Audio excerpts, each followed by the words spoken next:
And we are live. That's right. I think we're live. We're finally live. We're here. It's a Saturday night, folks. And much to our surprise, one of the shows started a little bit later than we thought it was going to. So we delayed our start, enjoyed our Saturday a little bit longer. And now we're going to top it off with some crazy wrestling action. Thank you for being here. We are the Wrasslin for Life Network. We are going to go through Wrestling Revolver, the season finale. We also have GCW, Wasted Time. Of course, the two gentlemen in the middle of the screen there, not us two, those two, are going to be making an appearance. It's going to be a big night. Saturday nights are always crazy here, folks. Tell all your friends, if they're into wrestling, they should be here with us. It's going to be 3-4 hour stream. We don't know, but the party's already started. I'm already feeling good. Long ass intro. I'm going to get out of here. Let's go.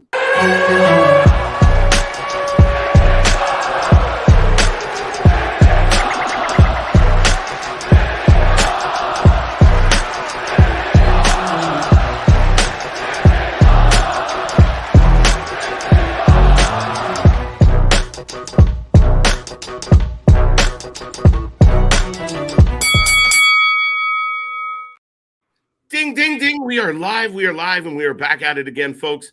And the troop that never quits and keeps showing up is doing it once again. We have two big shows here tonight. And like I said, we are the Wrasslin for Life Network. We do this for every one of your shows. We are the alternative commentary to all of it. I am Mr. Every Night, KJ White, the Iron Man of YouTube. And I am joined by the Master Mayhem, everybody's best friend, the What Man himself, Mr. Big Nick. Yes. How you doing? It's a lovely Saturday night, and we've got two stacked shows, honestly. We've got the ECW Legends coming back for GCW. So it's, as I've been calling it lately, ECW on steroids. And we've got Wrestling Revolver with a stack card with Swerve, Rich Swann, Speedball, Mike Bailey, Moxley and Sammy Callahan might show up. It's just very interesting, like we were talking before we went live, of wrestling's just kind of weird right now. It's kind of all over the place.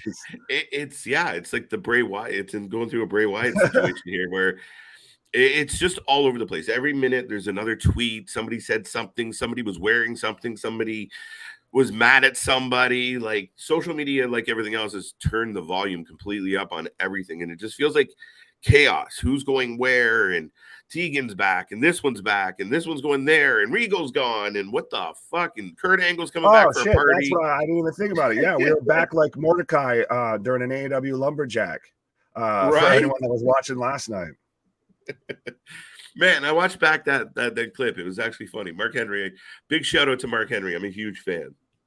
I rewatched that whole thing with Are Mark, these allowed legal? to bring axes to ringside? Absolutely not. Right? And they're like, come on. And he's like, it's time. That'd be enough for y'all. Right? But yes, Boss, Rocco, James, Dro, Hassan, Damien, everybody. What? How y'all doing? Swimmy, Swami, Swanson, Sampson.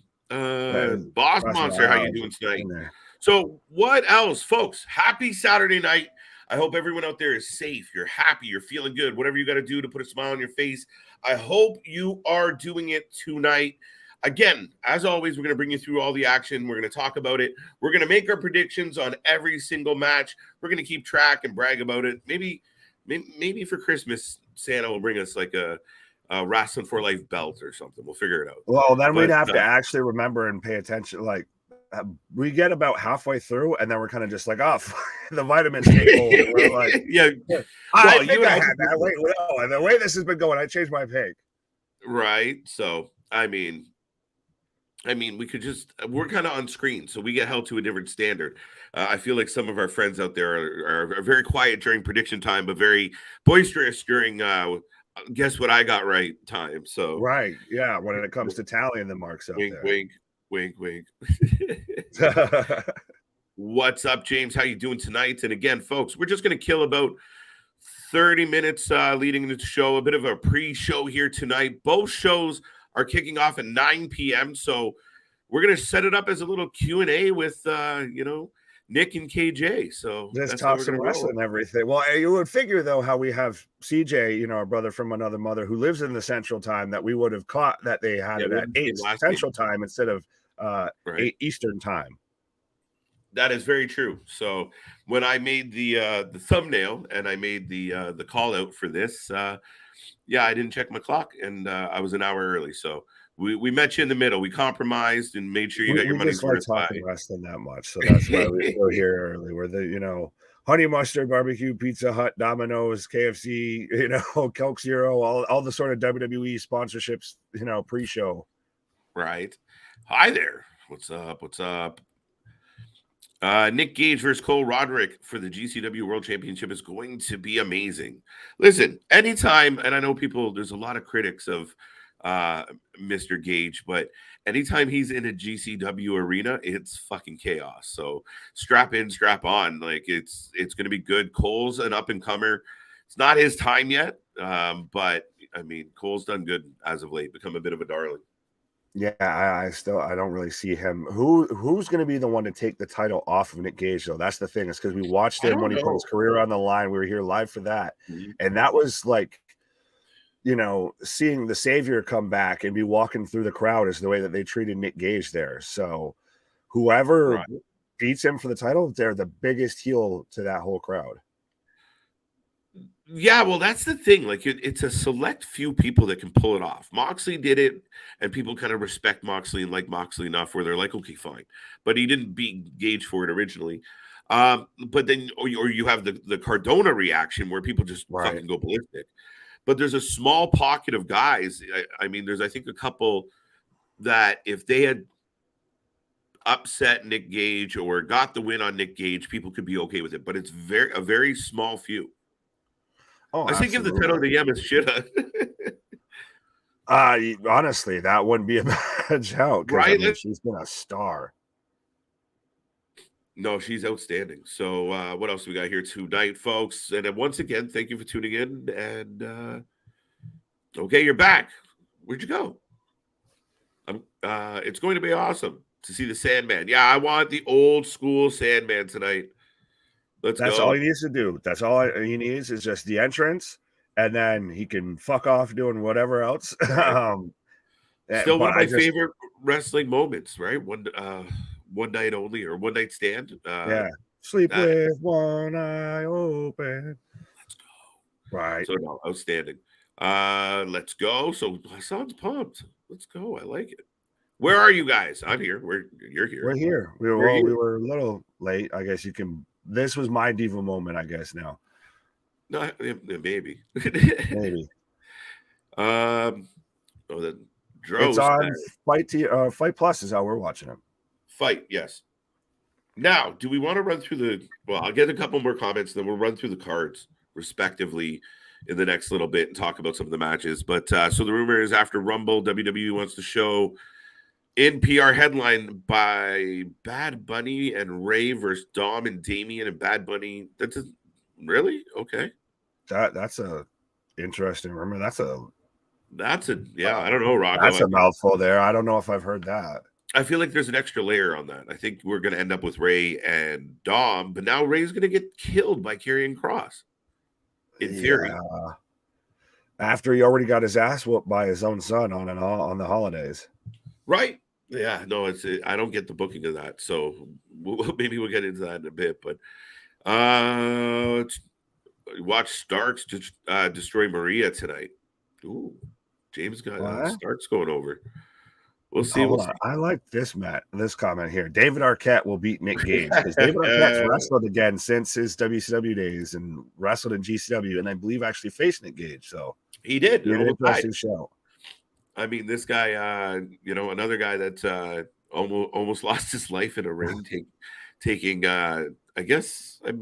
inexperienced bumps with very dangerous objects. It's not a good situation. So if you haven't seen the Dave Arquette documentary, go watch it. It's crazy. It's awesome. You get a little more, you feel for the guy. You really feel for the guy in the whole thing. And he's truly a wrestling fan. Yeah, he kind of just ended up on the wrong end of that whole situation of he didn't want to do that, I feel, and then just because he knew what would happen when he won the championship in WCW of like, no, they're going to hate me for this. Right. So. No, I mean, Nick, and it was that was funny times in WCW. Yeah, almost reminds you of another company that ends in W. What's up, Greg? How was Rampage yesterday? Not bad. One of the better Rampages, actually. Yeah, Yeah, not bad. right. Well, that's a high praise for Rampage. Is meh. What's up, John? Interesting match on. So we'll get to that, Damien. We're gonna go through the card real quick. We'll read this one and then we'll get to the cards because I have them pulled up. Rocco says, "Are we getting Sandman versus the Zombie tonight?" Maybe he just cracks the Zombie, with the kendo stick on his way out there. That'd be hilarious. I mean, they had the stand-up doll of The Rock and everything advertising Terramana in the last one. Right. No, but we are going to get them in some tag team action. We're going to reunite former ECW tag team champions. And I mean, people forget about Too Cold Scorpio at times, I think. And the guy had a pretty long career and he was still going. Flash Funk. And I mean, he actively took bookings in 21 and 22 with GCW. So, they've seen him before. This is going to be fun tonight. This is going to be fun. I mean, a night where you're imagine this. The co-main event, you get a Sandman entrance. And then the next match, the main event, you get a fucking Nick Gage entrance. Oh, yeah. The crowd's going to literally, we're going to need a rowdy one. It's a wee woo moment there for the whole crowd if you get that back-to-back entrances. Right. But so do you want to go down GCW first or Wrestling Revolver? Let's do Revolver first. Okay. So we have Billy Starks versus TBA is what I have for a match. So I guess we're going to probably go your favorite there, TBA. You always have to bet for TBA. I have to go for TBA. We've got the fight Shafir, though? Marina? Do you want to see Marina Shafir? That's what it says. First time ever. Billy Starks versus Marina Shafir. Oh, wow. Okay. So then it might have been announced. So then I guess we're going with Marina Shafir or Billy Starks because of the website I've got. Well, now I don't want TBA. Fine. I'll take Marina Shafir because do you know who I am? Yeah, I'll take you Billy. You don't know me. I'm going to go with my buddy up here and take Billy Starks. Fair enough. We've got the OGK, Matt Taven and Mike Bennett versus Dad Scout versus Infrared for the Revolver World Tag Team Championship. Ooh. Let's go OGK. Yeah, I'm going to go OGK with that one too. Right. That's a hard bet. I mean. Right. I think the champs retain on that one. Right. Then we've got Rocky Romero versus Jake Christ versus Crash Jackson versus Madman Fulton. Speaking of potentially Sanity coming back to WWE with Eric Young and Nikki Cross now versus Steve Macklin versus Matthew Palmer versus One Call Manners in a golden ticket scramble match. Holy shit. Right. Whew. I'll go Macklin. Oh, damn you. I'll take Manders. I like Manders. I almost wanted to go Fulton just for the. Goddamn it! You know what? I'll take Fulton just for the memes, just for Eric Young and Nikki Cross, and you've been on the high horse of Sanity should come back to WWE, so I'll take Fulton. You're gonna take Fulton. It was funny because I thought maybe Christ could take it, but I'll go Macklin. So I'm a big Macklin fan. He's been on. He's had a good year. He's definitely a guy that had one of the better years in professional wrestling. Oh, he's very much established himself outside of WWE. He's one of those guys that's truly grown once he left. A lot of Macklins in the chat. OGK.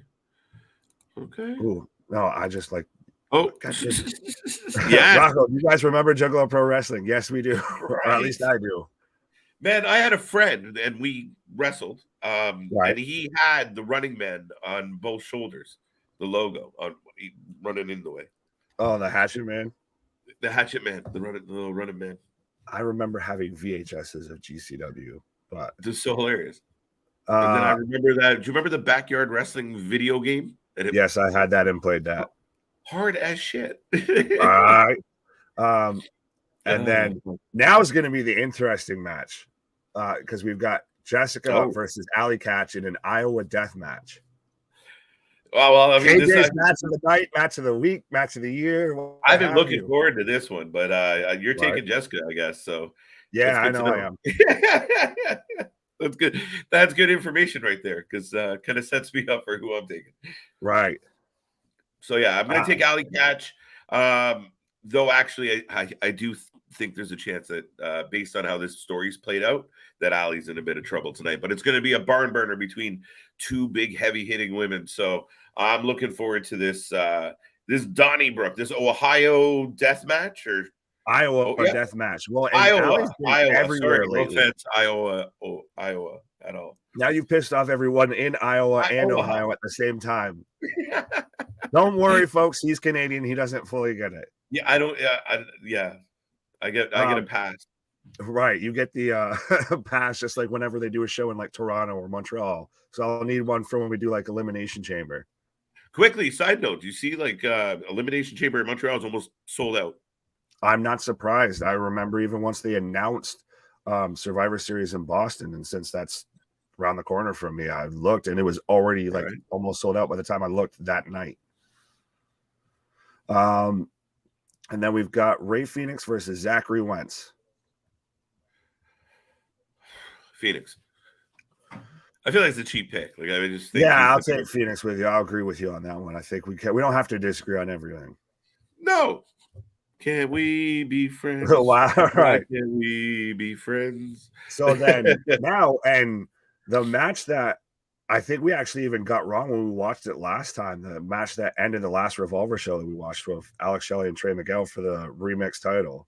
Now we've got Alex Shelley defending that belt versus Masha Slamovich. Yeah, I'm going to take Shelley against Masha, but crazy match. This is going to be an interesting one. Fine, then I'll take Masha for that one. It's interesting I like the idea of the remix championship to the extent that you never really kind of know what's going to come from it, hence the title. Right. And you have, was it Trey Miguel's also fighting for a title tonight as well? The Revolver World. Yes, that's the next match. Okay, shit.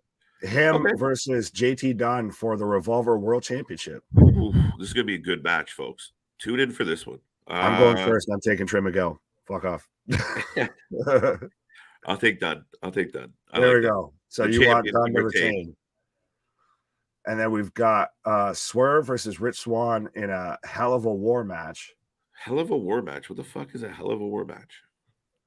I don't know. Hell in a Cell meets, War Games. Right. Okay. All right. Right. Shit. Shane Show.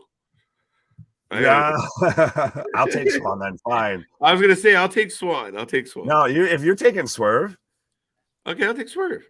No, who you want? Messing with my head. Look, you said Swerve to start. St. Louis for GCW. Thank you. I did say Swerve to start, didn't I? Right. Shelley, the one who owns the promotion and everything. Right, Shelley, Trey Miguel. Yeah, he's over. That man deserves a world title somewhere. Right. Yeah, absolutely. Let's go. So, all right. So you're taking Swerve. No, okay, fine. All right. We're taking Swerve. I'll take Swerve. All right. I like everything that he's got going on in AEW. Christ, we just saw Shane Taylor squaring up to Keith Lee and shut up and take my money. I know me and Tony Khan have been, star-crossed lovers throughout this whole thing. We've been, disagree on a lot, but shut up and take my money with Keith Lee versus Shane Taylor. Right. I don't disagree with you at all on that one, sir. Yeah. What else we got?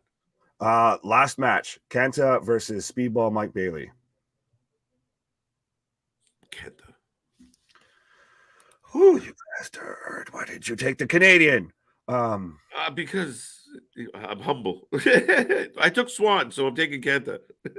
You took Swerve, and now you're screwing with me. All right, fine. I'm agreeing with you on this. I'm taking Kenta. All right. We're agreeing on this one because it's Kenta's debut with the promotion, 100%. Right. It's going to be a hell of a match. Oh, 100%. I think that's why it's probably going to main event. Yes. Oh, main event outright? Okay. Yeah. Cool. Right. It's going to be a fucking barn burner, folks. I mean, we get Kenta's return or first appearance in Revolver Wrestling, and then I mean, he's going up against Speedball, another guy who's had a phenomenal year in pro wrestling. Mm-hmm. Absolutely. Kenta. Don't you put that evil on me, Ricky Bobby. Right. I know we've had some GCW issues on here. Well, yeah. Right. A couple times. Right. We don't want to relive that. We don't need another Nick Hates intermission segment. But so speaking of GCW, we'll go through their card real quick. We've got about 9 minutes before both shows go live. Yeah. So Axton Ray and Shane Mercer versus pause Bang Bros, August Matthews and Davey Bang, pause. Which is a better wrestling name first, by the way? Davey Bang or Bill Ding? Bill Ding. Davey Bang's good, but Bill Ding, yeah, no, I'm a fan. That's what so when we do our end of the year awards, we'll have to come up with a Bill Ding award for like shittiest gimmick or like yeah, we should definitely have or something. A for lifey for Bill Ding. Bill Ding's the first member of the Wrestling for Life Hall of Fame. Oh, that's too funny. Be better than whoever he decides to put the fuck in.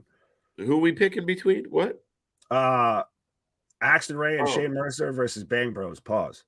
Ray and Mercer. I like Mercer. Oh, so I get to keep saying Bang Bros. Pause. Yeah, I figured you've been on this Bang Bros kick. I'll let you have it. I'm not on any sort of kick. Accusations. False accusations. Right. But then we've got Matt. Speaking of JCW, we've got Madman and the Backyard Wrestling Game. We've got Madman Pondo versus Sawyer Wreck. Oh, this is gonna be a good one because Sawyer Wreck. I'll take Wreck. I'll take Pondo. Yeah, I'll give you Pondo on this one. Madman Pondo is gonna be fun. Sawyer Wreck's. I mean, this lady has to catch somebody's attention at some point. Well, just her performance during the Nick Gage Invitational. We wanted her. We were pulling for her to win the whole thing. Yeah, I think the crowd was too by the end. And then we've got Jimmy Lloyd versus Starboy Charlie. I'll take Lloyd. I knew you were. I'm going to agree with you on that one. Okay. There you go. That's our mulligan. Right. Well, I mean, this one. Yeah. Well, no, this one you can't take a mulligan on because we've got Tony Deppen versus Jordan Oliver. So two young up and comers and very much. Everybody hears GCW to think nothing but deathmatch wrestling, all blood, guts, gore, all of that. Yeah, Tony Deppen and Jordan Oliver will put on a technical match and everything, just a regular incredible match that could rival anything in NXT, etc. Very much so, and I think it's going to be a hell of a match. I believe Jordan Oliver is heading towards a title match, so I'm leaning Oliver on this one. Deppen's outstanding, though. Yeah, I'll take Deppen because Deppen still he might be. Speaking of end of the year awards, I think he's up there in contention for Rookie of the Year when it comes to 2022. Very true. Yeah, absolutely. That's a good show, buddy. Right. Nick Wayne's kind of close to that category as well, I believe. Oh yeah.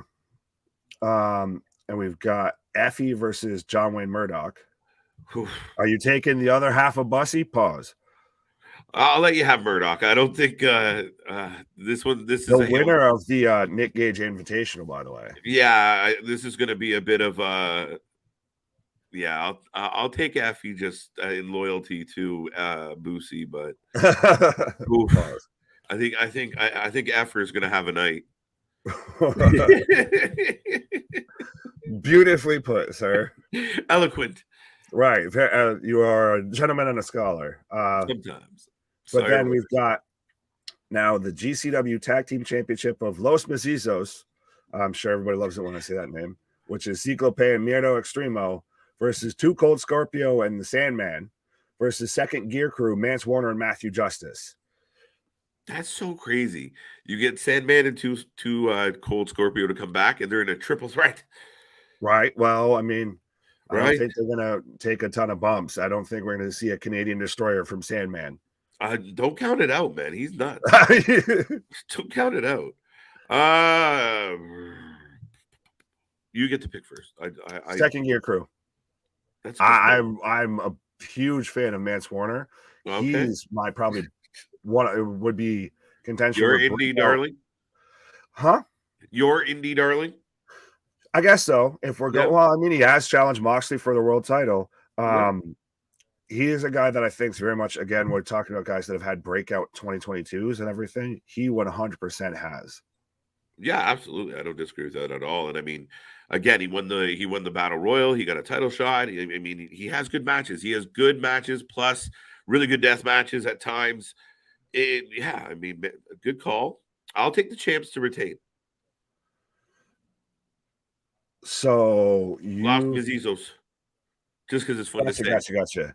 Los Mezizos. Yeah, I paused there for a second because I was thinking of, I was remembering of Matthew Justice too, of being in Black. Speaking of old wrestling promotions, everything when he was in Blackcraft Wrestling, but right. I got an Effie fan. There we go. Not alone. Tony Deppen for the win. Marvin and Chris, by the way, what up?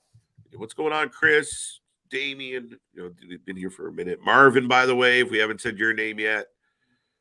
All the names. Thank you. Well, that's what we've got all the names in the chats right now, too, of everybody giving their prediction because we've got stacked cards and we've got 2 shows going on. And now main event time in GCW. GCW World Champion Nick Gage versus Cole Radrick. I think we're going to end up agreeing on this one. We'll call this one a squash because I think we both think that Radrick's not there yet. Oh yeah, it's you need, like you said, you need somebody special to go over on Gage.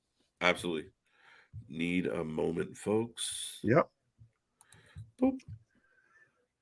Hey, KJ Nick, I hope that you are doing great. Thank you, Chris. I hope everybody's doing great. I hope you're doing great. Absolutely. We're now just about 3 minutes or so from kicking off live on both shows. And of course, I'll sneakily have the UFC Fight Night going on as well. So I've got 3 screens pulling up. So I was trying to get that going as well. But so I guess I'll take your prediction on that at least too. While KJ's taking a brief pause for the cause of who you got, Stephen Wonderboy Thompson or Kevin Holland? I'm taking Kevin Holland. But so who do you, Nick Gage retains? So who would you guys say is the one to dethrone Nick Gage? Who's the one that finally, ends the reign, bet his career on the line to win the championship for Nick Gage? Because to me, it's who I'd like to see it, honestly, would be Alex Colon. I'm just a big fan of his ever since.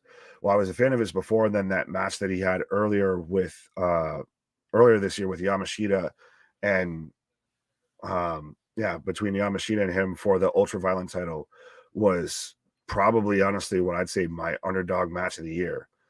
But I could see somebody like John Wayne Murdoch, who just won the Nick Gage Invitational. Maybe if Cardona doesn't go to WWE, does he stay around and he ends up, we go back to that? That would be interesting to me. Jimmy Lloyd for the win, Nick Gage for the win. Which show will be better? That's a good question. I'll ask you guys that too. Let me know which show you guys think is going to be better, whether it's Wrestling Revolver season finale or GCW Wasted Time, which both a little interesting names, for shows and everything, especially when you're trying to promote the show of, hey, come watch season finale and Wasted Time. Thanks. But I think I'm going to go with Wrestling Revolver, and that's not anything of a knock on GCW or anything. I think they have a bigger match card, so I think that that's going to be a bit of an advantage. It's not an overkill like sometimes AEW does. And just if you go through the names on there, I get that we've got the Sandman and Too Cold Scorpio, and we've got Trevor Murdoch, and we've got Nick Gage, and we've got all these names on GCW. But you've still got Jessica Havoc versus Allie Katch in an Iowa death match. You've got Trey Miguel going for a world title. You've got Kenta versus Speedball Mike Bailey. You've got a hell of a war match, whatever that may be, between Swerve and Rich Swann. So, yes, we got a lot of action coming your way, folks. At the top of the hour, in about 30 seconds, we will be going live. 2 shows, Wrestling Revolver, GCW. We will be kicking it off. It's going to be an outstanding night. Saturday's already kicked off with some bumps and fun stuff and laughs. We got lots more to talk about, lots more wrestling to come. Death matches and technical wrestling and everything else in between. It's going to be a hell of a night. Don't go anywhere.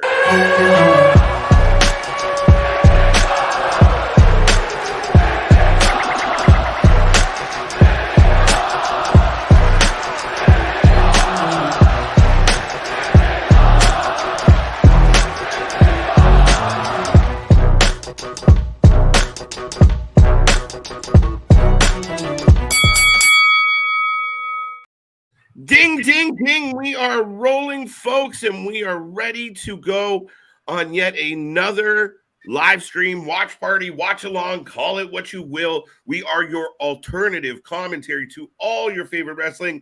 Perfect example. 2 shows, same night. We got 2 screens up. We're watching GCW, wasted time. We just went through the card. We got Wrasslin Revolver as well with another stacked card. So tune in, tell all your friends. If you're chatting about wrestling anywhere, let them know, drop the link, share the word, like, subscribe, join, and do all the fun stuff. Mr. Big Nick, how are you, sir?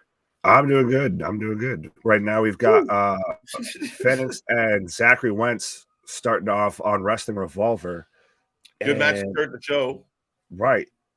And I believe we've got Tony Deppen out in the ring already, I believe, on GCW. Dun, dun, dun, dun, dun, dun, dun, dun. Right, Fenix. Yeah, we both took Fenix for this match. Yes, we did agree on Phoenix with this one. Now, folks, get your predictions in. I know you've already made them during the pre-show, but now that the match is live, this is where we start counting, folks. Well, we do it on the honor system, which may not always be the best choice around here. Right. But why that means we may not be involved. Dun, dun, dun, dun. What was the question? I didn't ask a question. I said vitamins may or may not be involved. That's going to be one of those nights, is it? Wrestling right. Revolver for the better show. Did anyone else get the warning from Wrestling Revolver that this wrestling is real? Do not try it at home. Yes, folks. Our commentary is real. Our shit is raw. Our shit is authentic. Do not try this at home. Often imitated, never replicated, never duplicated. Why? But no, it reminds me of the, don't try this at home. I broke my neck. Right. And Rey Mysterio with my knee. I've had 7 surgeries. And I feel like it became an urban legend, like a suburban legend of all the kids that everyone knew that broke their necks on a 3D on a trampoline.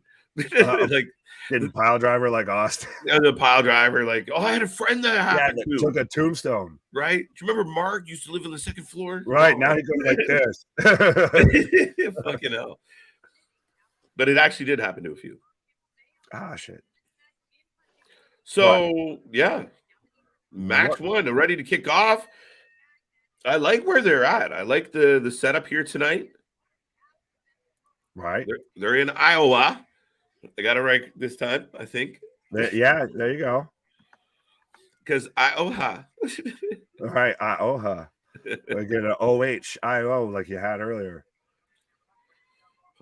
Pause. Ready for Revolver finale. That's it. So you got Deppen in the ring? We need predictions on that match too. I'm trying to pull up the audio because that's the thing is GCW is always super quiet with their audio is strong. Well, especially what was it? The Nick Gage Invitational. The in-ring audio was great, but their promo mic, the in-ring mic, never worked. Never worked. Right. That's why it's still got that ECW kind of rub to it and everything. Right. Absolutely, Nick.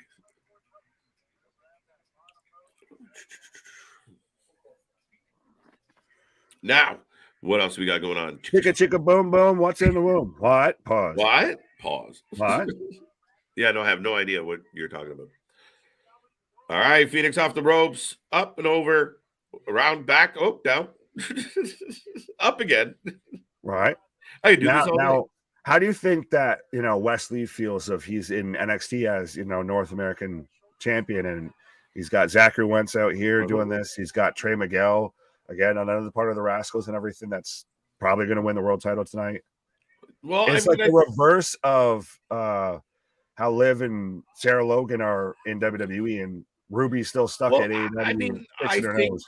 I think under the circumstances, this is best case scenario, right? So Right. they both get gold, they both have titles.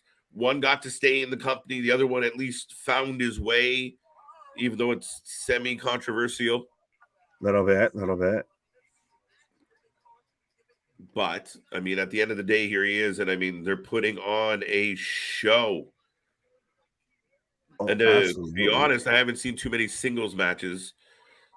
So, yeah, here we go. Well, and it's a nice break too. It's a nice refresher for everybody that's stuck watching the Best of 7 series.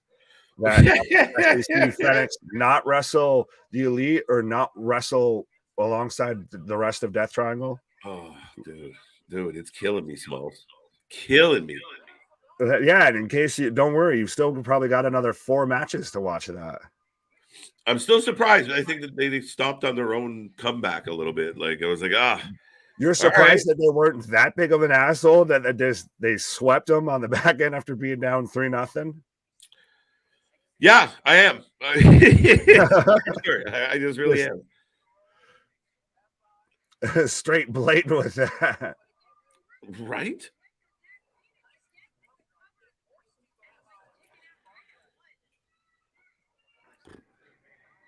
All right, big kick out. What's going on in GCW over there, sir? Right now, I've just got a armbar set up. An armbar? A rest hold, so. Rest hold. Oh. Fenix to the back of the head and going for a cover again. Springboard. In, or another into somersault. Oh, shit. That was very spot heavy. Very, but you know that's what you're going to get in this match, right? Little bit, but so just do it. Just don't make it look super choreographed like that. Of like, all right, I'm going to go do a springboard off the ropes, and then you go do a springboard off the ropes. Right. Oh, shit. Down goes Fenix. German. Cartwheel Death Valley driver on GCW. It's going to be a fun night. Into a moonsault pin for two count. And see, again, now that you pointed that out, I think it was on SmackDown with Ref Just there at WWE about, how she'll throw her arm when she goes for the 2 of like she's still going for the 3, but they kick out. Yeah. I now pay attention more to the referees of when they do it, how they actually officiate. No, I like it. And I mean, one of the knocks on AEW is some of the referees and the usage of the referees. And like you see this guy here, like he's on the ground checking for the shoulders, the details matter, and so people go, oh, it's GCW or it's Wrestling Revolver. Okay, the big show needs to be doing the shit that these guys are doing. Exactly. It's the little details that people, especially ones like us who are of a certain vintage, watch wrestling daily, pay attention to. Yeah, man. I mean, it's the little details that add to the story. I mean, it allows a dick baby face or a dick baby face. What the a dick heel to really put, when he's cheating. The ref emphasizes the cheating. You think back to the good old Earl Hebners, right? Or even little. You used to know who the referees are. Now you can't name 2 of them. You used to know Earl Hebner, Nick Patrick, Little Nate, Mike Chioda, Tim White. All of that. Timmy White. My uncle Timmy. I was going to say, you look a little Timmy White. Uncle Timmy. This is too funny. Another 2 count for Fenix. Cole Radrick smile. What? Oh. What? Tony he was answering Smile Mark's question of who's fighting fighting Nick Gage. Cole Radrick, yes. There you go.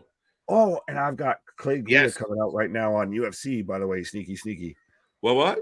I've got Clay Guida coming out right now. Who's coming out? Clay Guida. One of my favorite UFC fighters of all time. Clay's an animal, man.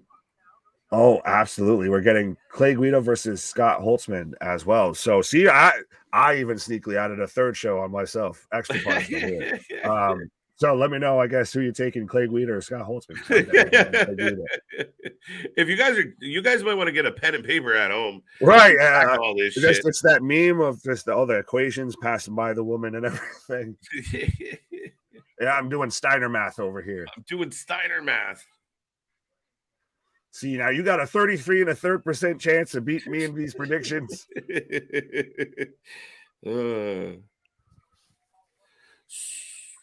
So if this is the finale, do they will we not see Revolver for a while? Do they come back in? It's probably because it's the end of 20. We've got less than a month left of 2022, so everybody's gearing up. We'll come back in 2023. Hey, folks, I know. Let's work on having a really good 2023. Let's try and right this ship. Things are going sideways. Let's try and pull it back. Do better, be better. Do better, be better.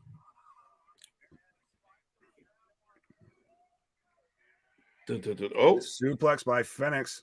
They're in the three amigos. Yeah. It's amazing how many wrestlers pay homage to Eddie. Like there's almost like the list is never ending. Well, I think especially though, if you're, a lucha libre style wrestler, you kind of have to. It's kind of ingrained in you. Yeah. I love it. I fucking love it, man. Well, he even does the little shoulder shuffle, which you've seen now, right? You've seen Dom start doing now, Mr. Dominic Guerrero. And you stole the words out of my mouth. You see Rhea doing it with him? Oh, well, Rhea could do anything, and she'd be over like Rover at this point. He's a fucking star.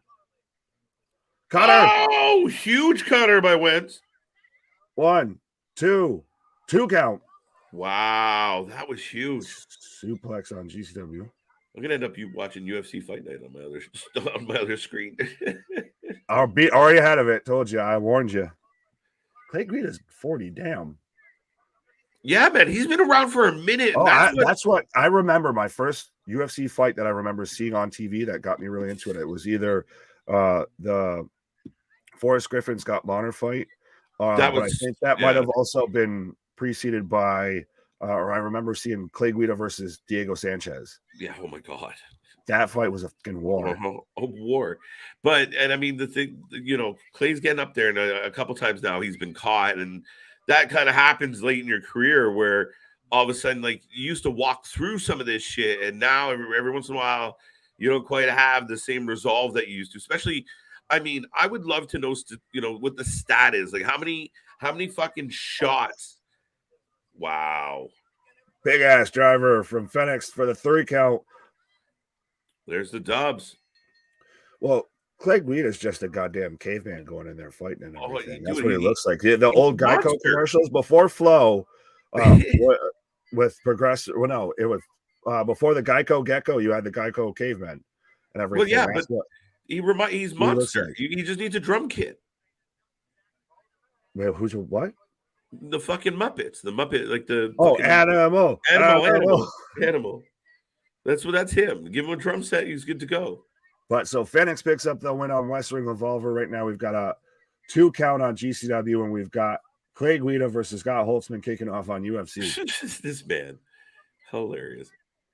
Yes, we're crazy, folks. I won't deny it.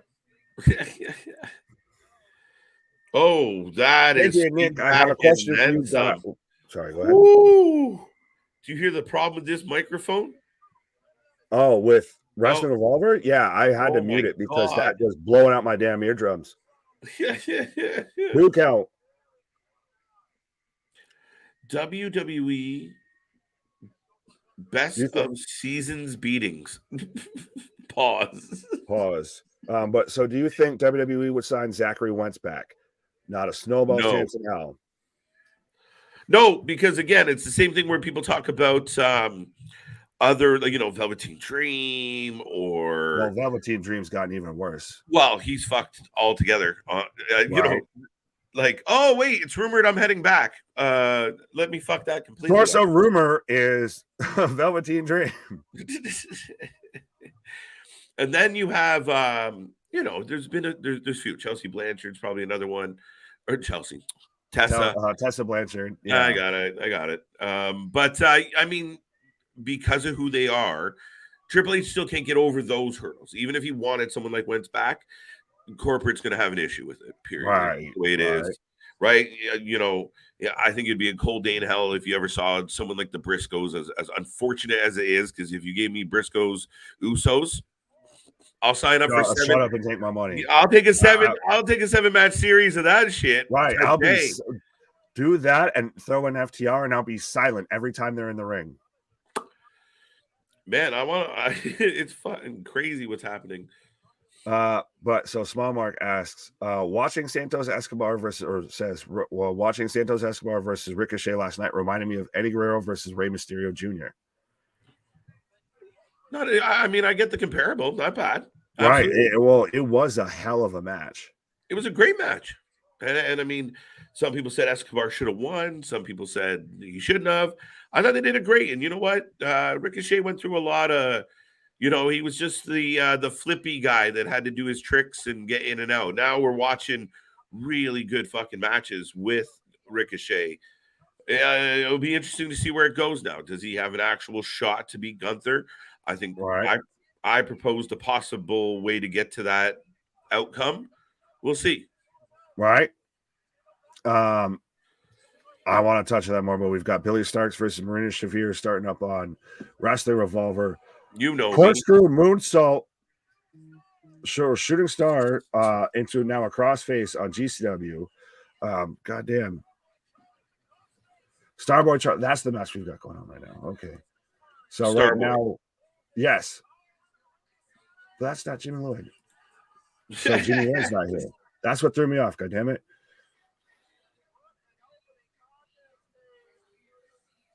So I've got Billy Starks coming up. Billy with a giant bunny fucking head on. I think that gimmick's taken.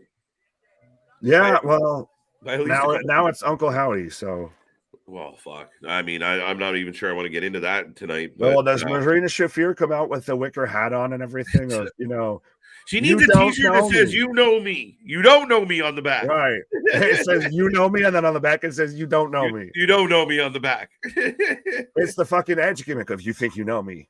Right. I don't know if I know me. Who are you? I'm not even half the man that I thought I was. Getting Sid Vicious. That's now her gimmick of "I got half the brain that you do." Oh wow, Shafir. I went against Shafir, so I might be in trouble here. You fear the Shafir. I'm in trouble here. Right? I'll drown my sorrow with some beer. Hey, what do you say? Why don't we play by the day? We just may. Right. But is it surprising that WWE couldn't figure out what the fuck to do with her? Especially now if you've got Rana, you've got Shayna. Christ, you've got her husband there, Roddy. No. See, here's the problem was, again, if we look at that time period, and I honestly do believe senility was a part of it. And all disrespect, respectfully. Fine, I'll say it in all disrespect. Disrespect, he was old as fuck. And I mean, he's you know what? He's a genius. And you give him credit for what he did. And he was ruthless. And a lot of... you can't take away what he meant to wrestling at all. But that all being said, there seemed to be a stretch where he had lost his fucking mind. So that's it. And so it doesn't surprise me that he didn't see certain things. And when it came to NXT, I don't think he even gave a fuck to look, never mind see anything. So it was just, none of this looks like what I want it to. I'm going to change it. And I think, those mass releases and he just wanted to say, I made $1 million. So they fired everybody for a year. Right. But goddamn, that's a badass suplex. See, right now she looks like a badass. She's out there barefoot doing the Matt Riddle, looking more like if this was Josh Barnett's Bloodsport than Wrasslin Revolver. But so we've got Marina Shafir versus Billy Starks right now in Wrasslin Revolver. Give us your prediction for that. We've got Bang Bros Pause versus Axton Ray and Shea Mercer going off on GCW, and I'm in a commercial break for UFC. Right. Oh, take me home, country road. I don't know why that popped into my head. I don't know, but I've got Shafir and I've got, I guess, Bang Bros Pause, and I'm taking Clay Guida to win. So I've got picks across the board here. I'll bet against Guida. I don't know why. Just because because you've got Starks. Now you've got the complete opposite of me across the board. You've got Starks. Oh, you've got Ray and Mercer, and you've got Holtzman, I guess. Yes. We're in round All 2 right right, now of folks. that. We're covering as just much as possibly we can. Vicky won't help her. Vicky won't help who? Oh no! Smile mark. No. I don't know about Vicky anymore. At least the way they use her in in WWE, she was a good amount of annoying, like an annoying heel, right? Like she, Right. scare me. AEW, it just doesn't get over the same way. I don't mind Nyla and Vicky. I thought you It's said Marina doesn't. dynamite. You don't. I don't even associate them with her. That's the thing, is she just lost on AEW Dark. I think Marina Shafir, works best in WWE. Put her back with Ronda. Shayna, Ronda. Christ, her husband Roddy's there, so you can do the whole. We've already got Emma and Riddick Moss, playing up the whole couple angle. Right. So we can start playing all this, couple soap opera drama bullshit across the board. But yeah, in AEW, she just is lost on Dark. And Vicky, I like. If she came out in the, I'm your mommy shirt, That's and amazing. everybody lost Still their damn amazing. mind. Right. That made me want to watch that match, and then the match happened. And I didn't want to watch it. It made you want to pull for Nyla, and she was supposed to be, the underdog there. A little bit, right? I mean, but yeah, no, I was shocked she came out of that T-shirt. Big replay of the Northern Lights, 2 count for Billy. Now, is it interesting that Wrestling Revolver does a minor picture-in-picture to where they'll still show you the match going live while they're playing the replay? Right. Like, differently than WWE does it. Yes. And I mean, that could be just, I mean, I don't mind it. It got that old school vibe. Remember, you get the replay with the action in the little window? Right. The OG picture-in-picture? Absolutely. But we've got Mercer right now in the ring. Mercer in the ring. And I've got still Guida and Holtzman going on. Shafir, and god damn, the shotgun dropkick has got to be the most painful looking move right now in professional wrestling, between Marina Shafir doing it right there and Athena with hers.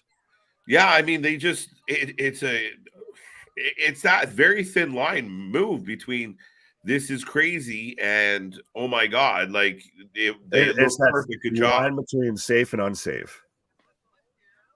Oh, yeah, Mercer haven't done that bullshit. By the way, if you haven't made a prediction yet, folks, get it in. If you're new here, like, subscribe, join. God damn, he just catapulted to that man. Sorry. Yes, he did. This is the channel for fans by fans. So if you are just tuning in, we are the alternative commentary to all your shows. And like tonight, we are covering a whole lot of action. Well, no, it's 100%. We're here for Monday Night Raw. What? We're here for Tuesday night NXT. What? Wednesday night AEW Dynamite. What? Thursday we're here for the Let's Rebel podcast. Whatever else we decide to come up with on that day. Trust me, plenty of interviews coming up. Plenty of interviews that we already happened. Just had an interview with Mike Hollow, who wrestled in WWE, was a backstage production hand in WWE, trained guys like Kofi Kingston, Tommaso Ciampa, Biff Busick. What? So absolutely. And then we're here for pretty much at least always the Friday night. Sometimes, the triple header for Friday night was SmackDown and Rampage. Sometimes an Impact pay-per-view gets thrown on there. Whoa. And then we're always here for finding something, some pay-per-view, some show going on somewhere, whether it be a premium live event, a pay-per-view from AEW, or like right now we're covering Wrestling Revolver and GCW and what have you. We've been here doing XPW. Wow. NWA. I was going to say, right as soon as you said what, my mind just went blank. Right. No, we're always here covering anything and everything that's going on in wrestling. That's it, folks. We don't miss a thing. We don't miss a beat. And we got more coming your way, plus our weekly podcast and more original content. Plus, we're coming up with our year-end rewards.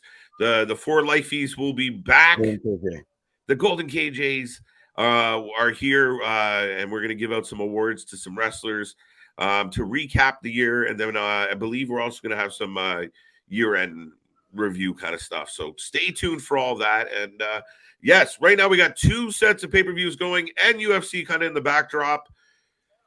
Who do you got in GCW right now? Right now I have the Bang Bros setting up for double team move, and I've got Marina Shafir.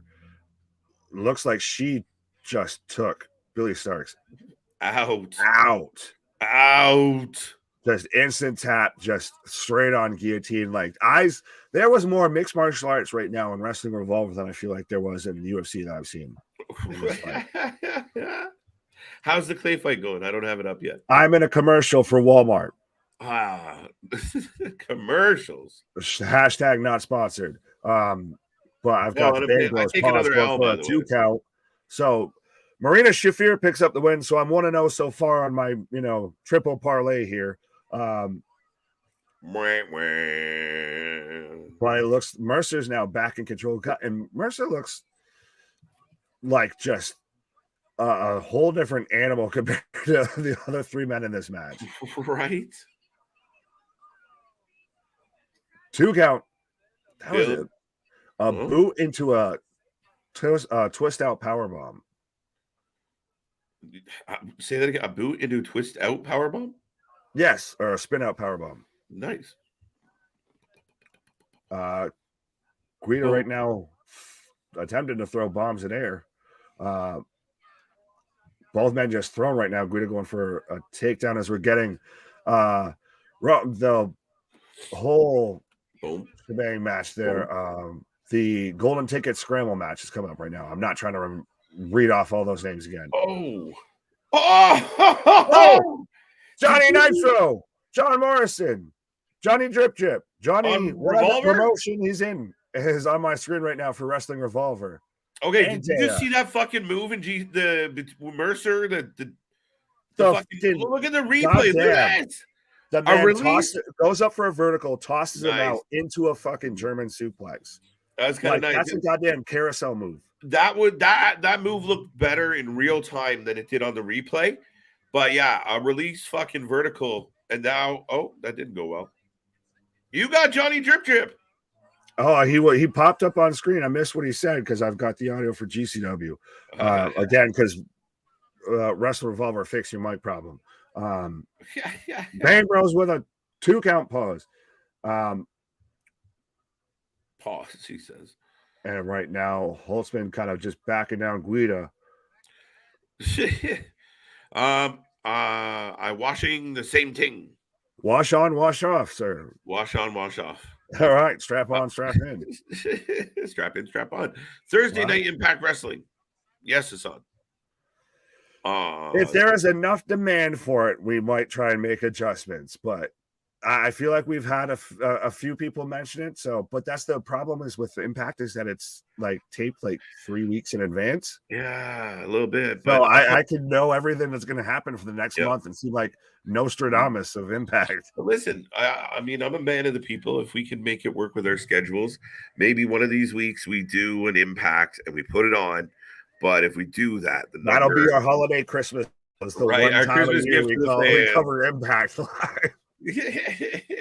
3, so damn. So Mercer picks up the win. Yes. I fucked up your trifecta. Right. My parlay failed. So Mercer and Ray pick up the win on GCW, and right now I've got Guida trying for a takedown and not quite getting it. Succeeding. Right, and I've got Romero coming out on Wrestling Revolver. I had the one called Manders come out like this whole across the board. Rocky Romero was just on AEW. The one called Manders has had a fantastic 2022 across this whole match. Right. Everybody's got a solid chance to win this. Absolutely, Nick. And I mean, a lot of names across the whole card. And I mean, we go back and forth right now between the two shows.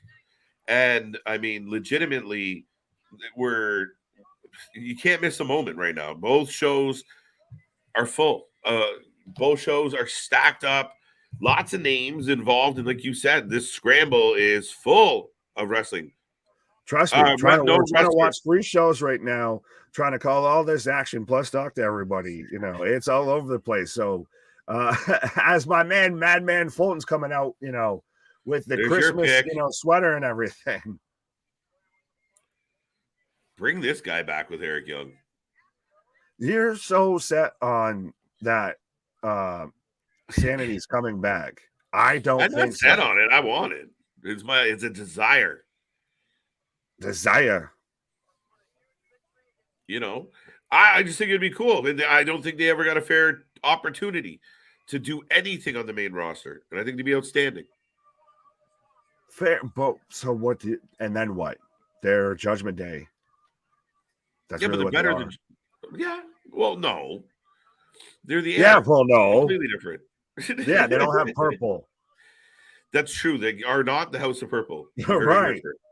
But we've got Sawyer Wreck and I almost said Sawyer Fulton, but we've got Sawyer Wreck and Madman Pondo kicking off on GCW. Guido with a takedown, and the ring is filling up for Wrestling Revolver. It really is. I mean, now we're starting to see more and more wrestlers come out this way. I think I got Macklin in this one. Your pick in for here, how Damian mentions, we've got Macklin. I got Macklin. What the fuck is happening in my life right now? So Do you ever ask yourself that question, folks? Every day. Every day. The Punisher, Steve Macklin. Canadian. Maybe. Is he? No, maybe not. Accusations. Accusations. Why should be from like Kentucky or something? Like I recanted real quick. Ever. No, not him. I've adopted him like Brock Lesnar. You have Josh Alexander, and you got Brock on a fucking gimme there. So, yes. Oh, yeah, right. On a self trade. Right. The man chose you in free agency. Right. But so give us your predictions, whether it be Sawyer Wreck or Madman Pondo, or whoever you've got for the scramble match. Do you want me to try and read off the names one more time for everybody? Yeah, you can try. Oh, no me patria, Felix, Sante. We've got Rocky Romero, Jake Christ, Crash Jackson, Madman Fulton, Steve Macklin, Matthew Palmer, and the one called Manders. And I didn't say a what in the whole time there. What? Not one what? And so we've got an Guida fight, but I can't. I'm not sure who won. Someone won. Someone won right now. I'm going to get it right now. I'm guessing Guido won by the way he's acting in the ring, but we'll see. But I've got Pondo, I've got Fulton, and I'm hoping Guido won. And Jack Sparrow has entered the ring. I got a jar. That's still the funniest fucking meme I've seen all year. 2022. He had a walk like this now. He had a jar of, right. I got a jar. That shit. That pops me every time I see like a kid. It's ridiculous. Right. And so we're on our way on Wrestling Revolver. Clay Guida gets the win. And we've got, I guess, a duel of chairs getting set up between Sawyer and Pondo. So it looks like we're going to get a slap fight or a punch off here. Pause. Manders. Oh, shit. Manders down. Macklin back in the ring. Got elbows going back and forth between Rocky and Macklin. And we're getting forearm off, pause, on GCW between Sawyer and Pondo. Now I got Sawyer Wreck in this one, folks. Who do you got? Let us know what your prediction is. What are your thoughts on any of these matches? All right. And we've got Angela Hill versus Emily Ducat coming up right now on UFC. Okay, so Michael Johnson won earlier. Who won? Right. Remind me. I'm gonna go Hill. Fair enough. I will go Sam because that's who I would have taken. But no, I'm just looking through the results from before. I'm a nerd. But we've got Pondo setting up with a suplex right now. Looks like onto the chair. As the one called Manders is, running shop in Wrestling Revolver. Bum, bum, bum, bum, bum, bum, bum. Oh, shit. Oh, that was ugly. That's what she said. Wow, Macklin with a huge rock bottom. Uranagi? Solo Sokoa? What? Solo Sokoa? And now it's interesting that this is one pinfall match. It's not an elimination, I believe, for Wrestling Revolver. So Okay. it's well because we've already seen pinfalls getting broken up. So I'm surprised they don't do an elimination. That to me would be either the one you called Jack Sparrow is using Fulton's dreadlocks to pull himself back up from a powerbomb. Right. Pondo's just going to town on GCW. I know it's what's his face. It's bugging me now. I know I keep calling him Jack Sparrow, but I blanked. It's not Dalton Castle who would be a perfect fit for Jack Sparrow. Right? Not bad shout. Right? He just flipped his way into his hood. That was pretty cool. That's how you know the vitamins are working, folks. I'm easily amused. I was like, wow. He flipped himself into his hood. That's pretty cool. As I've got what in the name of giant pizza cutter is going on in GCW? What in the pizza cutter is going on? There was a baseball bat with a saw blade stuck into it that just got booted into Madman Pondo's head from Sawyer Wreck. Right. So again, what in the name of giant pizza cutters is going on in GCW?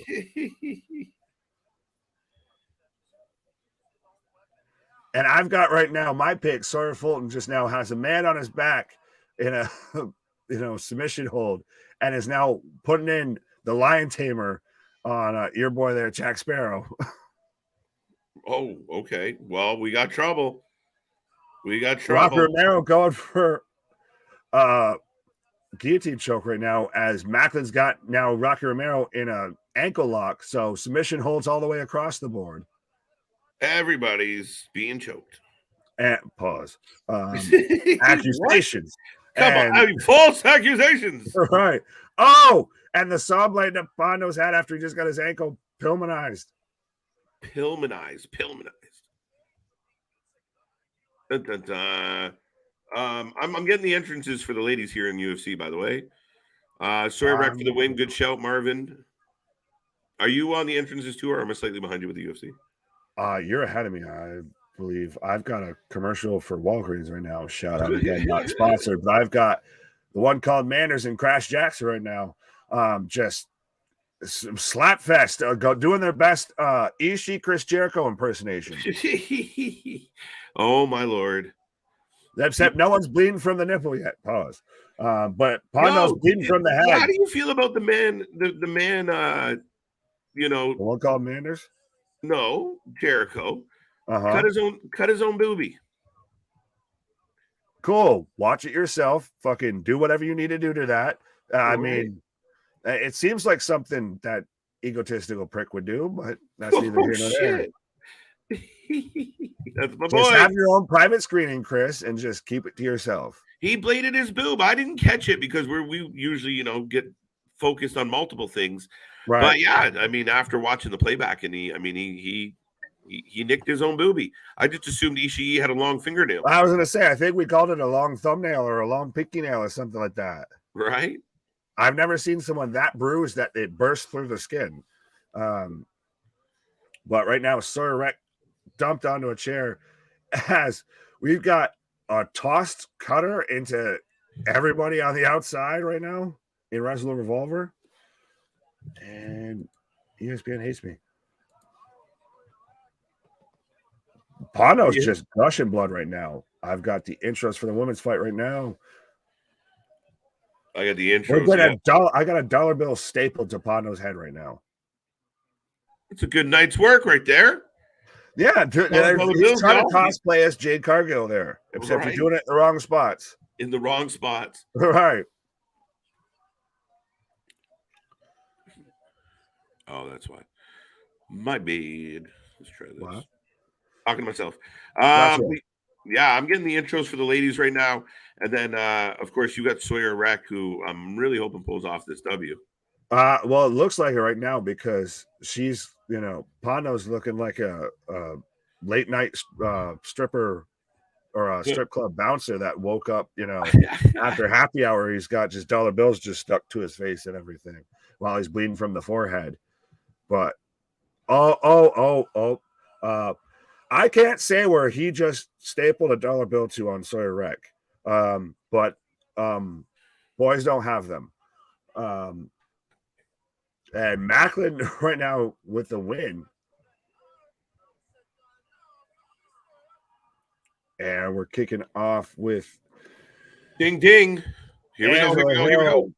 Versus Emily Ducote on UFC. So if you want to give us a prediction on a UFC fight night and throw it in there, go ahead. If you want to give us a prediction on GCW, go ahead. If you want to give us a prediction on Wrestling Revolver, go ahead. Let us know, folks. And I hope everyone out there is having a wonderful Saturday night. And keep this chat going. Keep it alive.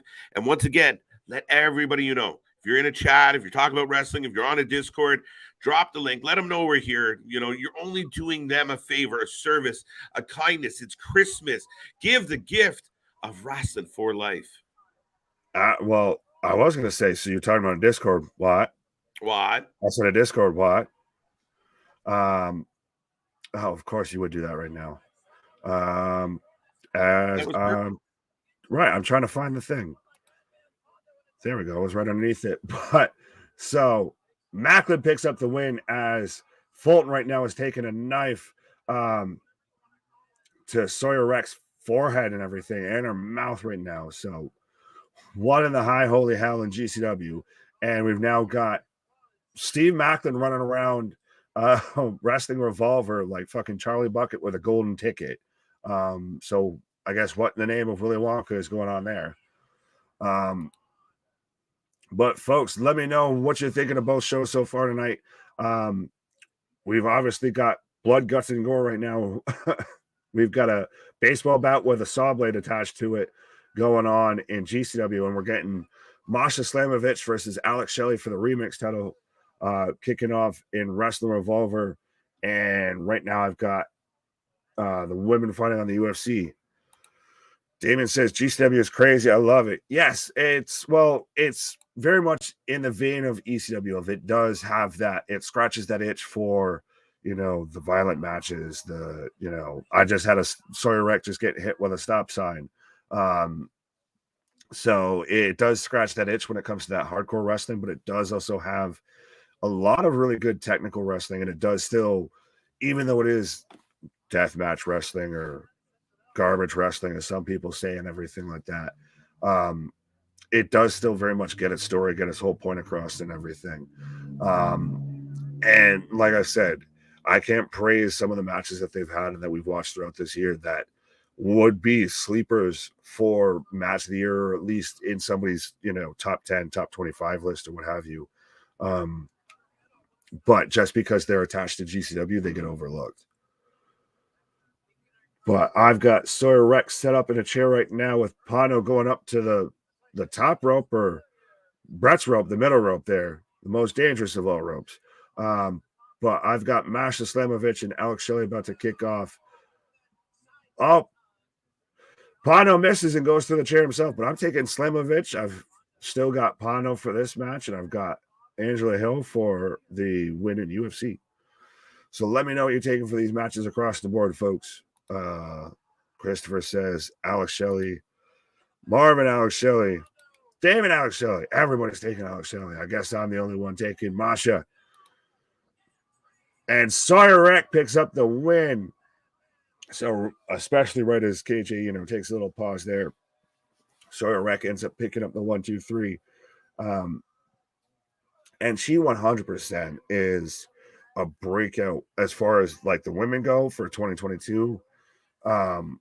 It's really interesting now that we're getting towards the back end of the year. We've got the season finale for Wrestling Revolver and all of that is how they've titled it, because we were a month away from the end of 2022. To see both men and women, the amount of people that, not just in WWE, not just in AEW, that just across pro wrestling as a whole have really kind of made their mark or kind of elevated their status. And I would say Sawyer Rex 100% won. Masha Slamovich is 100% one.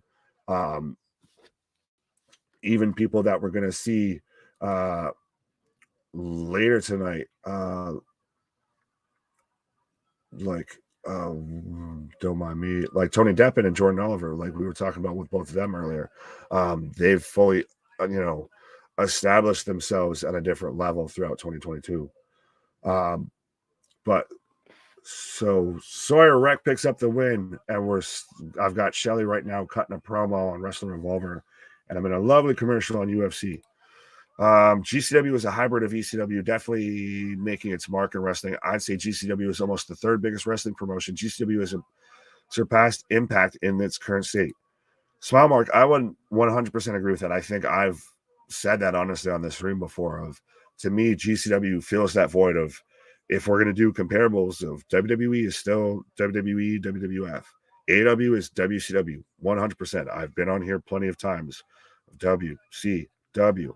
And then GCW, it is, like you said, it's that hybrid of ECW. It scratches that little bit of itch. It's what ECW could have, would have, maybe should have been in 2022. And KJ's going to miss the Sandman and Too Cold Scorpio coming out, because we're getting that match coming out right now. Of speaking of ECW, we're getting Second Gear Crew versus Los Macizos versus the Sandman and Too Cold Scorpio, as we're into, I believe, round 2 on UFC. And we've still got just Alex Shelley cutting a promo in the ring. So I might get just, unabated Sandman entrance here, because that's what I'm here for. I don't care if Sandman does a single thing except for hit people with a kendo stick in this match. As long as I get, the Enter Sandman entrance, I'm happy. Second Gear Crew for the win. Facts, Marvin. That's who I'm taking. I've got Masha. I've got Second Gear Crew, even though I was just praising Sandman and Too Cold. But yeah, and I still always like seeing Too Cold Scorpio pop up places in Flash Funk, and it still always interests me, the whole story of how part of ECW was kind of able to help kind of get itself through sometimes, and everything was because of the copyright that Scorpio used for his music.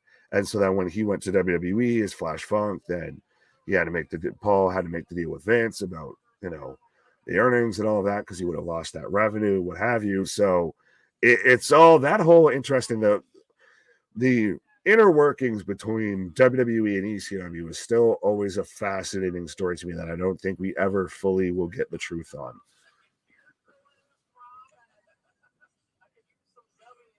And so right now I'm getting at least Walk from Pantera playing on GCW. So sounds like Rob Van Dam might be coming out, but we've got Second Gear Crew coming out. So Matthew Justice and the Mance Warner, again, another guy like I was talking about, of Mance Warner's fully elevated his whole status throughout pro wrestling's kind of consciousness throughout 2022.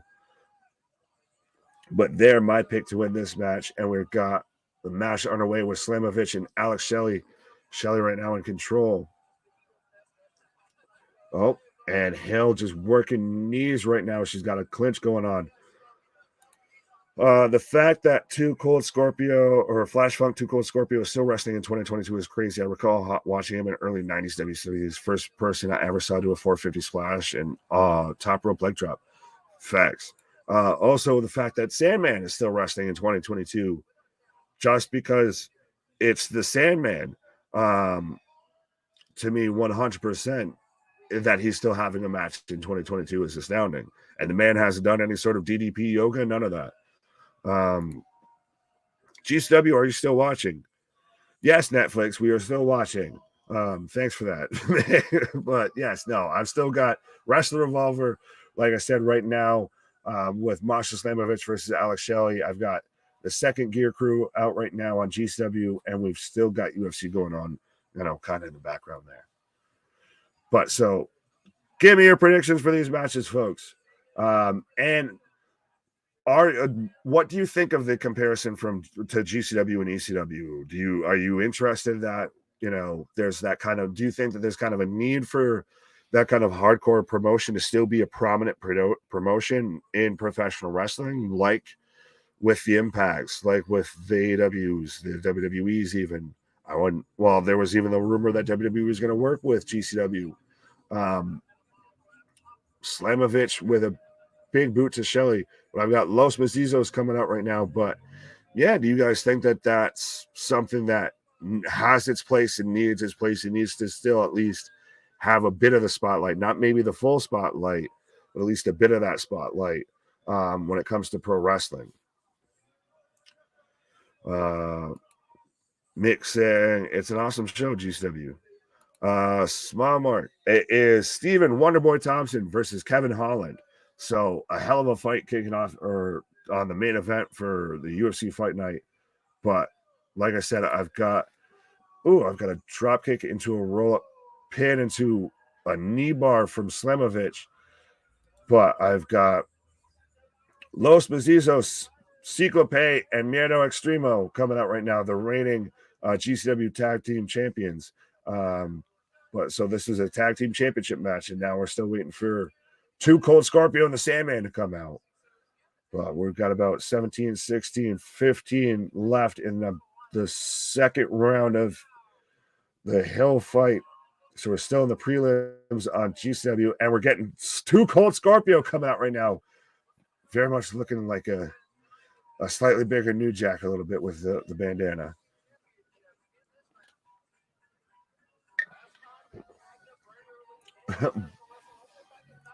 It is so interesting to see somebody that was wrestling in 90s WCW, even Christ, I think a little bit of the late 80s wrestling and everything, wrestling in the ECW, wrestling in WCW, wrestling in WWE, wrestling everywhere. Still wrestling right now in GCW. And Shelley and Slamovich on the outside. Shelley drops Slamovich onto the apron. One more Stephen Thompson versus Kevin Holland. Smart mark. Smile mark. I'm the smart mark. No, there's no smart mark still in here. What?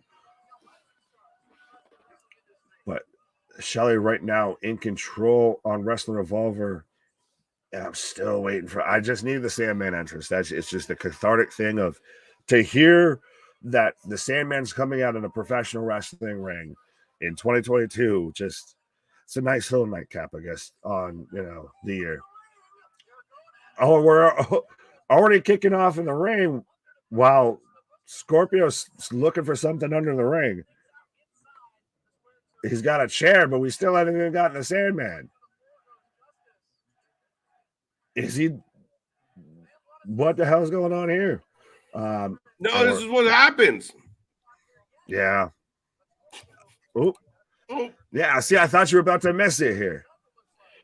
No, I had to come back for it. Clearly, I wasn't quite prepared. Right. Happy Saturday, folks. That's how you know when it's feeling good. Right? So, yes, I jumped back because I had to see this Sandman moment. I think the music hits mid-brawl, right? Right. Oh, wrong thing. Oh, Shelley's got his foot on the ropes as Slamovich was going for a 2 count. Oh. How early are you? How are you, early one? What? I can read. Good I am, must be. Right. Thank you, Yoda. Josh is thrown on the outside, so Los Macizos kind of running shop here. I got Macizos. Did I hear right that my buddy Steve Macklin picked up the W? Yes. Yes. He was out there running around with a golden ticket. Like, I've got a golden ticket. Slamovich thrown in the turnbuckle. Wait, I got to turn down the UFC. By the way, Hill is took some big knees in that first round. Yeah, I've been trying to keep an eye on it a little bit. It's been a back and forth fight. I think we're into round 3 right now.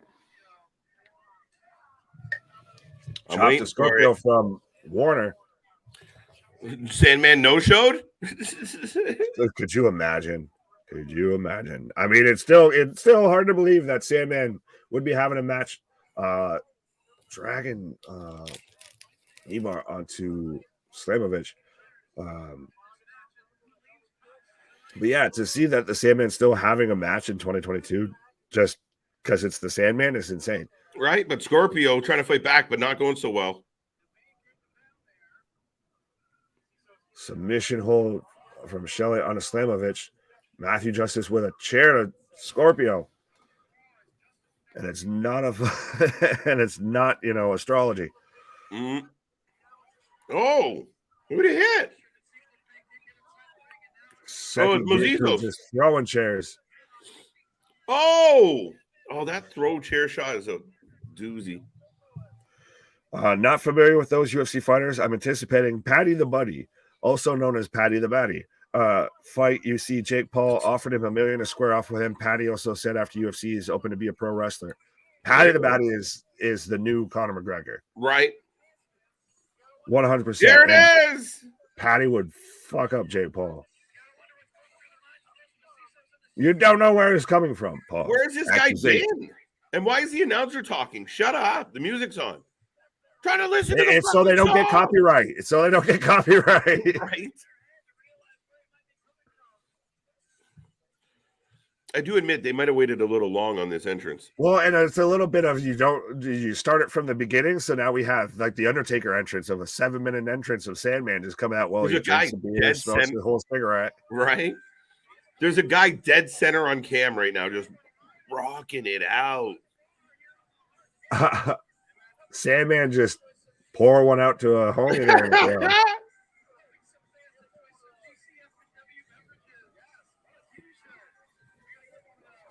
Coming out with an ECF&W shirt. Of course. Has to represent. Gripping your pillow tight. That's it. Right. Coming out, Cole one in hand, kendo stick in hand. It's so funny that with it being GCW that they just don't give a damn about like screw trademarks, all of that. No, they just do it. Like, I don't get what, like, I mean, you think you would get a, hey, stop doing that, but right. Apparently nobody gives a fuck. Especially if you had 10 seconds of audio that wasn't yours on YouTube, all hell will rain down upon you. I remember the good old days being flagged every second day. But Slamovich right now with a running knee and a running boot in the show in the corner as we're getting Sandman in 2022.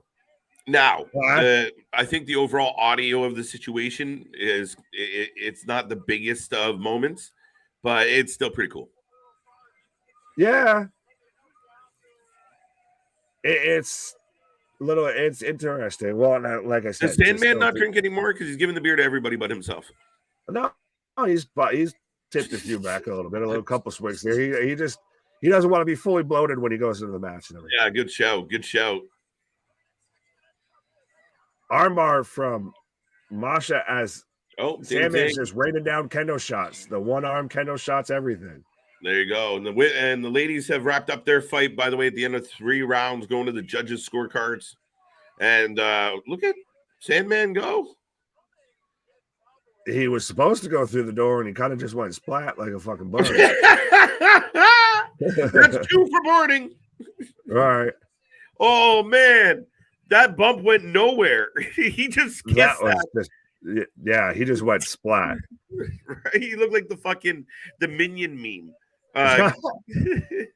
Northern Light suplex into an arm bar onto Shelley as he reverses it into an arm bar crossface of his own. We've got Sandman's out. Yeah, I would fucking assume so. Man just went splat into a door. Fucking Shockmaster ain't got nothing on Sandman, I guess. Sandman was hoping for some chip rock. Right. He was hoping to plow through that shit like it was fucking drywall, but no. But Scorpio taking it to second gear crew. Scorpio with a moonsault on the top rope. On the Manners. Onto the door. Oh, 2 count. Did Manners just lay himself down? Oh, that's huge. Scorpio's got to be pushing 60. Oh, you're going to make me look this up. God damn it. As Angela Hill wins, so I'm at least 1-0 so far. Did I pick Hill? We both picked Hill. Yes.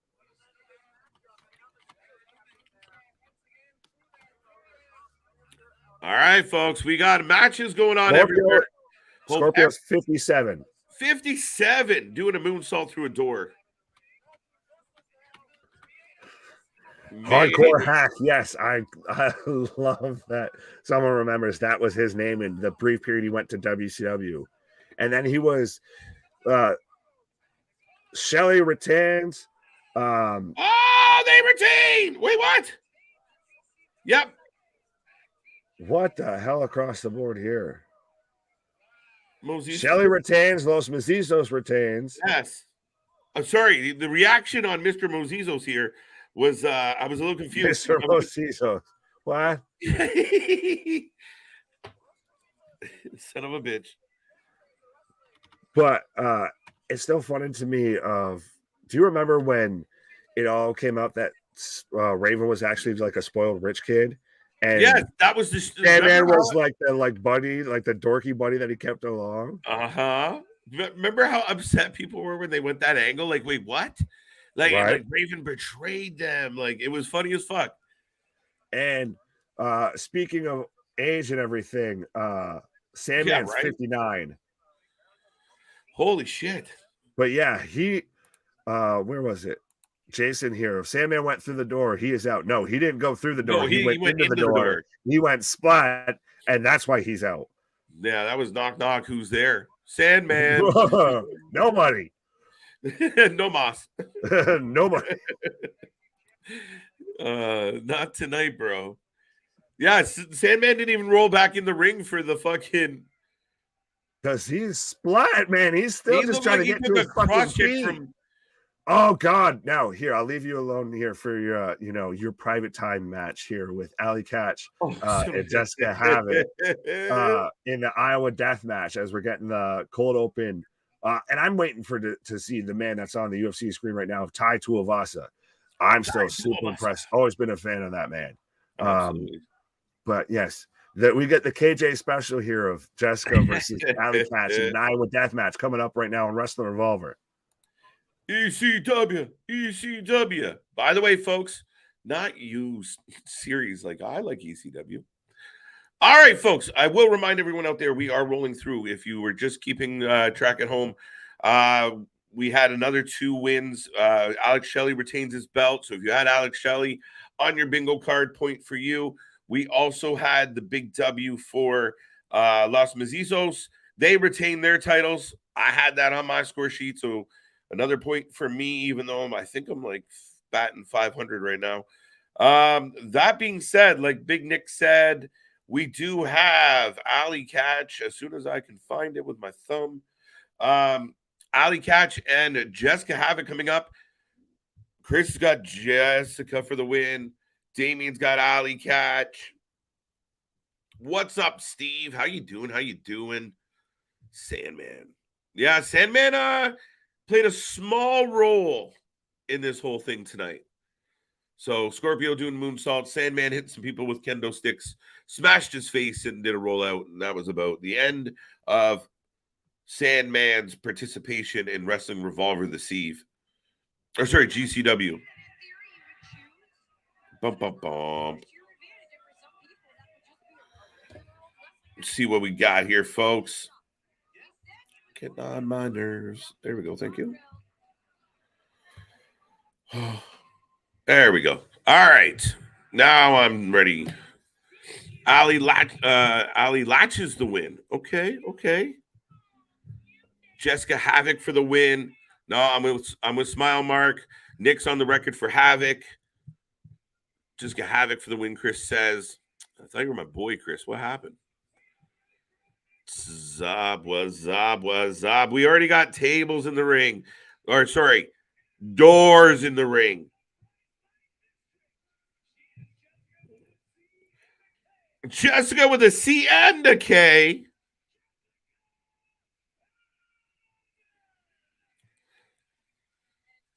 I really think Jessica Havoc kind of came into her own in 2022. And I'm not saying she didn't have any good wrestling time prior to that, but I really think, we kind of seen her evolve. She kind of let a lot of her personality out. And truthfully, I really do think that over the last while, it's been really fun to kind of watch the evolution of, Jessica Havoc to Jessica with the C and a K, which I love. And here comes Ali. One half a Boosie. Need some Slipknot soundtrack. There you go. Absolutely.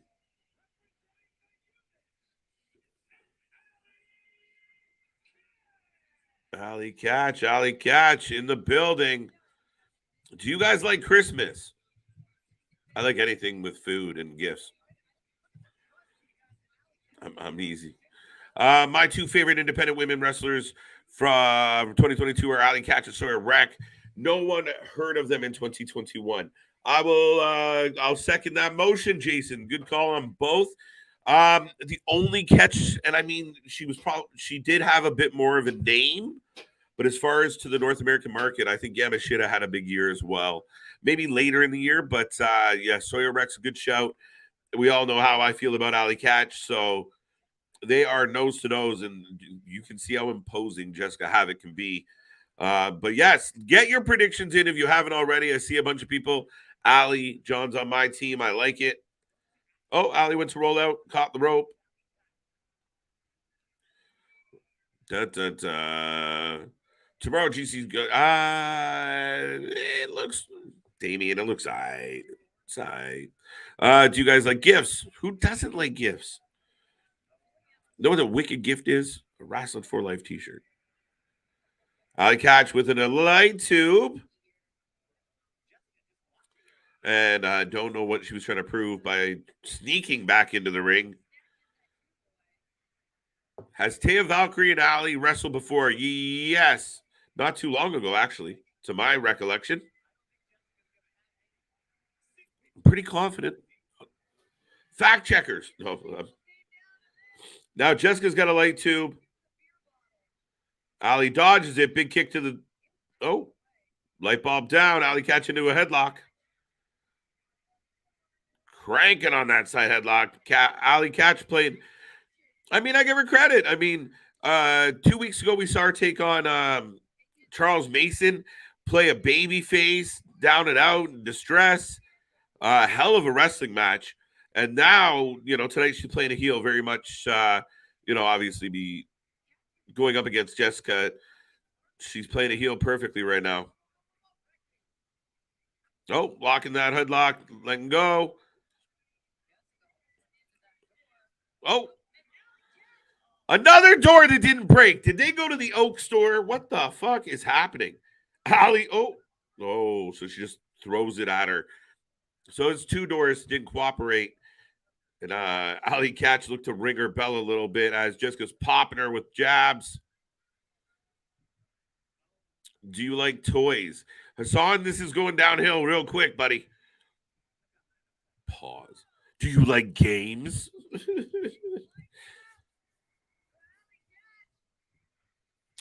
Give us the gift of us. Let's try again. Rewind. Give us the gift of a subscribe, a like, a share. Tell everyone you know about us. Just walk into your family and say, Alexa, Google, Siri, subscribe to Wrasslin for Life Network on YouTube. That's it, folks. Do it today. Thank you for joining us, and we continue to grow. Again, just going 9 months strong. So thank you for being here. Thank you for tuning in tonight. It's good to see 20 plus people. Man, right now, I believe Ali Catch has got some blood and Jessica's got some weapons. What has she got? It's an 8x10. Oh, she's stapling an 8x10 to her head. And it fell off. Hard-headed. Heard that rumor. I watched Taya Valkyrie versus Ali Catch GCW free pay-per-view on YouTube like a month ago. There you go. Ding. All right. So far we had a door spot, didn't work. Oh, now we got the staple into Ali's head. Ali walking around ringside with an 8x10 of Havoc. I don't know. I can't see it. So the lady's not holding back any punches.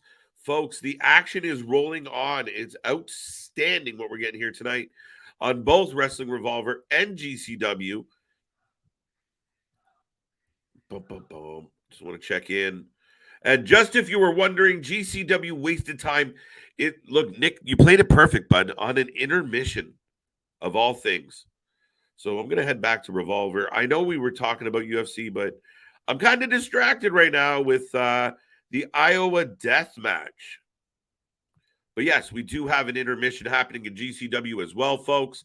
By all means, whatever's on your wrestling mind, get it in this chat. Keep the chat alive. Keep the chat busy. And let us know how you're feeling about the action tonight. And, of course, we're rolling through 2 pay-per-views and a peek on some UFC Fight Night as well. December 10th, XPW, Merry Christmas. Hey, Nick, do you want to make it a really, really long show on the December 10th? Oh, wait. That's just between me and him, folks. Don't pay attention to that at all. I can hear him yelling at me already. But that being said, let's get back to Wrestling Revolver real quick. See what's happening with the ladies. And right now, I got Jessica in the middle of the ring. I believe it looks to be glass everywhere, so I missed something. Allie just don't give a fudge. No, she's excellent, excellent, excellent. It's fun to watch the evolution of Allie Catch. This death match is going to be insane. So far, so good, Damien. Yes, Ricochet won the trophy. Chris? Oh, Legos in the mouth. Super kick. Legos or thumbtacks? That was Legos. I should pay attention. Oh, yeah, definitely Legos. Legos. I always shake my head when people say Legos. Lego my egos. Just about to say that. We get a primetime solo shot of KJ's dream match happening. I don't know if I'd go that far, but this is pretty amazing, especially as far as the standpoint of ladies independent wrestling. This is 2 women that have done an outstanding job in 2022. And look, they're not holding back. You're not watching this going, this is a good women's match. No, this is a straight out grudge match, death match. They're digging in, and it's outstanding. So there, Nick, I turned it into a strong answer. Ha, ha, ha. Kenta has a match tonight. Yes, he does. We are going to get Kenta back in action. And oh, my Lord, Jessica Havoc just taking stacks of light. And now Allie Cash giving her the old gash in the forehead.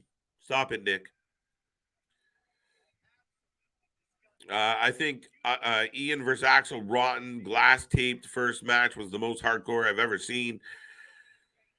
I still think it was fuck. I mean, see, I'm a little more old school. We got McFoley and Chainsaw Charlie going at it over in Japan, and you got barbed wire taking off pieces of ear, and I mean, some of those matches with Aoki and some of the fucking exploding rings, and I mean, there's been some insane things out there.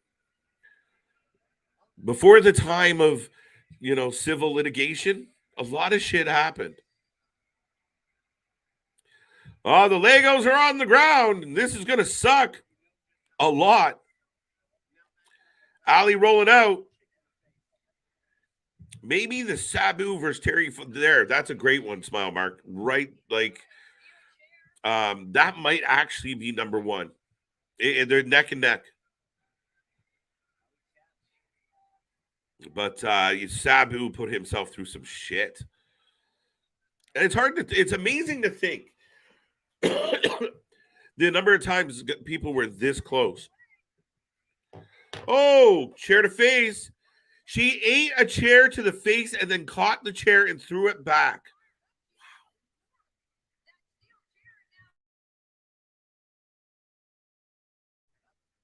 Allie Katz takes a boot. What a move by Jessica. Big kick to the side of the head. Who's more over, Alex Colon or Nick Gage? In this environment, nobody's more over than Nick Gage. He is hardcore Jesus. Blasphemy. Accusations. No, nobody's more over. Alex Colon's over, don't get me wrong, and he's got a cult following. I know Nick and myself are both big fans of Alex Colon, but, fucking Nick Gage, like I said, is hardcore Jesus. Cross body on the light tubes, and 2 count. The match will proceed. I used to own that kind of Japan Deathmatch DVD. That was brutal. Listen, I'll be honest. Sometimes it's hard to watch. And I mean, hardcore shit without without a good story. Like Nick and I talk about it a lot, where we've seen some really good death matches where they told a story through it. This is a good death match. There's wrestling amongst the chaos. But when it's just spots for spots, I'm like, eh. But I like a good wrestling match. This is a good wrestling match. We got blood, we got pain, we got agony. Alley Cat sells her ass off. Jessica's a pro. I love it. It's good. We're good to go. And I'm dying all over here. Don't worry. I'll get out Halls. Both good shouts. Smile, Mark. Still say Onita and Terry Funk. See, look, I mean, you can't deny what Onita did in the depth of hardcore. But yeah, Onita and Terry Funk were just fucking madness. But there was a collection. Oh, Spike. No. Okay. We're still going. Yep. Yamashita and Cologne. That might also go down as a surprise match of the year as well, Nick. Because we weren't expecting it to turn out the way it did, but what a fucking match that was. This is why I love GCW. I love deathmatch. All right, Damien's worked up over the hardcore side of things. We got more hardcore coming your way, but now we got barbed wire. Whoo! Alley Cat still got a garbage can over her head.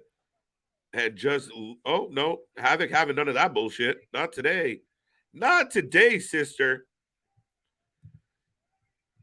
Yelling at each other like two angry McDonald's employees. Only certain people get that joke. Necro Butcher may be the most insane wrestler of all time. You listen, Necro Butcher is nuts. That's a hard comparable, Smile Mark.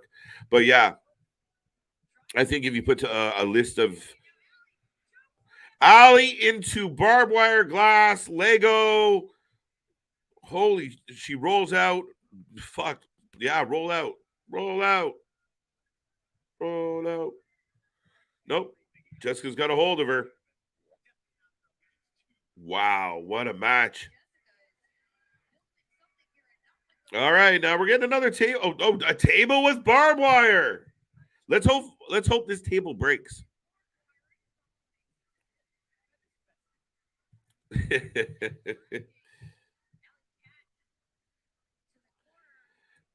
like it. Up goes Jessica. She's propped Alley Catch on the top turnbuckle. Looks like we're going for a superplex. Catch fighting back with the table below them. Whoo! Alley got her up.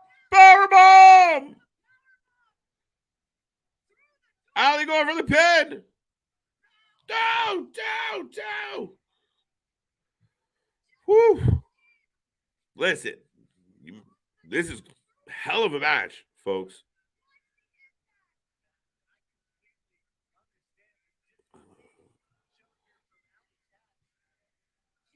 Thumbs up, thumbs down if you're watching right now. How you feeling about this match?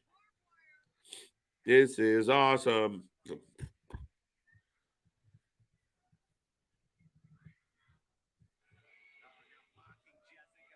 Oh, Jessica with the block, rolls through.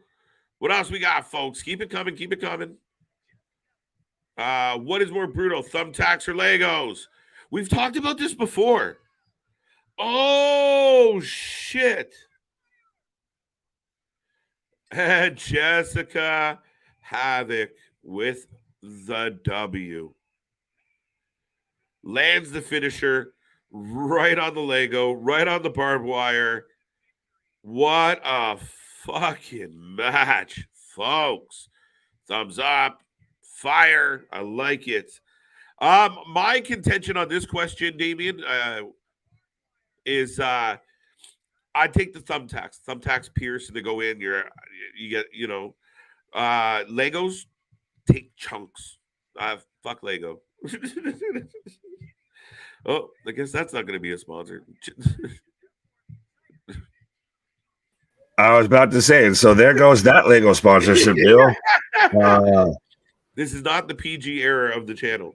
No, not at all. Well, we've got death matches going on, and like I said, I guess I timed it, or you said it, and I was thinking it of. I guess I timed it perfectly. Of GCW in an intermission, as we just got the wrap up of Ali versus perfect Jessica. Timing.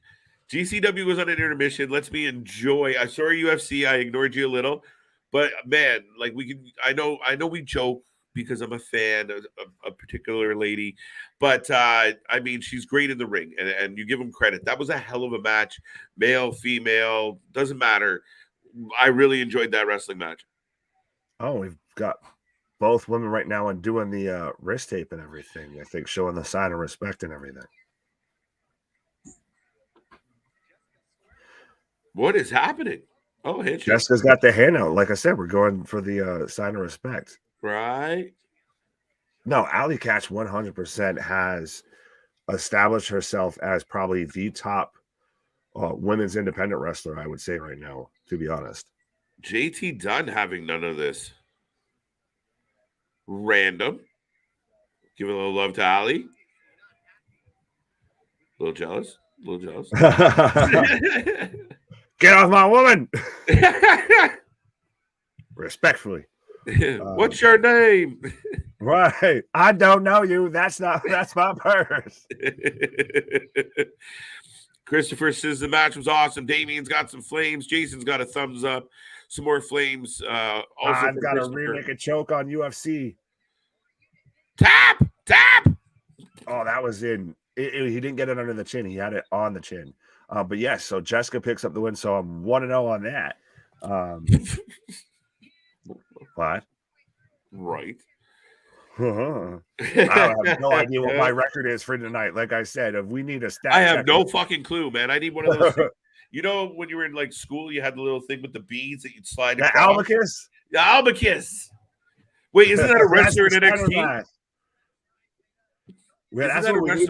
We need to just have tallies on like where our names are and everything. We'll just have a scoreboard like tally thing. We'll just have to mark it each time we were right. No. See how accurate we are to our predictions. But we were coming back allegedly. I know I'm like fucking. I don't know how many matches we bet on, but I'm like 3-3 or 4-4. Yeah, I don't think anyone's undefeated here. No, not at all. It's been back and forth. I got that one wrong, so I took another L there. But well, I don't blame you for taking Ali. But the X Division Championship is on the line, ladies and gentlemen. The X Division? Yeah. Impact Wrestling X Division Championship on the line.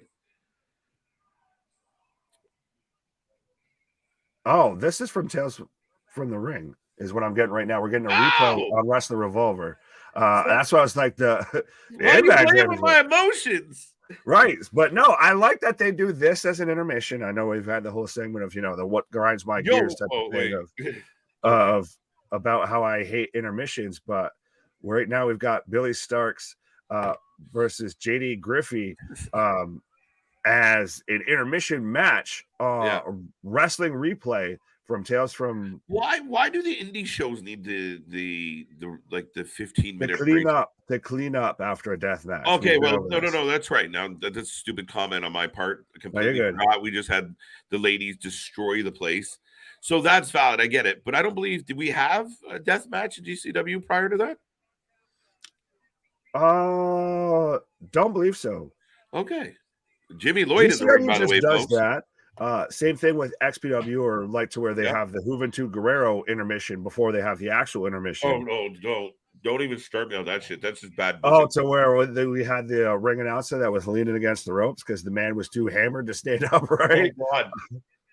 But yes, we're getting the X Division title defended on Wrestling Revolver in a replay from Tales from the Crypt. Tales from something.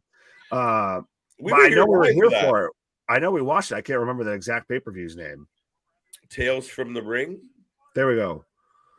I'll believe it. But I've got Jimmy Lloyd right now in GCW, so we're getting a match. So get your prediction in.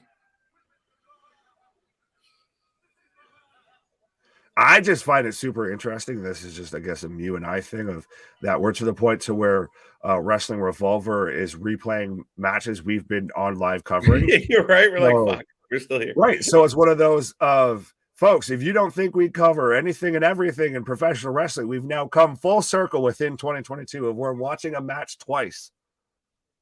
Right. On 2 different shows. It doesn't surprise me. And it's not a best of 7 series. Ah, touche. So I got a match kicking off between Jimmy Lloyd and I'm not even sure. I missed his name. Lander. Jake Lander. Ned Flanders? Ned Flanders. Well, I've got Price and Rowe right now in the Octagon on UFC, as I've got Gringo Loco coming out to the ring right now on Wrestling Revolver. Hey, Gringo's at Revolver? Replay. Oh, yeah, fuck. As I've got Casey Navarro coming out. Stop giving me the play-by-play on the replay. Fine. You're confusing me. Playing with my emotions, Smokey. Intermission also helps the crowd relax and digest what they just watched, recoup energy, and for the rest of the show. I agree to disagree, and you're triggered. At times, yeah. No, because then you just book the fucking show better. Not only that, I mean, there are times. Have you ever been at something and you get an intermission or a break, and it can take the vibe out of the room? Sometimes it's hard to kick start it again. That's the thing. For everybody that says, "Oh, an intermission, helps bring the crowd back and it gives them time to, catch their breath and everything," I would challenge that 9 out of 10 times it kills the fucking audience and you lose every bit of momentum that you've had going into that. That's why you see WWE stack their shows certain ways of your opening match and your main event pretty much bookend the whole show, and you'll have your moments, especially on like a WrestleMania, to where they'll have your moments to where you dip throughout the show of basically your pee break matches, what have you, of your matches that you can halfway pay attention to, and that gives you your moment to catch your breath without having to just take an intermission. Mm-hmm. No, I completely agree. I think, I understand you have a death match, you want to clean shit off. Okay, fair enough. Makes sense to me. Take a pause. But I we see consistently with some of the indie shows, we put these intermissions in, and it's like, oh, but just keep the show going. Bring out the next match. What, is it a bathroom break thing? To me, it doesn't make sense. Right. It's an interesting concept that I want to hear an explanation as to why on, I guess. But maybe right now, is it possible? Sorry, Nick, I didn't mean to stop. Go ahead. I was going to ask you, is it possible that because the crowd is smaller, you don't want a bathroom?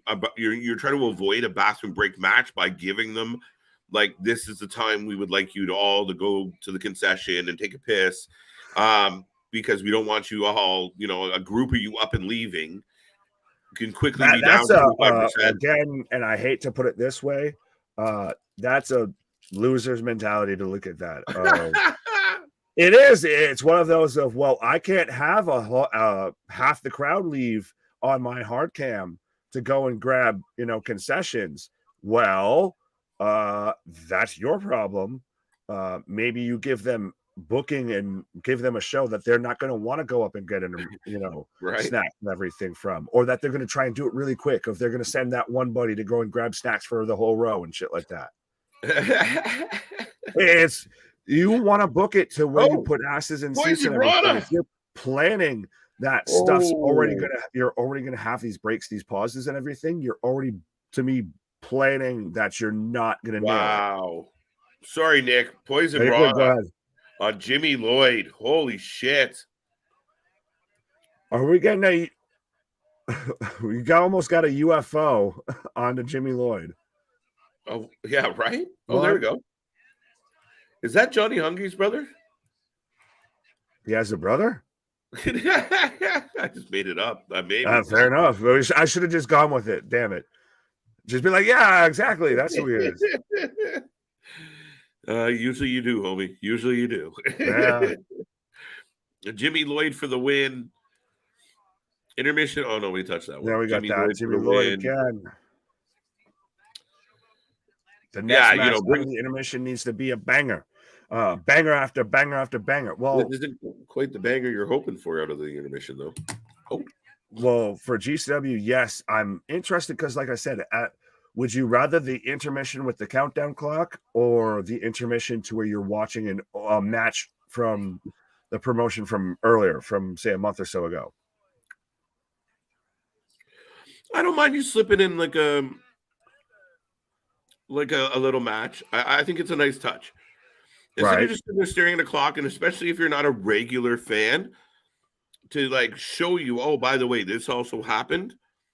Not a bad show. Yeah, this is also what we have here. It's advertising. If you're gonna take a fucking break, might as well at least advertise besides just a countdown clock. Why? Right? No, I agree with that. I miss Jimmy Lloyd's got him up. Who is Jimmy Lloyd wrestling? It's bothering me. Fact checkers, let us know because I'm not sure. Damien. But, yeah. Oh, it's Statlander. What? Jimmy fucking Lloyd. Jimmy. Oh shit. Yeah. Wow. Yeah. Dive off the stage after getting power bombed on the stage, and then now a springboard moonsault into the seats. Both men down. I want to see Kenta's match versus Speedball Mike Bailey when Wrestling Revolver returns. That would be an awesome match to come off of intermission. It might be the main event. Yeah, that's not a bad show, but yeah, like you said, it might be the main event. So why what do you end with? The championship match, maybe Swerve. Fair enough. Starboy Charlie, thank you, Christopher. Okay, yeah, okay. I thought, yeah, thank you, Christopher. Right.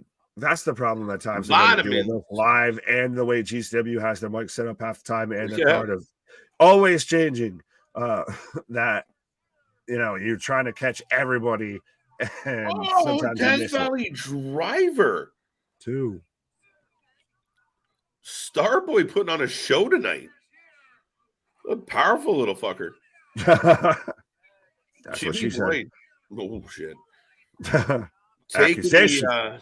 Taking the pile driver. Jason says GCW's next pay-per-view is December 31st. GCW New Year's Eve. Love I. Atlantic City. That's an interesting show. Right. They also have I'm looking forward to Hard to Kill, January 13th. There you go. Well, I heard you already. Oh, Destroyer DDT. Right. 1, 2, 3. 2 count. Starboy with the kick out on the Destroyer DDT. A fucking match. You said before, if this isn't the match that you come out of intermission with, and it might be because it's building pretty slow. It's getting everybody. You're running through the gears here of, okay, we started off a little slow. Now we're getting a little bit better. Yeah, and we all know Jimmy Lloyd known for a lot of the hardcore stuff, Nick. Like, I mean, just to tell you the otherwise, nice. 2, 3. But see, that goes to like what I was saying of how this is a bit like ECW of you have your really hardcore matches, but you can also just have really good matches that don't involve any sort of real hardcore shit. Yeah, absolutely. The fans are banging on the ring. That was a hell of a match. Right. Hell of a match. Live in Atlantic City. Sorry. Now you're fine, Jason. I think we kind of surmised that. But yeah, that's one of the things that GCW has shows constantly. All the time, constantly. Yeah. Right. So we try and get as many as we can. Yeah, I mean, if you go back a few years, what it would be was they do a bunch of these shows that we would never see, and then they would have their main handful of shows that got onto a pay-per-view or landed somewhere. Now with all the streaming services like Fight, they just fucking every time they build a ring, they're like, tape it and stream it. Let's go. Well, and it was interesting to see that one that they did to where they were on like the boardwalk and everything. You saw like the ocean as the backdrop and everything. But we're getting Effie versus John Wayne Murdoch. And again, we were talking earlier about like, vicious hardcore matches that we've seen and everything. Right. And I would say the finals of the Nick Gage Invitational, or even just the Nick Gage Invitational this year as a whole, but especially John Wayne Murdoch and Alex Colon going at it, especially knowing everything that I had been through and watched it that night, was just a fantastic match. Fantastic watch. Right. If you haven't seen it, folks, go back and watch it. Christ, you can go back and watch us watch it. We got the guys getting taped up just to keep going. And holy fuck. Now we're heading into the next match. Yeah, we got Effie versus John Wayne Murdoch. So Jimmy Lloyd picks up the win. And now we're setting up for Effie versus John Wayne Murdoch. The crowd, the announcer said something. The commentators laughed about something. I can't hear shit. There you go. Yeah, GCW sucks with their audio. That's why we are the alternative commentary for them. Right. For Wrestling Revolver, for WWE. Fuck off. Fucking Kevin Patrick. Same thing with Excalibur. You can piss off. We're the alternative commentary for anything and everything when it comes to pro wrestling, folks. Absolutely. So be a friend, tell a friend, like, share, and subscribe if you haven't done so already. And I'm not a doctor and I don't play one on TV, but the wrestling does get scientifically proven better once you hit that subscribe button. And it's the giving season. It's the holiday season. So absolutely give us, the gift of a subscribe. Let everybody, just walk into your family's house there for Christmas dinner, Thanksgiving dinner, what have you, holiday dinner, and just say, hey Siri, hey Google, hey Alexa, subscribe me to Wrestling for Life Network on YouTube. What? And see how many phones go off and everything else. But right now we've got Effie coming out to the ring. So give us your prediction, folks, for Effie versus John Wayne Murdoch. I'm a John Wayne Murdoch fan. I think he takes this match, especially, like I said, coming off of the Nick Gage Invitational. Folks, if you haven't watched that, go back and watch it. The man was getting, his shoulder like duct taped and everything just so he could compete in the finals match with Alex Colon, and still put on a hell of a match and won. But we're still getting the replay video on Wrestling Revolver, and I'm in a commercial break on UFC as well. Damien's taking John Wayne Murdoch. Smile says, I think having wrestlers from AEW and other promotions hurt the AEW ratings and storylines. It breaks continuity. Yes and no. Well, first, AEW would have to have continuity to break it. And also a little bit, I don't fully mind it. I do listen, AEW has given other wrestlers a gigantic platform. 100%. I can't knock that as much as I knock AEW and everything.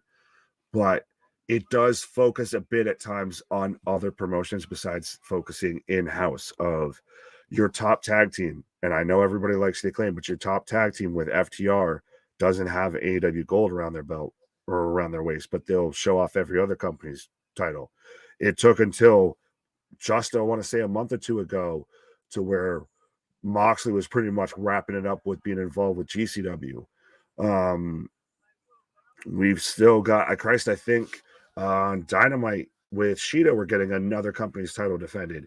Ring of Honor is pretty much taken up a ton of time across AEW television, and I know that Tony owns Ring of Honor, but it's supposed to be a separate promotion. So AEW just doesn't focus enough in-house. I wouldn't say if it's fully, so I halfway agree with you of still getting them on these other shows does help. It does help draw eyes because especially with so many of these guys you're basing hiring on them off of their independent wrestling career, not of how you've built them up, or you're just halfway anticipating that people know who they are because of what they've done on the independent scene. So having them still wrestle on the independent scene, I think helps a bit. But right now I've got the intro going on for John Wayne Murdoch. So let me get through. So Chris says Effie for the win. Marvin says John Wayne Murdoch. Well, I think that's the first time you two guys have gone apart from each other when it comes to predictions. JV again, what up? I saw your comment there. The vitamins are very good tonight. Yes. Vitamins be with you and also with you. But first we lose to Dutch. First we lose to the Dutch, and then the Mets lose DeGrom to the Rangers. It's a bad day, Nick. A very bad day, but being here is better. There you go. Glad to see that, JV. But yes, I did, T's and P's to all the Mets fans out there for Jacob DeGrom signing with the Texas Rangers. Still holding out for my Yankees to sign Judge. I can't breathe, any bit of sigh of relief. I can't really, do the Nelson Muntz point and ha JV until Judge signs with the Yankees. So I'll give you that one. But yes, I did see also, so U.S. T's and P's again out of the World Cup. But we did at least Ricochet representing the U.S. won the World Cup. So we've at least got that. And that was a hell of a match. But Affy with a big elbow right now to John Wayne Murdoch. Christopher says GCW should pay you, KJ, and Nick for being second comment team because, like you guys are saying, the GCW auto team sucks. Facts. Christopher, be a friend, tell a friend. Tell everybody you know. The bigger we grow, the more that might happen. Or even then, Christ, use the social media platforms, use the Twitters and everything. Say screw you, Elon, and tweet out to GCW how they need to have us as, I guess, the official watch party for GCW. We'll make that happen. I'll speak that into existence come in 2023. No, Ricochet represented Ireland. Fair enough. Good shout, JV. You're catching me up on you're calling me out on my own continuity. So see, there you go. Damn. USA taking the L across the board. Great show for Wrestling Revolver tonight. Yeah, so far both shows have been a really good show. Right now I've got Affy pulling out a door. So it's been hit or miss, I guess, so far tonight on what doors, will and will not break instead of, the Japanese tables that won't break. Now we've got, I guess, the Japanese or the Home Depot doors, the Lowe's doors, that won't break. But we've also got Eric Anders versus Kyle Dawkins right now kicking off the main card for UFC Fight Night. Thompson versus Holland. So let me know who you're taking for that fight. Let me know if you haven't already who you're taking. John Wayne Murdoch versus Affy. And I'm still waiting to see what we're coming out of for Wrestling Revolver. We're still getting a replay package here. Or a replay match, sorry. Oh, Affy with the chair to Murdoch's shin. And we're on our way in the UFC round 1. Neck breaker. Drop kick into the chair on Affy. As Fenix got on GCW commentary, I think she could be a backstage personality at AEW, kind of like Kayla Braxton. Small Mark, I'm going to be honest with you right now, my guy. I'm not sure who Veda Scott is. I could, I guess, try and use the Google box real quick and see if I can look that up. But so I can't fully give a full accurate opinion on that. Okay, fair enough. Not sure, but just based on the looks like she might be more playing Velma in a Scooby-Doo movie than trying to do wrestling commentary. But that's neither here nor there. What? I ain't reading that. You go away. Accusations, pause. But Murdoch right now with skewers. He's putting the skewers into Affy's hand, and we're coming out of the break on Wrestling Revolver. She's an indie wrestler married to Mike Bailey. Oh, fair enough. So, that screams of SoCal Val to me with Jay Lethal. I know that they weren't actually married, what have you. But maybe. I think right now, at least, you almost were going to have me that some of, the wrestling, on air voice personalities are good, but few more than most. As we've got thumbtacks right now in GCW, but I still find it interesting that Ian Riccaboni's a part-time guy when it comes to AEW. That Mauro Ranallo, if he still wants to do it, he's not being used in professional wrestling right now. Why am I blanking on his name? Nigel McGuinness isn't hired for a company right now doing commentary. All of those things right now to me are insane. Those are guys that 100% versus your Kevin Patricks, your Excaliburs, you're having Chris Jericho guest appear on fucking commentary. All of that. Those are the guys that should be telling you the wrestling stories. And I've gotten more critical as of late of the wrestling commentary, especially because they've done that whole switch up. But I think that there's plenty of guys and gals out there that should be getting an opportunity versus who these companies are going with right now. And Effie with some big slaps to the chest, as I've got both men trading shots on UFC, and we're getting OGK versus Dad Scout versus Infrared for the Wrestling Revolver World Tag Titles right now, coming out of the break for Wrestling Revolver and a 2 count for Effie. What is more brutal, barbed wire or thumbtacks? Thumbtacks. Or no, barbed wire is what I would say is more brutal. I'd rather take a thumbtack spot if I wanted to, or if I had to, as we get a spear from Effie. Not saying like I've ever taken a fucking bump or anything, but barbed wire, I feel like you get legitimately caught up, and it keeps slicing, it keeps digging everything. Of thumbtacks, they gotta just, once they're in, they're in. But again, I'm never claimed to be a professional wrestler. I'm just a wrestling personality. So with more personality than one show can hold. That's why we've got Wrestling Revolver, GCW, and UFC going on at the same time. Kind of snuck that out on KJ.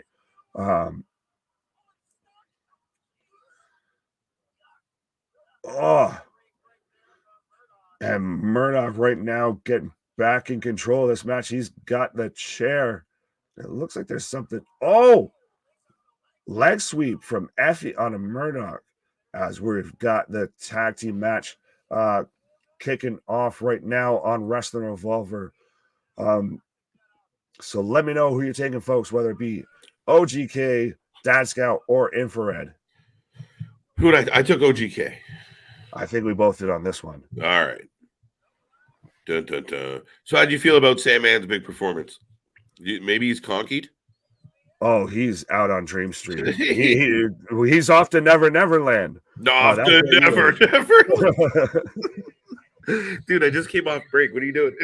Right. No, that's 100% where that man, came out there. He did exactly what I wanted of SANDMAN. I expected nothing more and nothing less. Of that man came out, gave us our entrance, maybe a little bit too late. Maybe not as much as, smashing the beer can on his head, but I'm fine with that because, concussions are a thing.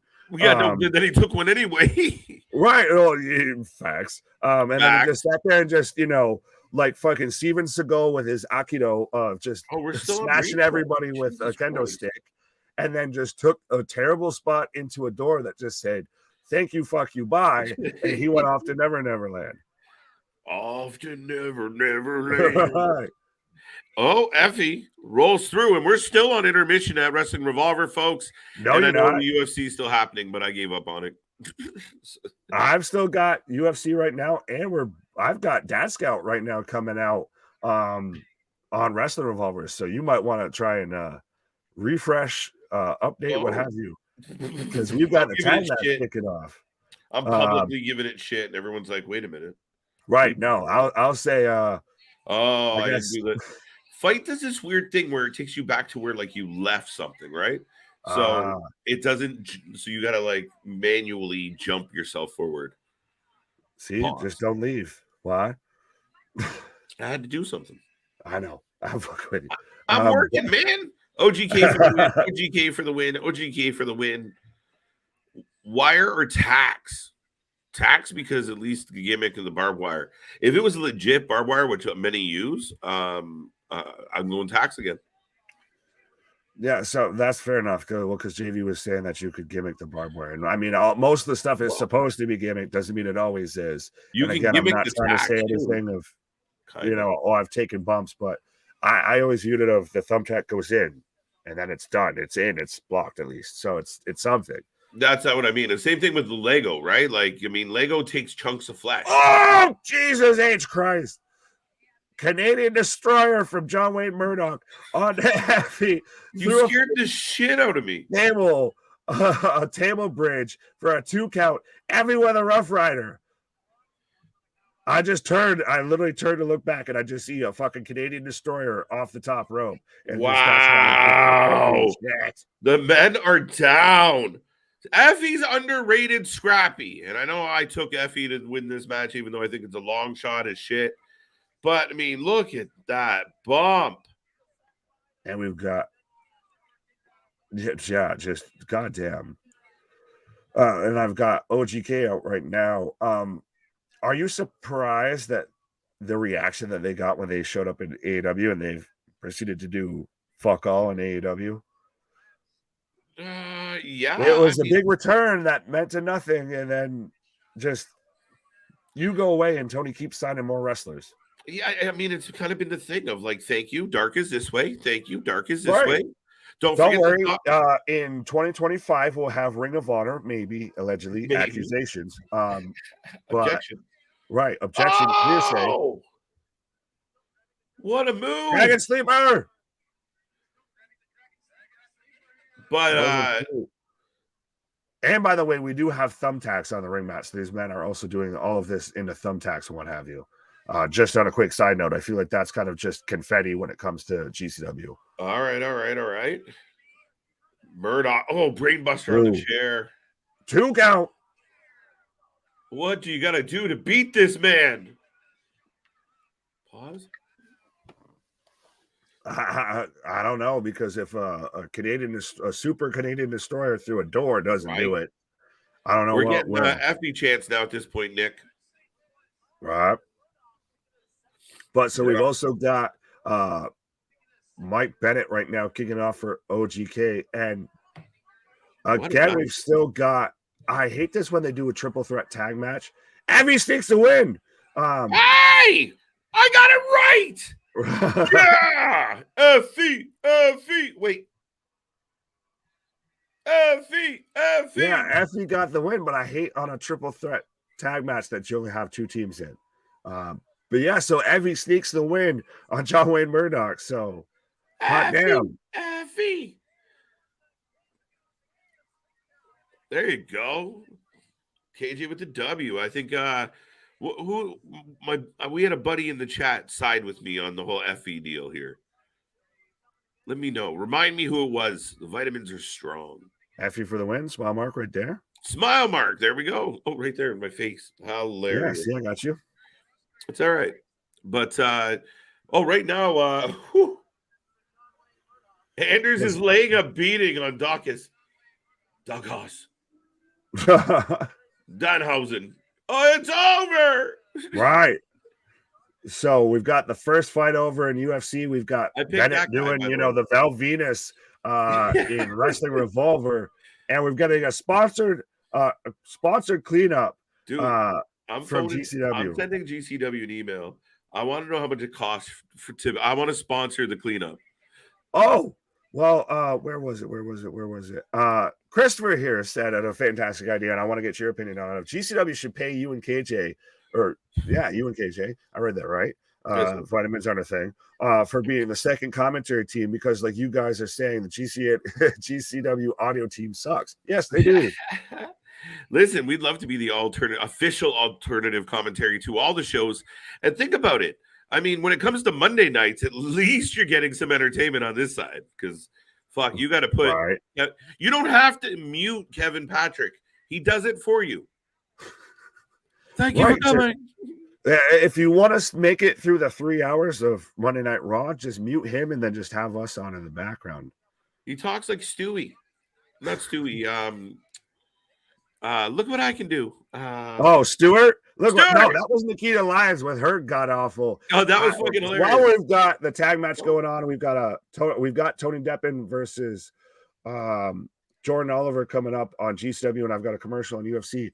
But yeah, Nikita Lyons' terrible spinning back kick and that terrible end of what was supposed to be a total elimination, what have you. That was. Yep. Go ahead. But did people not realize she was selling the sore knee? Right, but at least extend the leg. At least make it look fucking halfway believable. To me, when I saw that, it looked like Stewart doing the look what I can do. Look what I can do. Yeah. Right. It's like watching a toddler try and do, a flip or something, and then just do it terribly. And then that total elimination after that, right, with Gigi and JC was god awful as well. Oh. We got a melee going on, by the way. And he's been reading a book going rope to rope for how long now? Have you seen this? He's still reading a book. Oh, yeah. It was the best of times. It was the blurst of times. Alex Shelley with a tope. Here I come. Alex Shelley? You mean who wrestled earlier? What? Cough and drop while reading a book. Listen, am I crazy? I don't know if I've seen this gimmick before. What book is he reading?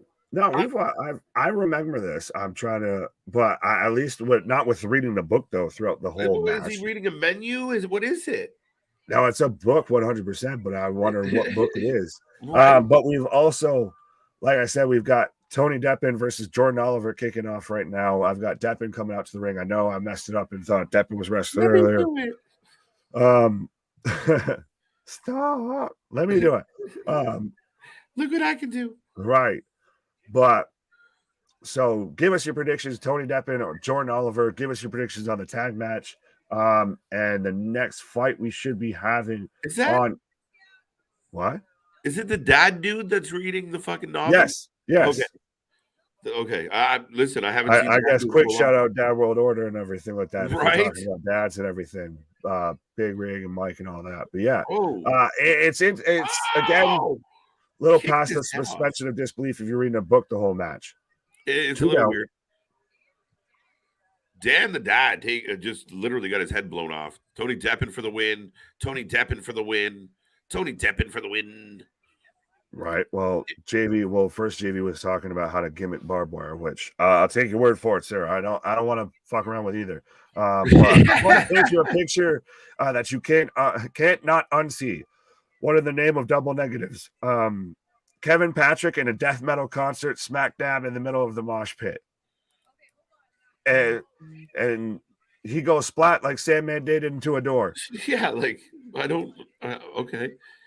I mean, it would be funnier to see him like Kevin Patrick probably death marches to the Wiggles. There you go. Right. I like it. What comes around is all around. Big clothesline. Big clothesline. Jordan Oliver out right now. Oh yeah. Mike Bennett in control. So you took Oliver, right? I took Oliver. I got Deppen. Pause. But yes, I took Oliver. Right. Infrared. Oh! 1, 2 go. Add back in. All right, this match is nuts. This reminds me of a good old Ring of Honor match. As it should be. Hey, come to Wrestling Revolver. It's what Ring of Honor should be. JV even saying, now Spot Mark's popping people in the chat. Pause. Right?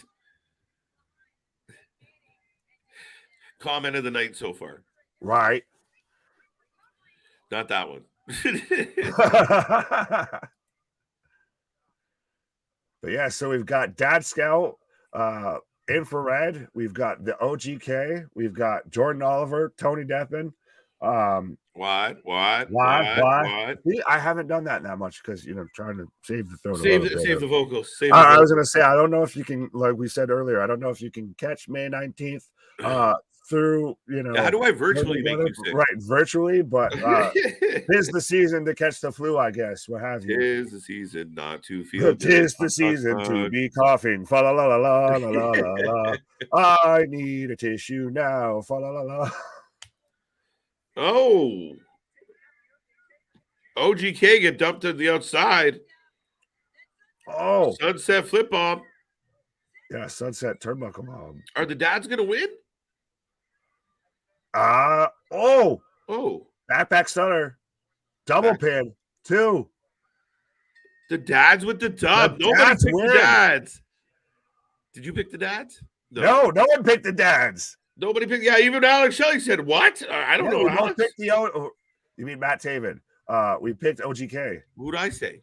Alex Shelley. Oh, close. At Motor City Machine Guns, OGK. I get this. Not the same person. Confusion. Vitamins. But yes. So Scout dads, I guess top dads out of Scout dads pick up the win. I have a thing from the UFC right now saying short break in progress. So you even get intermission on UFC. You're shitting me. You're shitting me. I swear to God, short break in progress. I've got be John ahead of Anik Ted. right now, and I'm knocking stuff off my desk and everything as I'm saying Fuck this. this, fuck that. This shit. No, I literally, I was smashing my head. I just felt something Hey, is fall in that my lap working? from the desk. Hey. Oh, what the fuck? Deppen doing a handstand into a submission hold. Why do their microphones suck at Wrestling Revolver? Bullet Club Bullet in Club the house for life. Wrestling for life. For life. So we've got Ace Austin and Chris Bate cutting a promo right now. back. That's Revolver. lame. In the old school NWO black and white, I'll give him credit for that. I mean, if you're gonna knock off the NWO, just go full black and white, literally. Yeah, go all out. Go all out. Right. And no dogs involved, no doors getting kicked in, no ace steal, no. You're still going all out. So no chairs getting thrown, no none of that.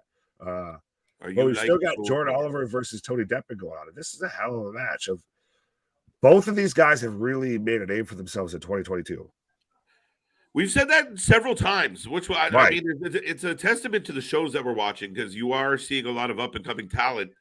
And yeah, I think both Ace Austin was kind of pegged as a future big name, and in 2022 we really seen him kind of walk into that.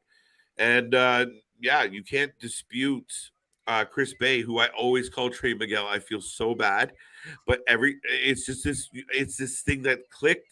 And you know when you get this little like you can't fix it.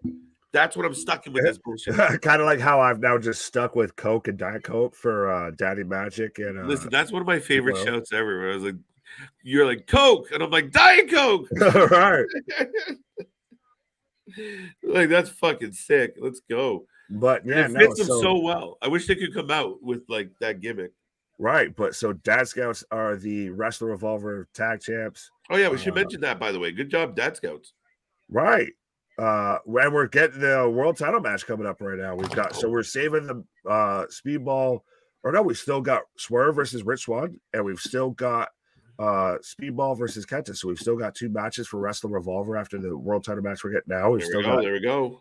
Jordan Oliver versus Tony Deppen on GCW, and we're setting up right now Jack Hammonson versus Roman Dolidze.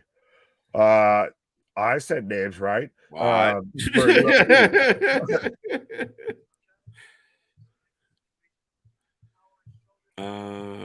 It's technically possible to get sick virtually. We're not going to go down that road. Right. What?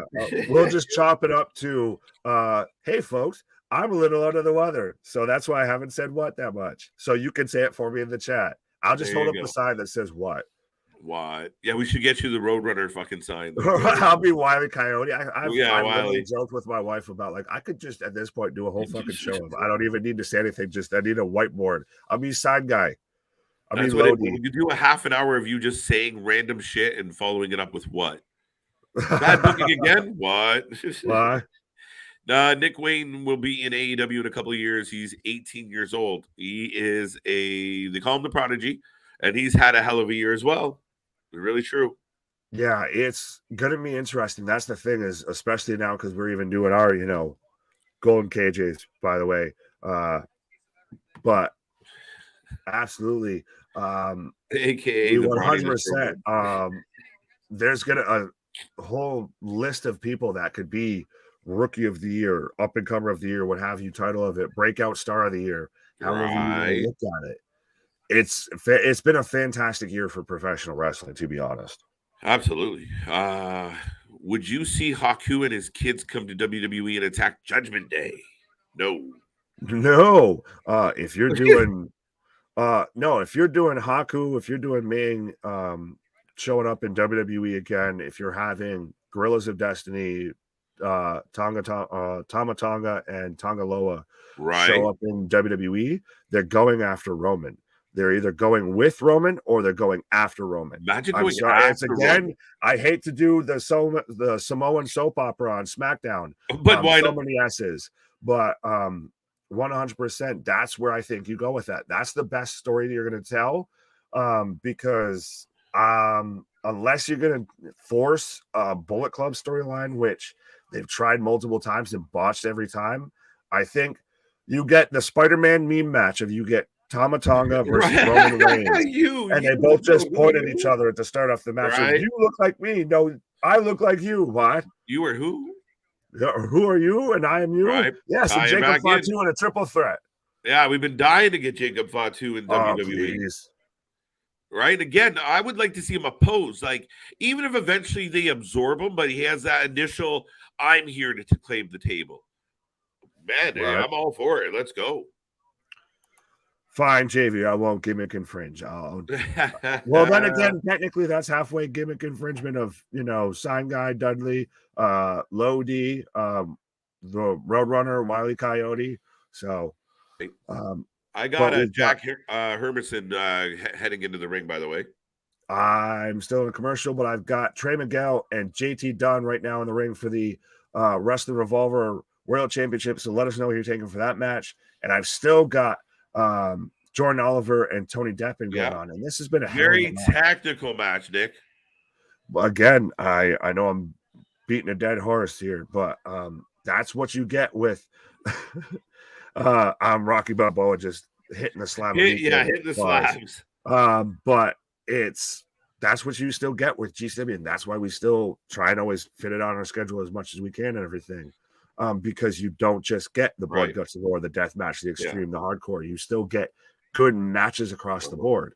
Yeah, it's easy to paint it with it's all garbage wrestling, but it's not true. It's not true. There's a lot of up and coming stars there, and you know what? I'm all for a little bit of chaos once in a while. Right. Bruce Buffer doing his thing. I see a lot of Trey Miguel. Trey Miguel. Here's a question. Damon says, is there any dream matches that Eric Young could have on the main roster or NXT KJ?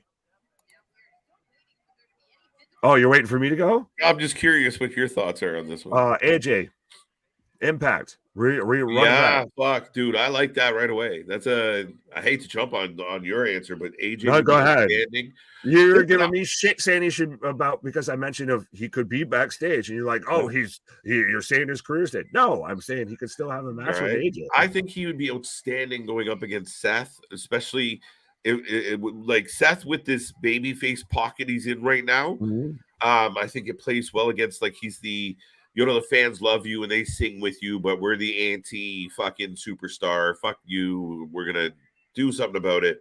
I mean, there's a lot of options. I love it. I'm a big fan. What? Gulak. It might be. It would be one of those things that happens on main event or something like that. But I think it would be a sleeper match as if you had Gulak versus Eric Young. Interesting. But I also like the idea of... I mean, there's a possibility to go after Judgment Day, especially if you have Nikki involved. You just want sanity back. I do. I mean, I think they got shafted in the WWE, and I think they had an opportunity. If Eric Young can do sanity in the same vein that he did Violent by Design, we're in for some really entertaining shit. I mean, he can cut a promo, and those packages they put together where he's got that. What if a guy like Eric Young consumed a Joe Gacy into a group, right? And was, mentoring him on how to properly be a creepy bastard, that kind of thing. Or we get, like JV says, EY versus Moppy. E-I-E-I-O. Well, and then Smile Mark says Eric Young versus Ciampa versus Gargano, triple threat. Eric Young and Braun Strowman could be an amazing tag team. No, Brawny doesn't need a tag team. Just bring back Nicholas if you're going to do a tag team. That's interesting. I wouldn't have thought of putting them two in a tag team, but I mean, I think Eric Young's a pro. I think he can pass on a lot of, to your point, Nick, about his backstage presence. A guy that knows how to get whatever he was doing over. I think he's a great example and a great outlet for younger talent because, I mean, if more wrestling, I think Triple H wants guys that can make the show have feeling. What if it's Eric Young versus Bray? Oh, that's not a bad shout, That's honestly. juicy. Yeah, that's not a bad shout. I'd be for that. Right? Trey Miguel for the win. Did anyone bet against Trey Miguel? I don't think so. You did. Not even because us. I took Trey Miguel first. Oh, yeah, that's right. Fuck. Right. No, did I agree with you on this one? Maybe. See, this is the problem. We need a statistician. We need a scorekeeper. We need an official to officiate the officiating. Right. But where's Will? JT, wait, what? Nothing. JT right now on the outside as Deppin on the outside as well. And we've got Hermanson versus Dolades right now in the UFC. Yes, and they're just up against the fence. Right. Let EY be what Ric Flair was to Triple H for a guy like Austin Theory. That's not a bad shout, JV. That's a really interesting way to go about it. I don't always agree with what you say, but I like that one a little bit. I could give you one better though, but I think this guy's going to SmackDown, or at least it's been put out there when they were doing their World Cup promos and everything. Is Robert Roode? Well, Robbie Roode was there was pictures out there about him recently getting surgery. Right. So I mean you do have that in the pipeline. I do see, Bobby Roode returning at some point. Now, honestly, I don't officially know. Maybe the fact checkers out there can confirm what procedure that Bobby Roode had. Right. It's called catering and Titus. Oh shit. But I want to get, as the representative of Canada here in this international broadcast team here, this World Cup of wrestling that we've got going on every night. I like the team. I like the team a lot. Eric Young, Bobby Roode, KO, and Sammy restart Team Canada. I'm down. Let's go. And then they bring in fucking Taya too. You just and we get when all looks like we're down and out. Brock Lesnar returns. I was gonna say wearing all jeans. Wet dream faction for KJ. Right? Comes in all denim and saves the day. In the most Canadian outfit, the Canadian tuxedo. Right? Just riding a tractor with a fucking Canadian flag out the window. Well, listen, for obvious reasons, I was a big fan of Team Canada. And I really, like I said, I feel like I've been watching Eric Young wrestle for 25 years, and I have. Jesus Christ. Well, shit. Speaking of Team Canada, by the way, we did, a triple header last night with SmackDown, Rampage, and Impact's, throwback and everything, to where we had Scott D'Amore not only in action, but picking up a win. Hold that thought real quick. So Dunn just flips off a little kid. See, you can do wrestling stuff to little kids. The fact that you had to stop that. No, I'm sorry. Go back to what you were saying. No, I get what you said. The fact, though, that needed to be said is a testament. But no, I just wrapped up of, well, speaking of Team Canada, we had Scott D'Amore not only in action, but pick up a pinfall victory last night. So absolutely go ahead and check he came to the ring looking like a familiar character. He did have a tennis racket, so that can help you figure out who he. Guess who won the pony? Guess who won the pony? Oh, we're gushing blood, bro. Where are we gushing blood? Because I've got Dunn and Miguel on the outside. Dunn was dripping on the mat, bro. Like dripping. And I think Miguel just grabbed him and was like, "Are you good, bro?" Like, dude. Fair enough. Because I've got Oliver and Deppin still going at it. You know I'm doing good on the vitamins. Bros are starting to come out of my mouth like the hotcakes. Right. And we're not a former WCW or Impact lead writer, bro. But no Team Canada. 100% of the charm behind Team Canada. Wait, what? We lost you at the end there. Right. Not gonna lie, you had me in the first half. You lost me at the end, M. Night. Right. Next War Games, Canada versus USA. I'm down. Miguel just split the Huevos. Definitely did not take that kind of springboardy shot right because you just saw it. That man's clenching at his hamstring right now. 100%. Yeah, he went down uncomfortably. Yeah, because he caught the front of his knee on that, so it jacked up his whole leg. There you go. Scott D'Amore leading the Right. charge. Then you go back, JV, go watch us yesterday, and then you just, put the two together. I think Scott D'Amore has done extremely well. And I know Scott D'Amore takes some shit from some people sometimes, but I honestly think he's done extremely well with the Impact, especially in 2022. Oh, yeah. Fuck, he might be the Booker of the Year. Fuck the other two companies. Facts, because there's Vince left part of the way through. Tony. Yeah. It's Tony. And Tony's right. And Hunter's hasn't been on the job for that long. So Hunter's got a strong case, I think, regardless of not putting in a full year. Oh, yeah. But it's still, even if you got, well. if it's a fourth quarter comeback, but it's a very strong case. As we've got a cheeky Nando's kick from Dunn onto Miguel. Big shot from Oliver. It's an Osprey move. I want some chicken. Yeah. Oh, Deppen just whipped hard into the corner. Right. But no, Scott D'Amore 100%. I could see him if he was on a creative team in a company like even say AEW that had that type of money and that backing behind it. Yeah. And it was on weekly television with a major network. I think that would really be beneficial. Yeah. I mean, I can't dispute that at all. Do you know when Brock Lesnar left? The first time he would have signed? Yeah, I saw that story going around. I mean, I didn't really. Yeah, I guess. Can you imagine him on Impact? That KJ could have had, Cheerios for breakfast this morning instead of scrambled eggs and toast? I hate at times stories like that of like, unless it was super close, and well, it didn't happen. So I get that. I'm not trying to go at you, Damien, but I just again, the dirt sheets have been insane lately in wrestling. Factor. What? JT Dunn with an X Factor. Where are you at? Because I've got a roll up for a 2 count from Trey Miguel. Oh, I'm slightly ahead of you, apparently. What in the Rudy Blue House is happening? You should get the face buster right now.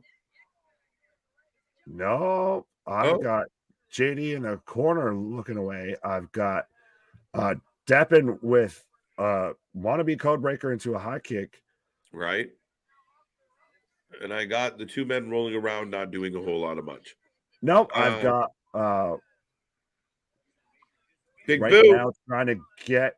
Oh, he's got a knee lock going into. He's basically got an STFU if he really wanted it in the UFC.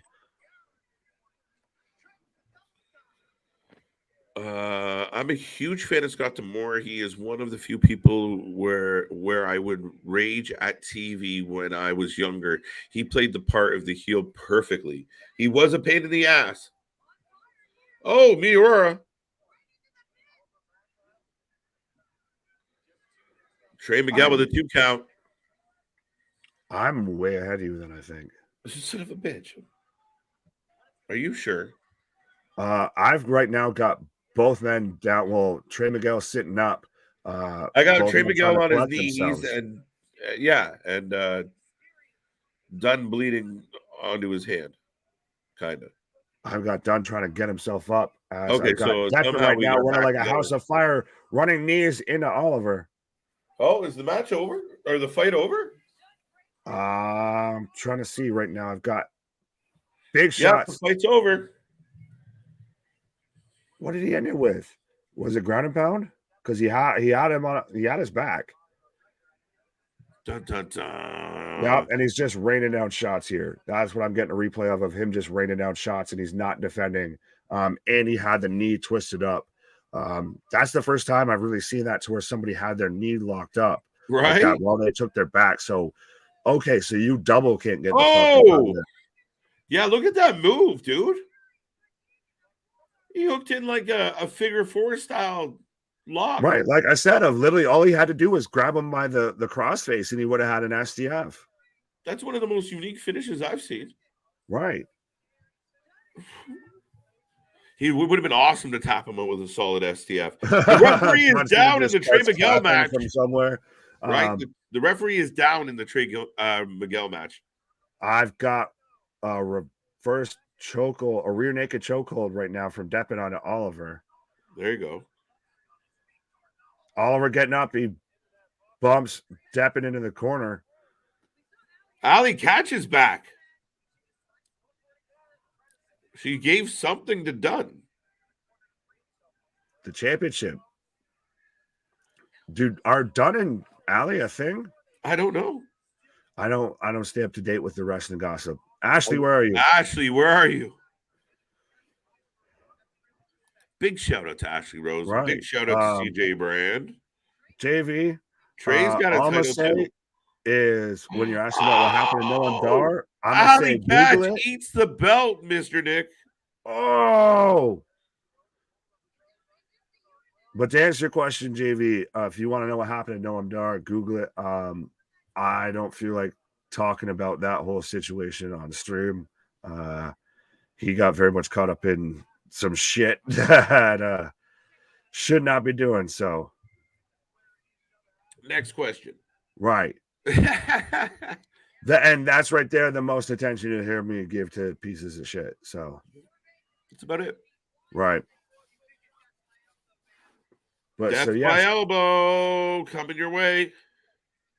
So shit, Trey is down. Done with they're trying to wake the ref up. So are we right about same? And I've got both men on the apron going looking for like a superplex off the side or into the ring, actually. GCW. No.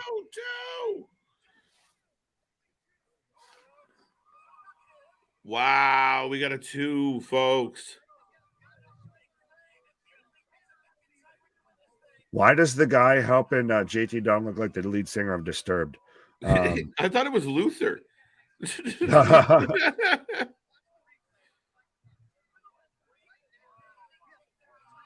But kick out for a 2 count in GCW. Oh, wait a minute.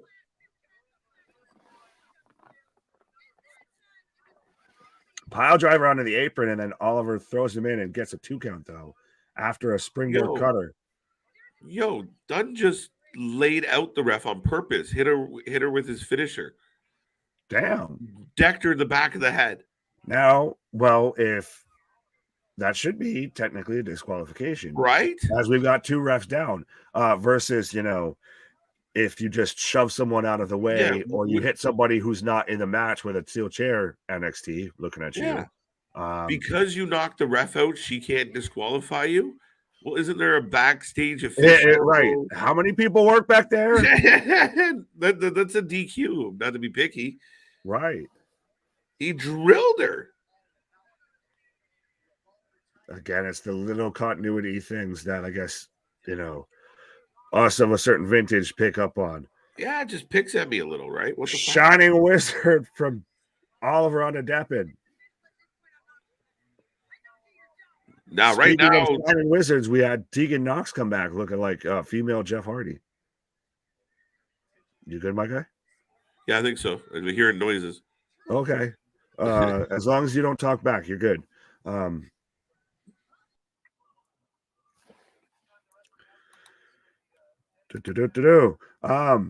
so I've got Trey Miguel going up to the top rope for a diving meteora for a 1, 2 count.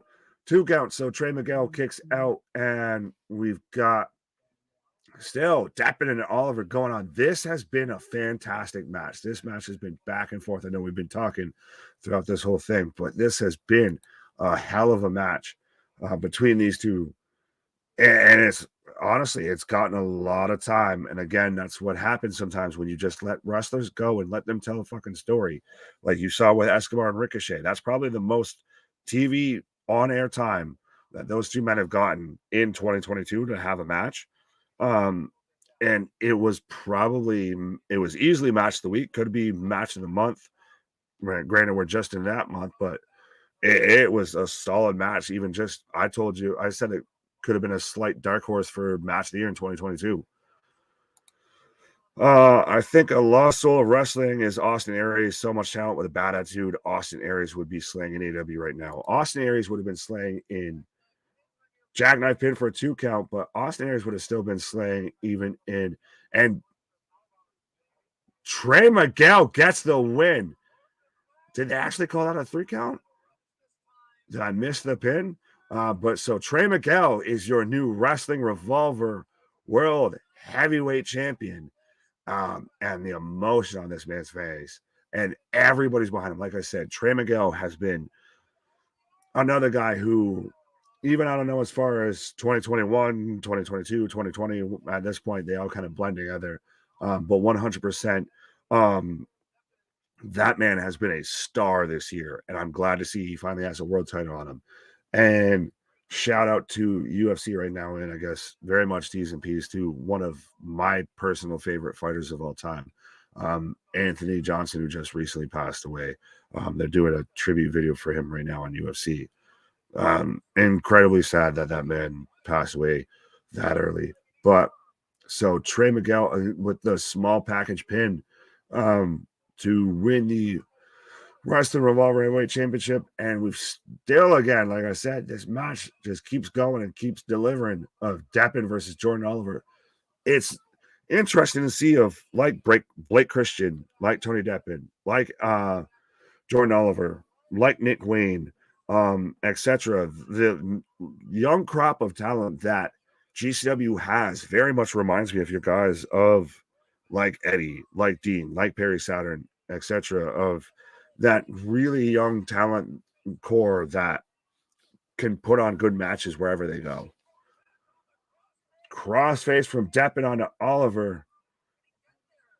And again, T's and P's. Anthony Johnson as they're doing Rumble, as they're doing a whole video package. And I've got Macklin right now cashing in his golden ticket on Trey Miguel. So we might get Macklin, I guess, cashing in. Macklin might be leaving here right as soon as Trey Miguel wins it.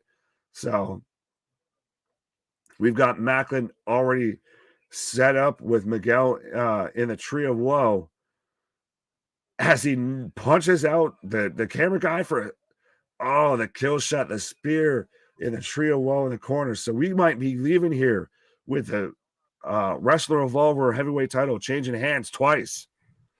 Boom. We might get a title change again, dude. Right? See, I knew once I said that, you'd be perking up and be coming back here. Oh, my buddy Macklin back on the screen. Speaking of Macklin, we used to get Deanna Prazo dropping. You're new. You're new. Undefeated, undisputed Wrestling Revolver World Heavyweight Champion, Steve Macklin. Stevie Macklin capitalizes. Right, cashes in the golden ticket like Charlie Bucket on Trey Miguel for the World Heavyweight Championship. So now we've had that title change hands twice in about 30 seconds. There we go. Amazing. What a shocker, folks. Right. And we've got a crossface. UFC's on an intermission again. Pin, what? UFC's yeah, well, I've got UFC on a commercial, so it's been on intermissions. They're showing like a watch along. They're showing us on UFC. Fantastic. Right? Nah, we're better. Right. So does that make you Joe Rogan or John Anik or I'll take Joe. Daniel Cormier? Right. I'll be the controversial one that puts his foot in his mouth. Oh yeah. 2 count again still with Oliver and Deppen as Macklin's leaving as world champion. Is Oliver and Deppen still going? Yeah, you're letting these guys just fucking go. And it's like I said, we went on a little pause there of GCW has this fantastic core of young talent of Jordan Oliver, Tony Deppen, Nick Wayne, Blake Christian, etc. Absolutely, man. You're not wrong at all. And I mean, it's again the underrated, overlooked side of GCW, and it's kind of like the old ECW model. There was really good wrestlers there and really good wrestling matches amidst the chaos. Chicken wing, crossface. In the middle. And we're getting KENTA versus Mike Bailey coming up on Wrestling Revolver. Who? Kenta versus Oh, Speedball I is thought you coming up said on Wrestling Penta. I was Revolver. like, wait a minute, what? Yeah, Sierra Romero. We're getting, part 4 of the best of 7 here since we've already got Fenix. Sorry, we already had Los Mizzies. Right.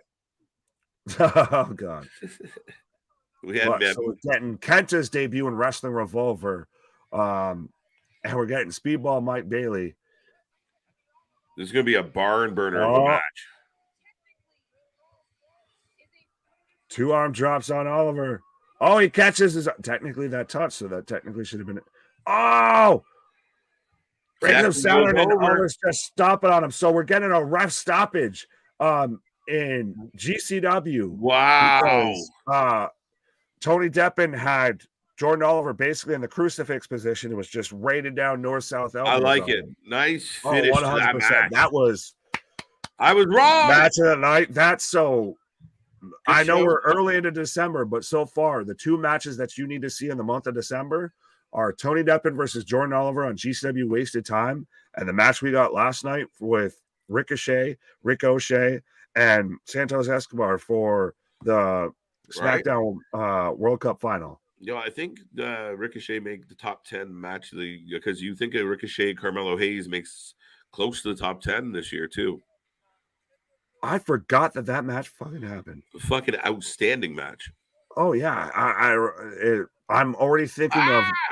It's funny because now I'm thinking of the double, the crisscross body tackle spots that they did in both matches between Carmelo and Ricochet, and that we got with Escobar and Ricochet last night. Yep. And the one in Escobar and Ricochet looked like an absolute car crash. Yeah.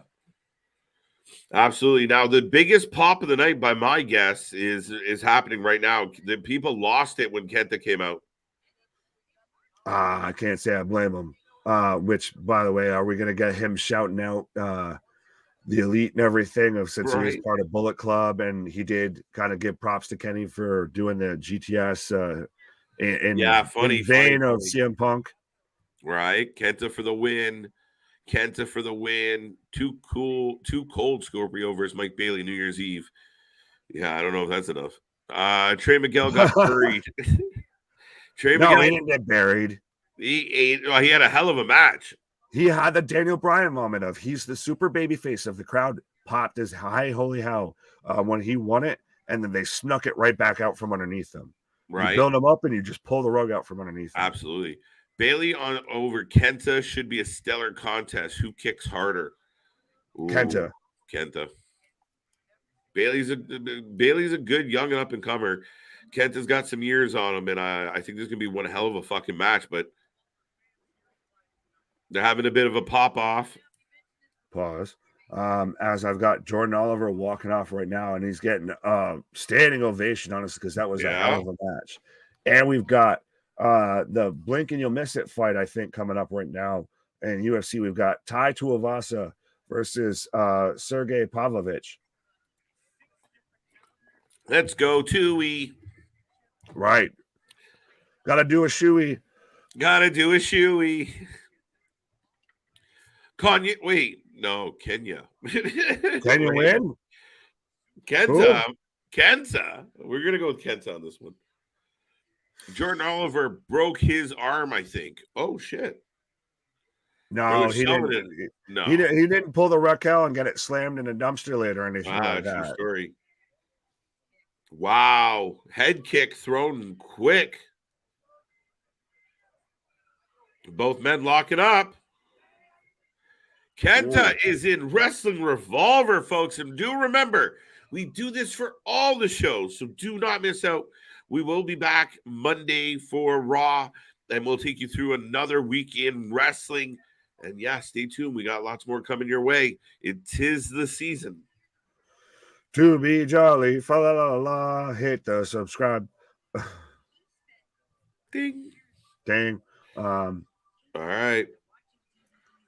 I'm getting a replay video on GCW as we've got Kenta and Bailey kicking it off.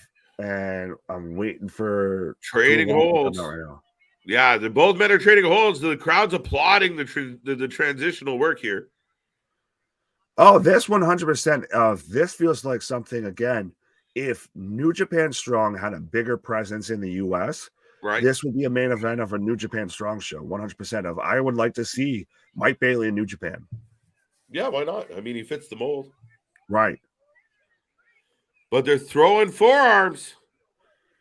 Oh, blocked kicks. Look at this shit.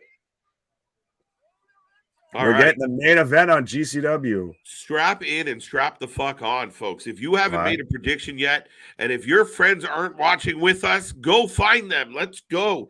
This match is insane right out of the gate, showing off technical work, showing off footwork, showing off athleticism, and both men showing to be dangerous out of the gate.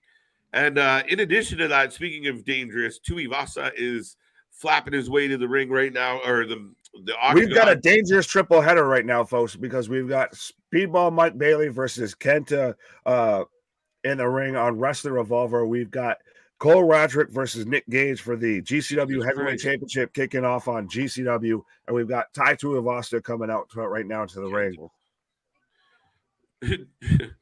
Tuivasa for the win. Trivasa. Chavasa. Chicago. Ah, dude, get out of here.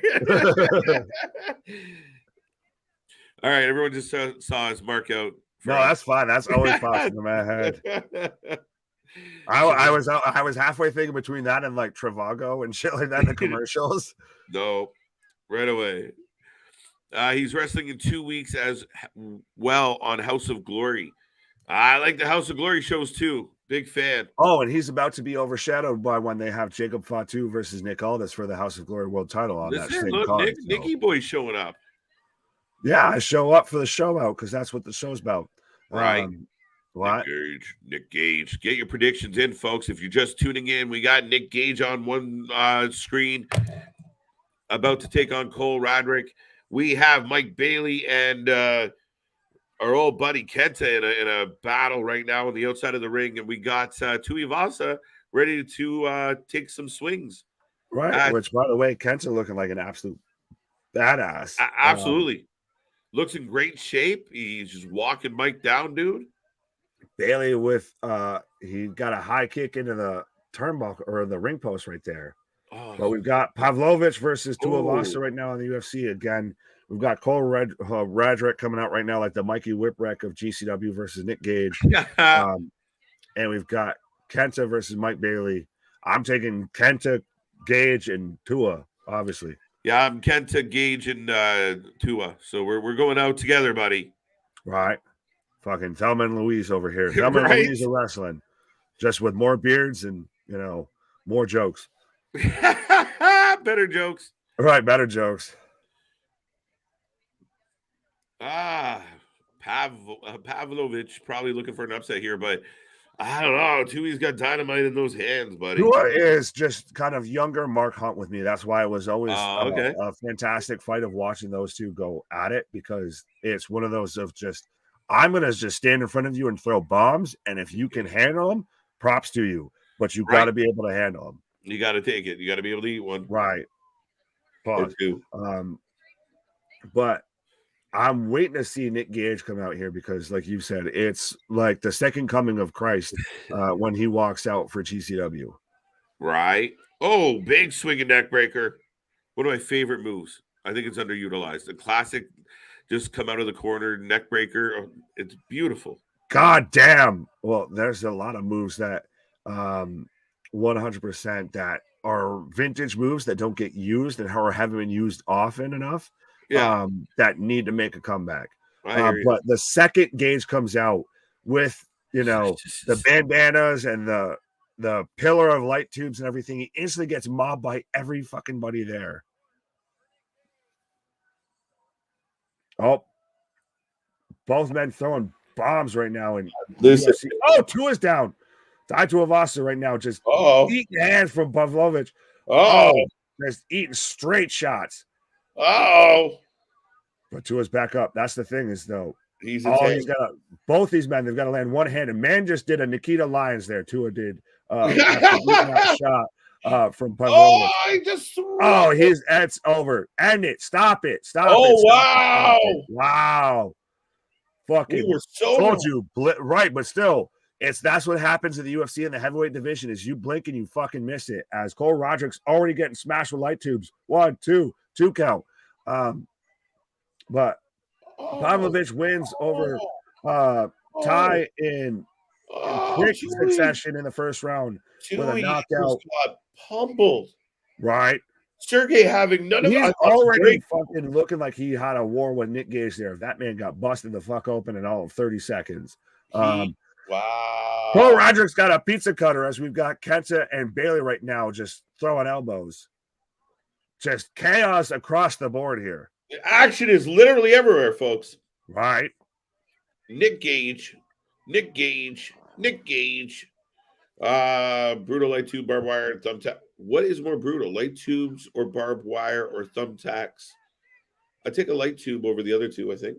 Can I have the option of none? Because I like not doing any of those. We do analysis, okay? Right. I'm a personality, sir. I'm not a wrestler. I don't take bumps. Speedball with a huge kick, by the way. I'm the only one who thought of something else there. Oh, wow. Oh, pizza cutter to Nick Gage's forehead. Good God almighty. Help me, Rhonda. Oh. Chicago. JV, when have you taken all three? I want to know. I want facts. I want proof. I want video. Which, by the way, do you want to take the time here to talk about? We are still ever expanding, folks, 100%. So, absolutely. I know JV's got his own little thing going on there and everything like that. But absolutely, if you know anybody or anything like that wants, potentially, join the team, we are, always open to tryouts. Yeah, come to the trio, bitches. Right. Yeah, no, we got lots going on here, folks, and we're always looking for talented people that want to help contribute and have passion and drive. If you particularly, we're looking for someone to report the news, read the news. That's about it. We want to get that back off the ground, and also people to help. People to help with some technical side of things as well, because we're only so many people, and as this continues to grow, we'd love to support. Now, that being said, if you do reach out, it happens not to be the case, keep in mind it's keep coming back. We mean it's nothing but business. Right. Anyway, cheers.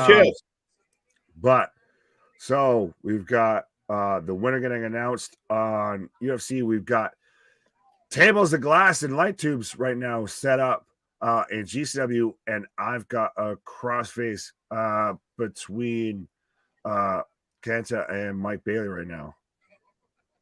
Yeah, Cole Roderick not fucking around tonight. He's got the hardcore Jesus bleeding. Well, you kind of got to. Oh, light tube to the shins. That's the thing is if you're going to go at Nick Gage and it's a match like this, you kind of go at him hard and fast. Pause. When was the last time we covered a straight up Nick Gage singles match? I feel like it's been forever. His match versus Moxley. That would have been that was the last one, right? But before that, it was a hot minute. Yeah, so we've had we've got a Bath and Body Works bag, a holiday bag of shampoos, right? Of what I thought were going to be thumbtacks, but it looks like they're like cheese graters or something. Yeah, are they joiners? They're something that's going to hurt bad. I know that. Oh, twisting elbow drop. Two count. Big boot from Bailey on a Kenta dumps him onto the outside. Sergey just springboard moons. Wow, like almost the man shot himself across the whole ring with a fucking springboard moonsault. Out of all the light tubes, are the easiest to take. I would have concur with that. Another pizza cutter. Oh, the Nick Gage special, the Domino special. Oh, he digging that shit in. And the barrage of light tubes God damn. Oh, shit. Cole eats that one. Yo, I can't be Tui Vasa got dusted. Well, that's the thing. Is again, like I said, with the heavyweight division of you got a lot of killers out there. You've got a lot of dangerous guys. Like we're potentially going to get John Jones versus Francis Ngannou. Meanwhile, you still got guys like Cyril Gahn. You have guys like Tuivasa. You still have guys like Mark Hunt. You still have guys like Derek Lewis. You still have guys like Curtis Blades. The heavyweight division in the UFC is always a murderer's row, and it's one of those of it's you're gonna get got because everybody's just throwing bows. Oh, Bailey misses on the moonsault. And Nick's still running around with the pizza cutter. Nick Gage going back to, his days of working at a pizza shop of just running around with a pizza cutter and every fucking thing. Roderick covered in blood at this point. More light tubes coming your way. Oh, no, we're going to use this one for a whole different reason. I was going to say, GCW needs like a fucking Lowe's or a Home Depot sponsorship or something. Some hardware store, Ace Hardware or something. Another case of light tubes. Back set up on the corner as Kenta with a big drop kick into Bailey in the corner.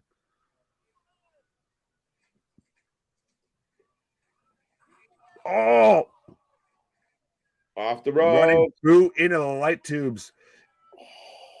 Tony Nese, eat your heart out. The coup de grace, the coup de grace on Mike Bailey from Kenta for a 2 count.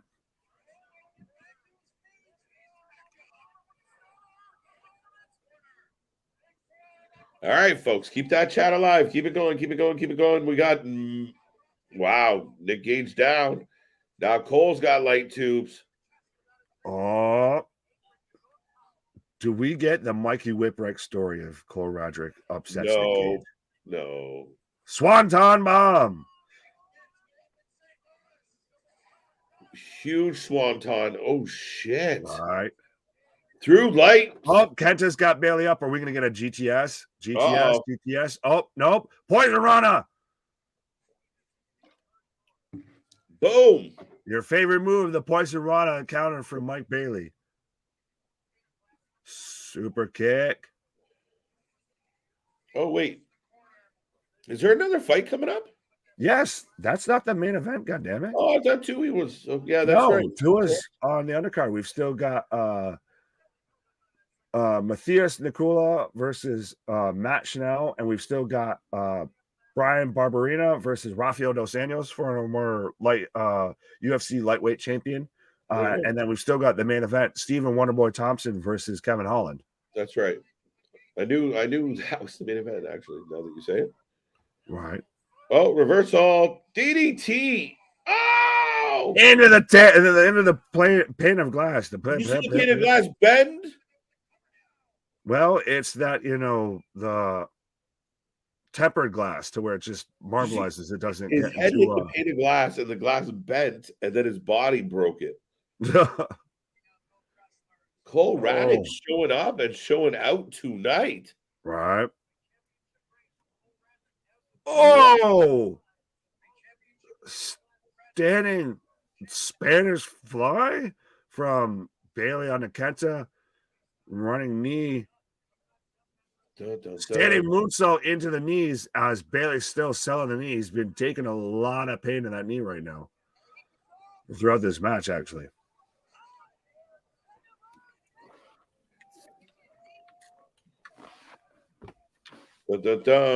We got action everywhere, folks. Well, Buffer's back at it, too. I like JV's comparison here. At this point, Nick Gage reminds me of Dula the Butcher with his fork. Of I guess Nick Gage with pizza cutter. Yeah, he does kind of become synonymous with that a little bit. Right? Fair enough. I see my pizza cutter in the kitchen when I'm cutting up a frozen pizza or anything like that, and I instantly start thinking of Nick Gage. Moxley's forehead. Right, Moxley's forehead. Paper mache. This rolling is for a 2 count. Who comes out to challenge Gage after the match? Raven. I don't know. I don't think we're gonna get any sort of a challenge after. John Wayne Murdoch. Alex Colon. Rita Yamashita. I like that one. Right. Damien says, I love watching Nick Gage matches. Always brutal. I love it. These men are exchanging kicks to the chest. Oh, absolutely. This is, we've got a combination of essentially U.S. meets New Japan strong style.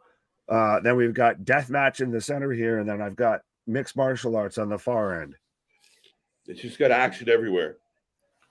I'm on a short break on UFC again. Oh, wait, maybe not. Blasphemy. Raven is a god. I wasn't saying anything bad about Raven. I said he might come out and challenge Nick Gage for the world title. Look I wouldn't at the mind. kickoff, I'm a big fan of Nick. Raven. Are you watching this kickoff? I'm watching spinning back elbows nonstop here, and fucking Mortal Kombat combo moves here. I'm watching Street Fighter meets Mortal Kombat meets Eddie Kingston's worst nightmare of everybody hitting spinning back fist, back fist, tornado DDT or tornado kick. I'll get there with the words. Oh, he misses with the knees. Shit. Running knee from Kenta. But this is on fire right now. Oh, well, it's a Kenta Mike Bailey match. It's kind of hard to think that it's not going to be good. But yeah, first time ever, living up to the hype. Right. And Kenta reminding people why everybody talked about Kenta for so long. Right. And we've got another pane of glass getting set up by Cole Roderick on top of chair, or setting up a glass bridge over top of Nick Gage as Cole Roderick's going up to the top rope as he sets light tubes on top of this. Jesus, here we go. Don't flinch. Don't blink. Right. Right. Wrasslin, Revolver, and GCW tonight has been fire. Everybody both saying, oh, Nick Gage pops alive, uses the light tubes, and then a pile driver through the pane of glass. God damn, that's got to end it. Oh. 2, 3. So Nick Gage picks up the win with a super pile driver through a pane of glass. Look at this. Right. Wow, buddy. Kenta lands like 11 stiff punches, hits the ropes, and eats a kick for his efforts. Jesus. Well, see, everybody right now is saying how both these shows are fantastic. Absolutely. Hell of a way to spend a Saturday night, James saying. Absolutely.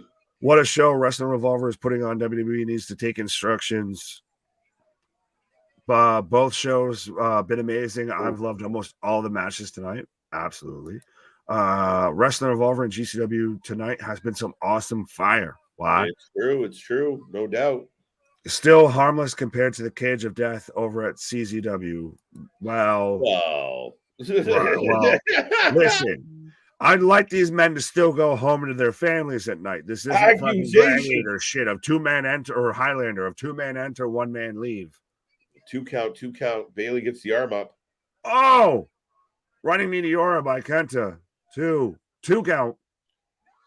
Wow, Kenta. What a fucking dude. You were right. We might be talking about this match at the end of this year. Right. What a fucking match. A pace. Wow. Oh, we've got Deppin calling out Gage right now. Tony Deppin, eh? Right. I thought Oliver was up next. Or did he already just have it? No, I thought Oliver was going to have a title shot. Deppin just beat Oliver. That's touche. Good answer. It's pronounced touche. Tucci? Not Lil Wayne. And did Kenta just pick up the win? Because I've got fucking light show going off right now on Wrestling Revolver. Kenta hit the go to sleep and got Kenta. He did hit the GTS. Hit the go to sleep, and Kenta is victorious in his debut with Wrestling Revolver. Whew. As to be expected. But we've got Gage cutting a promo right now, and he's said the F word about 17 times in 3 words, somehow, some way. Taking it over under. Right. Of curse words on, Nick Gage Christ. Always take the over. Right. Thank God it wasn't a drinking game. Oh, God. Yeah. Big applause for Kenta. Kenta got the biggest pop of the night. That was my favorite match of the night so far. Well, we've had 2 back-to-back fantastic matches. We had Tony Deppen versus Jordan Oliver, which was a fantastic match. Gage versus Cole Radrick was a good match. It had good high spots. You kind of expected the outcome. But Kenta versus Speedball Bailey was 100% a fantastic match. So we've had fantastic matches on both shows. Right. Now, that's it for the GCW, right? That's the main event. We're done. I believe.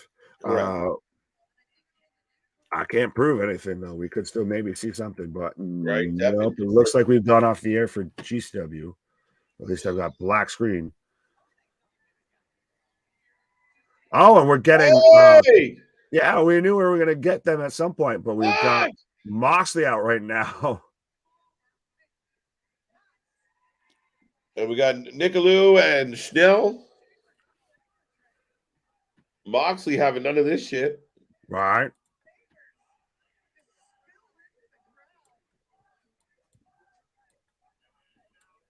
Oh, sorry. It is now time for the main event. So Moxley just pops out to beat somebody up and announce that it's time for the main event. Wild Thing.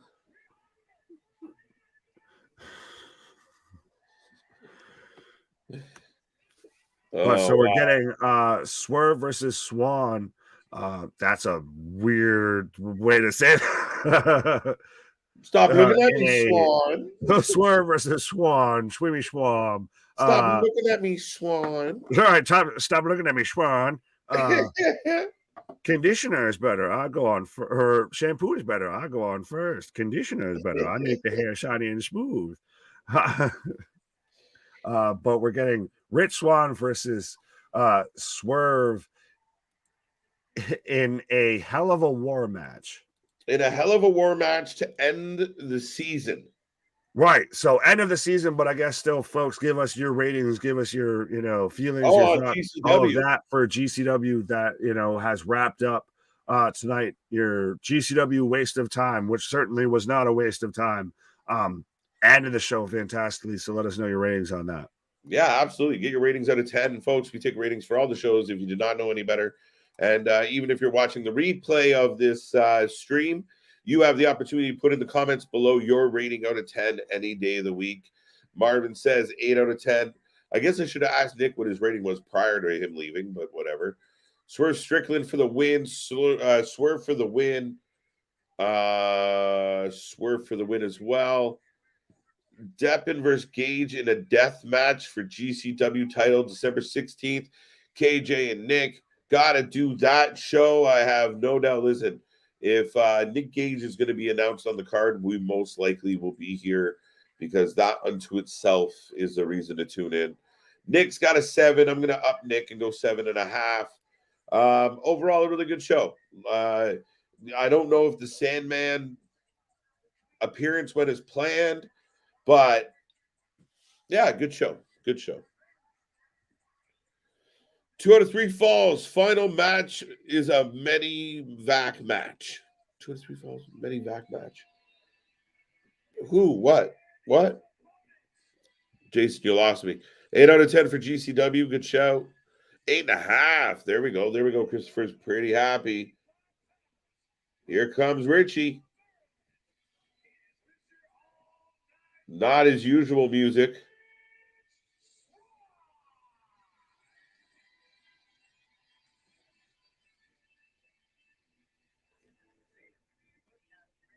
Four cheeseburgers and 2 tacos out of 10.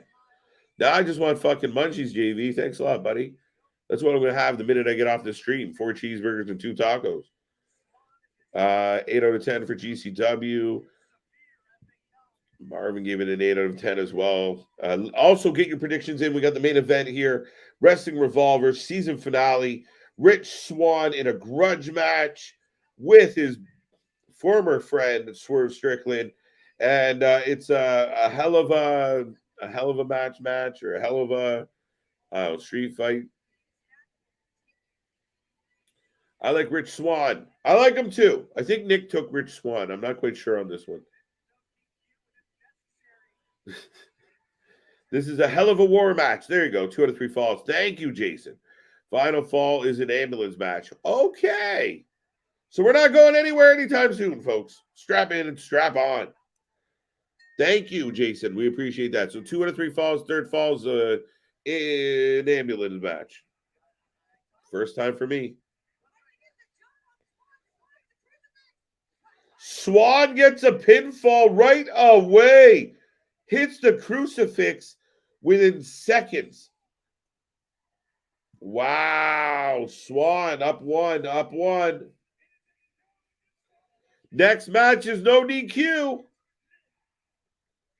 There you go. No DQ. Third match is ambulance. But Swerve is down. 1-0. Swerve Strickland is the PCW Ultra World Champion as well. Yes, he is, Damien. Oh, big cutter by Rich. Swann wins. Look at that. James going Swanny. Swanny. Now, if anyone's wondering, we're coming down to the end of the first round between Nicolau and Schnell, by the way. It felt more like a feeling out round. And back to Rich Swann trying to get some furniture. We got a door. Whoever bought this set of doors is in big shit. All right. I think that's supposed to be Michigan. Okay, got you. Kind of. Swann with the chairs. Swerve down. It's like 7 times today. Swann with the axe kick. Looking like Booker T. 2 count on Swerve. Remember, we're in the second fall. Swerve. Rich Swann already up 1 fall. Now we're in a no DQ match, and it will be followed up by a ambulance match if needed. So Swerve needs to get the W to keep this match going. All right, let's see this again. Listen, KJ, nothing beats traveling 45 minutes trying to find a White Castle or a Burger King open at 2:40 a.m. on a Saturday with your buddies after a night of vitamins and jungle juice. Listen, buddy. Good times had by all. Oh!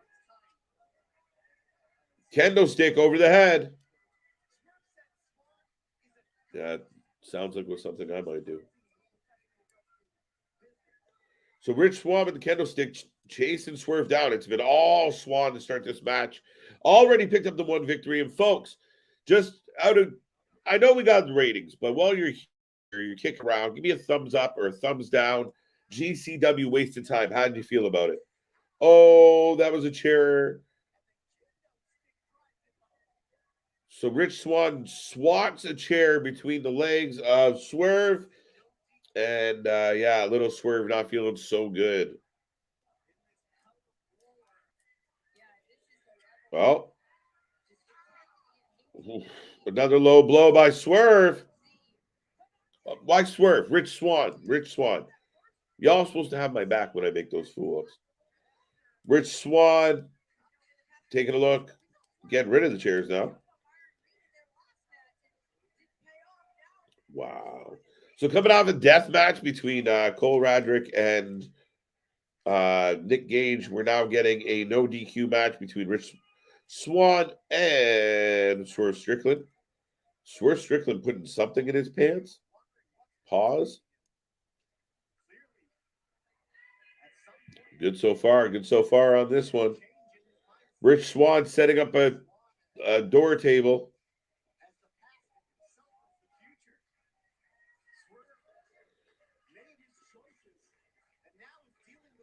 Swann grabbing another door. This one's got barbed wire.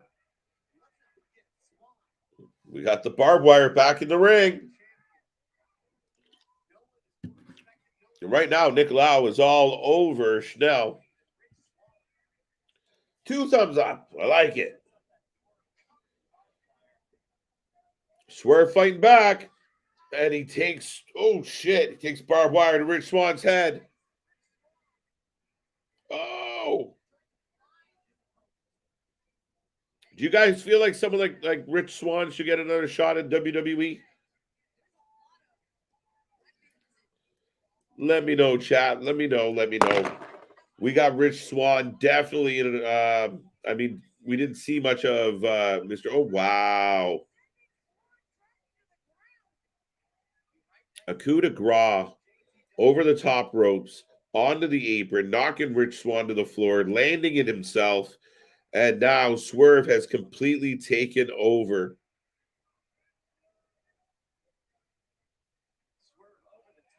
Oh, wow. Over to the top, to the outside. All right. We've been blessed, folks. We got a lot of good wrestling here tonight. Undeniably. Wow. Swerve just chucking Rich Swann into the table.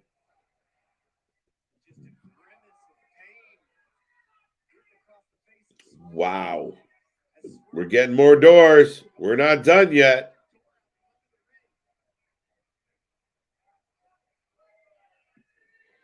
Setting it up against the railing. We got lots going on, folks. Oh, we got to finish. Or was it the end of the round? Oh, wait. Yeah. Wait, did Nicolau just win? I blinked. I think Nicolau just picked up the W. Yep. And Rich Swann doesn't look like he's in position to get a W of his own yet. 300 tickets sold for the Royal Rumble. 3,000 tickets sold for the Royal Rumble so far. I heard it was much higher than that, Damien.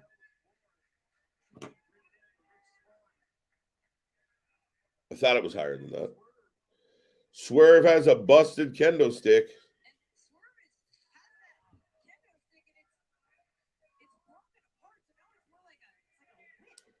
And he is clapping Rich Swann.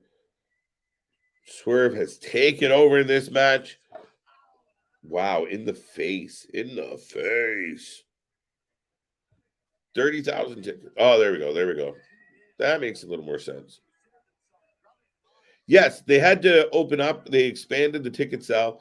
They added more tickets, and it's one of the highest, if not the high. I believe it's actually the highest selling Royal Rumble in history, if not second. But I'm pretty sure it took it over. Big backbreaker by Swerve. Up, another backbreaker. Holy shit. And a third, and Rich Swann is down. Two count on the coming off the heels of three big backbreakers. Woo.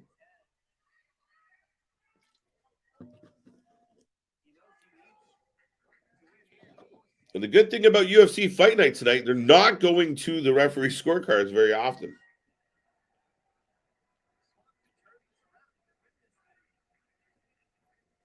Now we got Swerve. Oh, takes a big boot. What do you got, folks? Blocked, rolled out. Oh! Rich Swann firing back. Neck breaker. Another nice, crisp neck breaker. I like it. Run over heel kick. Wow.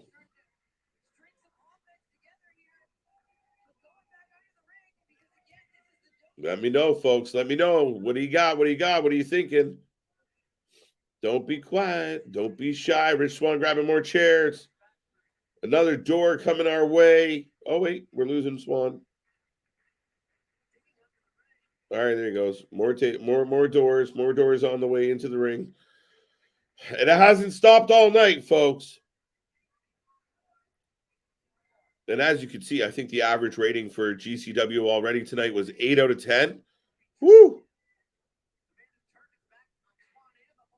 Would you... Big chair shot from Swann. Would you want Roman versus Cody or Roman versus Bray Wyatt or Roma? versus The Rock, KJ, Nick. Mania, I'm kind of got my heart set on Roman and The Rock if you tell the story properly. Second to that would be Cody. I think Bray stays away from Roman Reigns for a long time. I really do. Do you think the 2023 Royal Rumble finally dethrones the best Royal Rumble, which was one held in 2001? You think 2001 was the best one? I don't know. I'd make some arguments. I'm a big fan of 1991. 2001 was good.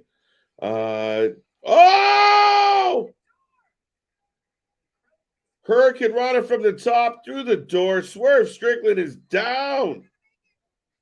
We got a two. Fire. Night 1, Cody versus Cena. Night 2, Roman versus Rock. Not bad. JV, I keep saying CM Punk, Cody, night 1. But Cody, Cena, not bad. I really think now with Austin Theory being the way he is, that sets up nicely for Cena if you go that route. And I'm okay with it if you do it now. Makes sense. Oh, back elbow. 91 was the one. Yeah. Flair was Flair was so good.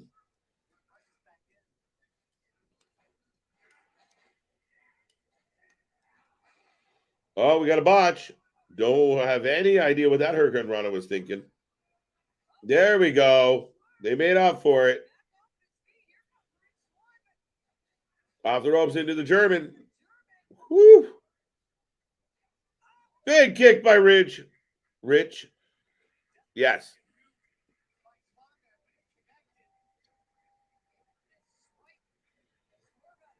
What other Rumbles do I like? 98. I'm trying to think. 2001 was okay. 2003 was pretty good, I believe. The last handful of Rumbles have sucked.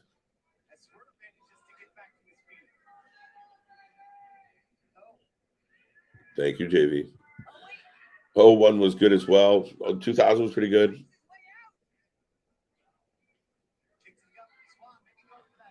Rich Swann going for the hooks. Going for the stack pile. Oh, no. Through another door. Wow. Stack pile driver off the apron. Through a door. Both men down on the floor. There's another rhyme in there, but I'm pretty sure I'm going to get in trouble if I use that one.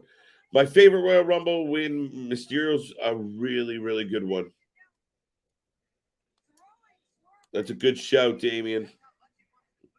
And the whole Eddie story is amazing. It's one of the best things in wrestling ever.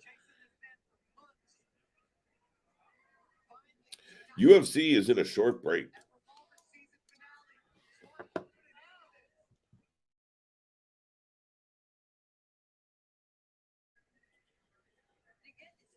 The reason why 01 is so special to me is because the setup, one of the best manias in WrestleMania 17. I like that. Yeah, no, I completely agree with you there. And 17 is one of the best WrestleManias.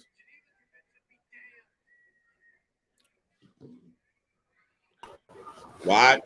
Well, no, I was more just thinking of maybe that's a show we'll have to do when we get closer to Rumble season of ranking, a tier list or something, or a ranking of the best Royal Rumbles, because 100% was a great. That's where Kane initially set the record. Yeah. For eliminations. That's where you had the lovely Drew Carey spot and everything. It's still crazy to me to know I'm as old as the Royal Rumble, since the first Royal Rumble was in '88 with Hacksaw Jim Duggan, but a coup de grace from Swerve for the 2 count. Yeah, and I don't know who has who when it comes to this match, because you initially said Swerve, then you switched to Rich, and then you said I took Rich. Right.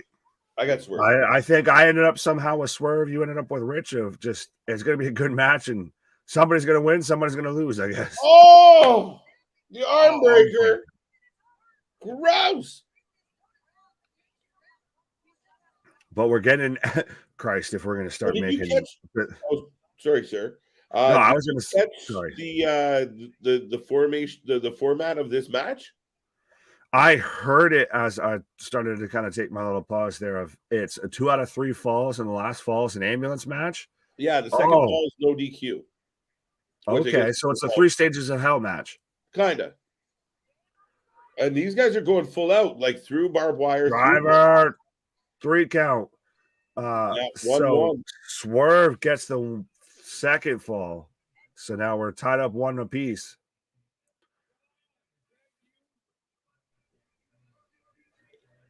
And I'm getting an ad. Oh, I was going to say, with speaking about December 10th potentially being a long night and everything, I'm getting an ad for the UFC 202 on December 10th as well. So we'll just be covering anything and everything on. Swann through the door of barbed wire. What? What a fucking insane night of fucking everything. December 10th, the most epic. The epic year-end stream to end all streams. Right. At this point, that might be the holiday special there of just we're covering literally anything and everything. We'll be here from fucking Christ when we wake up till when we go to bed. No, that's WrestleMania, bro. You're going to get... I was going to say, I haven't been on one of those yet. So it's a channel. If you think I'm a bit much now, just give it time. WrestleMania weekend's fun because you bring snacks. The man is back. Jackie Chan! The greatest moment from last night. Just ending it with Jackie Chan says CM Punk, CM Punk, CM Punk. And I'm still something I thought I would never say out loud ever. Right. Who would have told me in a million years that I'd have, Stevie Richards in the chat at one point? That we'd be, talking to Vince Russo and all of that. Why? That we'd have Jackie Chan saying CM Punk, CM Punk, CM Punk. Why? The highlight of the night. The men have made it to the back. We're going backstage now. And we're getting Rafael Dos Anjos versus Brian Barberina setting up right now for the co-main event on UFC. So this may end up perfectly to where GCW ended right before the main event of Wrestling Revolver, and we might get it to where Wrestling Revolver ends right before the main event of UFC. Just the way we wrote it up. Just the way we didn't plan it out at all. Right. Welcome back, Jackie. Hope you're doing well, sir. Where's Chris? I want to know when Rush Hour 4 or 5 is coming out. 6, 7, what? Oh, we're going up a ladder, dude. We're going on top of a shaggin' wagon. Where's Ric Flair to come out in a golf cart, or Randy Orton to hit a RKO on the top of this, what have you? Remember that from Randy Orton and Drew McIntyre? It's where all the legends came out and screwed over Randy. Right? Do you remember that? Right. He got his comeuppance. Right. Okay, right now we're on top of a truck. Both men kind of punching each other. Crowd's a little unsure about what's about to happen. Well, it's also probably got to be a little hard for them to see it because it's not like Rich Swerve gets thrown off. Rich gonna dive off. Rich dives off the top of the truck, the van, onto Swerve. Right. The best clown in the world. Rumble in the Bronx. I love that movie. Super Cop, Rumble in the Bronx.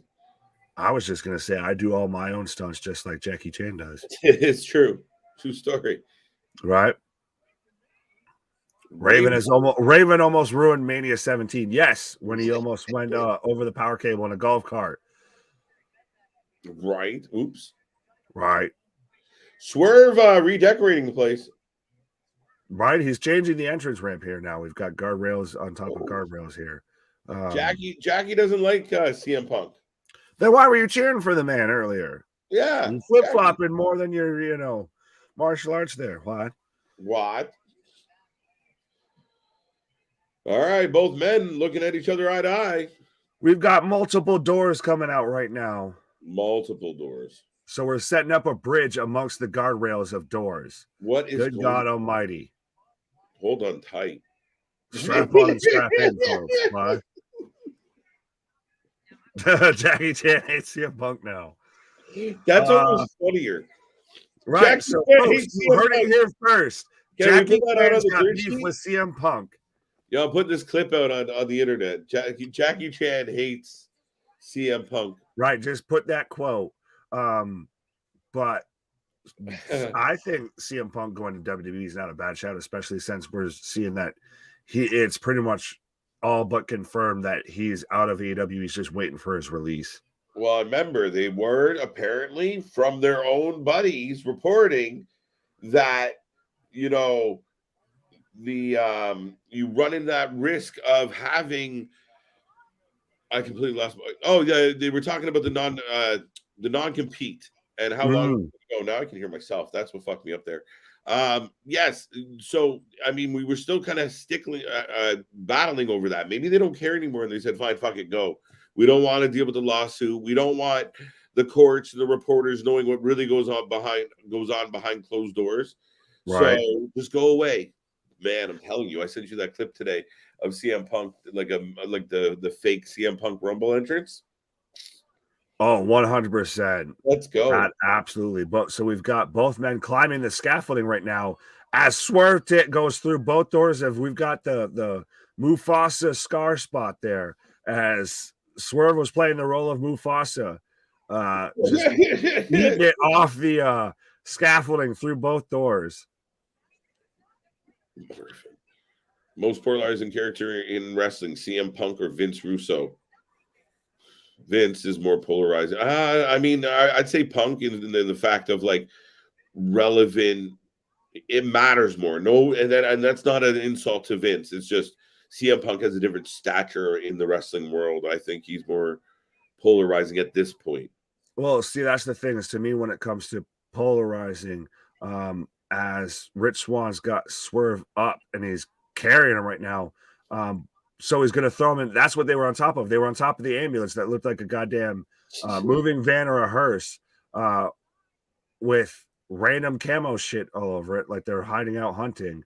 And Rich Swann wins. So he's threw Swerve in the back of it and closed the door. So Rich Swann picks up the win. I totally picked Swann. Yes. But yeah, thanks. Fuck you.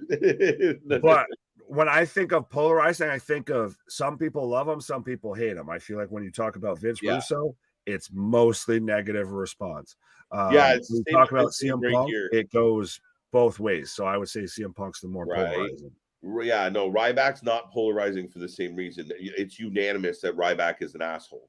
Right. Nobody likes him. You don't like him, so it can't be polarizing because there's no positive feeling towards Ryback. None. Right, but so Rich Swann picks up the win as we're ending Wrestling Revolver, and we got the co-main event of UFC Fight Night right now, about to kick off. Dos Anjos versus Barbarina. That is a very true story. Who was more over, Chainsaw Charlie or Cactus was? Cactus. I mean, we know who the Funks are, and we know what they mean to wrestling. So there was a time where Terry and his was more over, but by the time they got to that point in the comparable, Cactus Jack was a more known name, right? Like even when back in the pre-internet days, Chainsaw Charlie shows up, and we're like, who the fuck is this guy? Because we had no clue if you were a young fan. Right.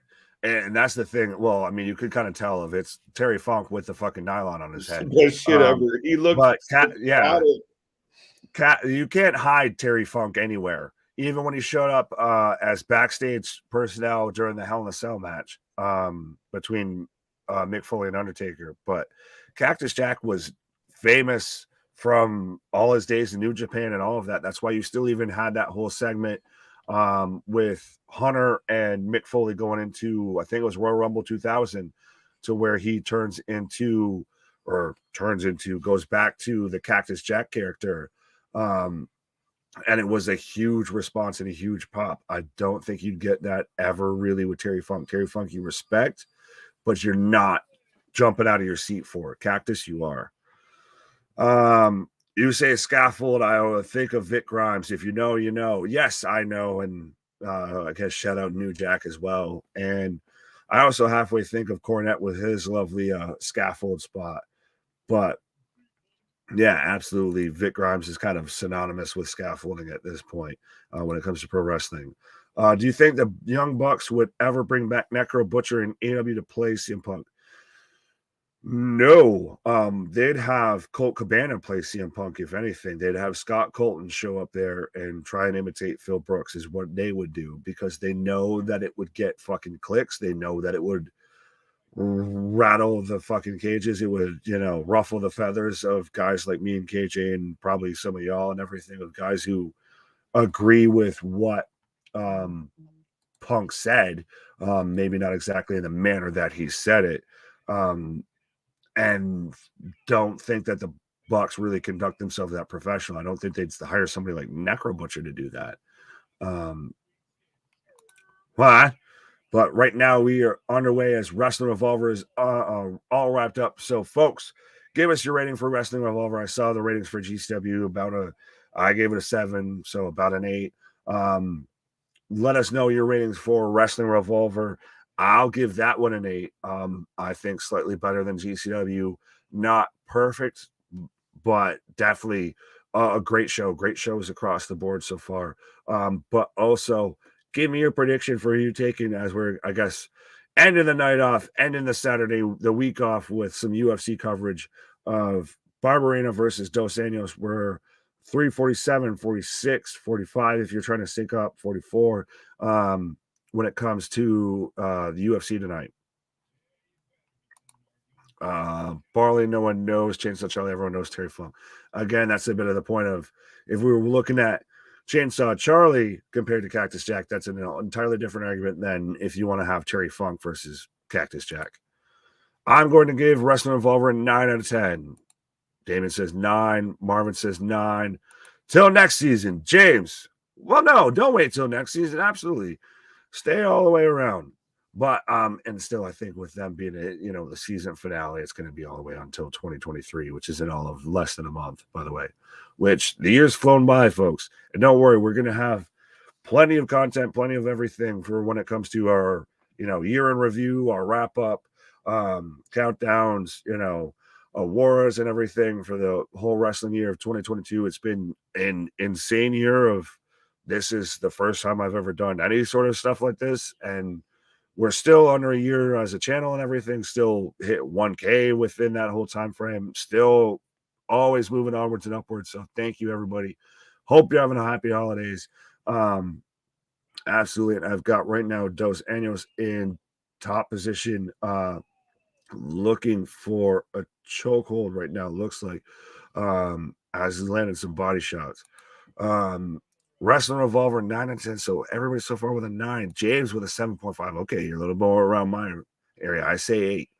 I'll have to ask KJ's, rating when he gets back. Wrestling Revolver tonight was a 9 out of 10. You gotta agree, CM Punk showing up at AW would be the ultimate slap in the face to CM Punk. Yeah, but it would. I don't even say it would be the ultimate slap in the face. It would be childish, if anything, if they did stuff like that. I already said it was childish when the Elite did the whole thing of, Kenny's biting Pac's arm, and we're going to end the match with a GTS, and Matt Jackson hits a botched Canadian Destroyer. It's childish more than anything, is what it is. So I don't think it's fully a slap in the face of Punk, and it just shows more of, honestly, to me, that Punk was right, and that probably there's going to be I'm waiting for the book that comes out in X amount of years out of AEW about that whole situation. I know, as much as Kenny says, everybody just needs to forget about it, and then goes and does that on his own TV show. But I'm still waiting until whenever, by whoever, we get somewhat of the full story, at least more details as to what happened. Got that one. Ryback is better than CM Punk. Jackie, I hate to disagree with you there. But CM Punk's definitely better than Ryback. Those Anjos still with back control as we're starting to get towards the feet right now. Smart. Terry Funk has had the longest, strangest career from being a legit NWA champ to deathmatch wrestling to putting ECW on the map to Chainsaw Charlie to over the top legend. 100%. Terry Funk has had the wrestling career, I think, in some aspects we could all kind of hope for, is even being fans, what have you, doing whatever you want to do when it comes to wrestling, of having a career of that longevity. The man's, I know we joke about how much Ric Flair's retired and everything, but Terry Funk's, I think, retired and unretired more than I've got fingers and toes. But 100%, that man is a legend, an icon, a founding father of modern day professional wrestling, I would say. Obviously, you have your guys like your Bruno Sammartinos, what have you, if you're going old school, but that kind of second wave when it comes to the legends, the icons, the guys who really paved the way, Terry Funk is 100% one of those guys. Like you said, he put ECW on the map. He main evented and won the title in their first big pay-per-view, their first pay-per-view ever, actually. So he's always been kind of a constant. Been a little bit of an oddball character, 100%. But absolutely, as this man's changing things behind me. So I guess I'll try and help him out real quick. There we go. But so yes, right now I guess we pretty much just got UFC coverage coming on right now.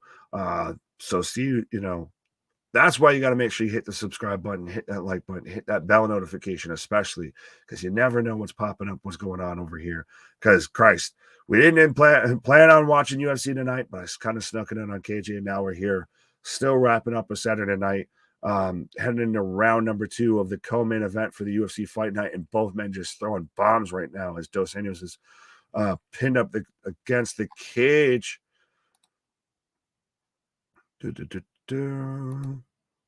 Dos Santos, what? Who's the better tag team, the Road Warriors or Demolition? Oh, I'm gonna say Road Warriors on that. Demolition, to me, they never just kind of really fully did it for me, I guess is what I would my feelings on the whole thing, of that it's always kind of seemed like they were good, don't get me wrong, but I feel like everybody's kind of hyped them up throughout the years. They've just never clicked with me, what have you. Now, granted, some of the stuff that they did with the Road Warriors, of the issues that they put public with Hawk and the return in the 2000s and everything, was a little sussy. But I still think that overall, they're 100%. I would say that they've had more of an influence in professional tag team wrestling than Demolition has, 100%.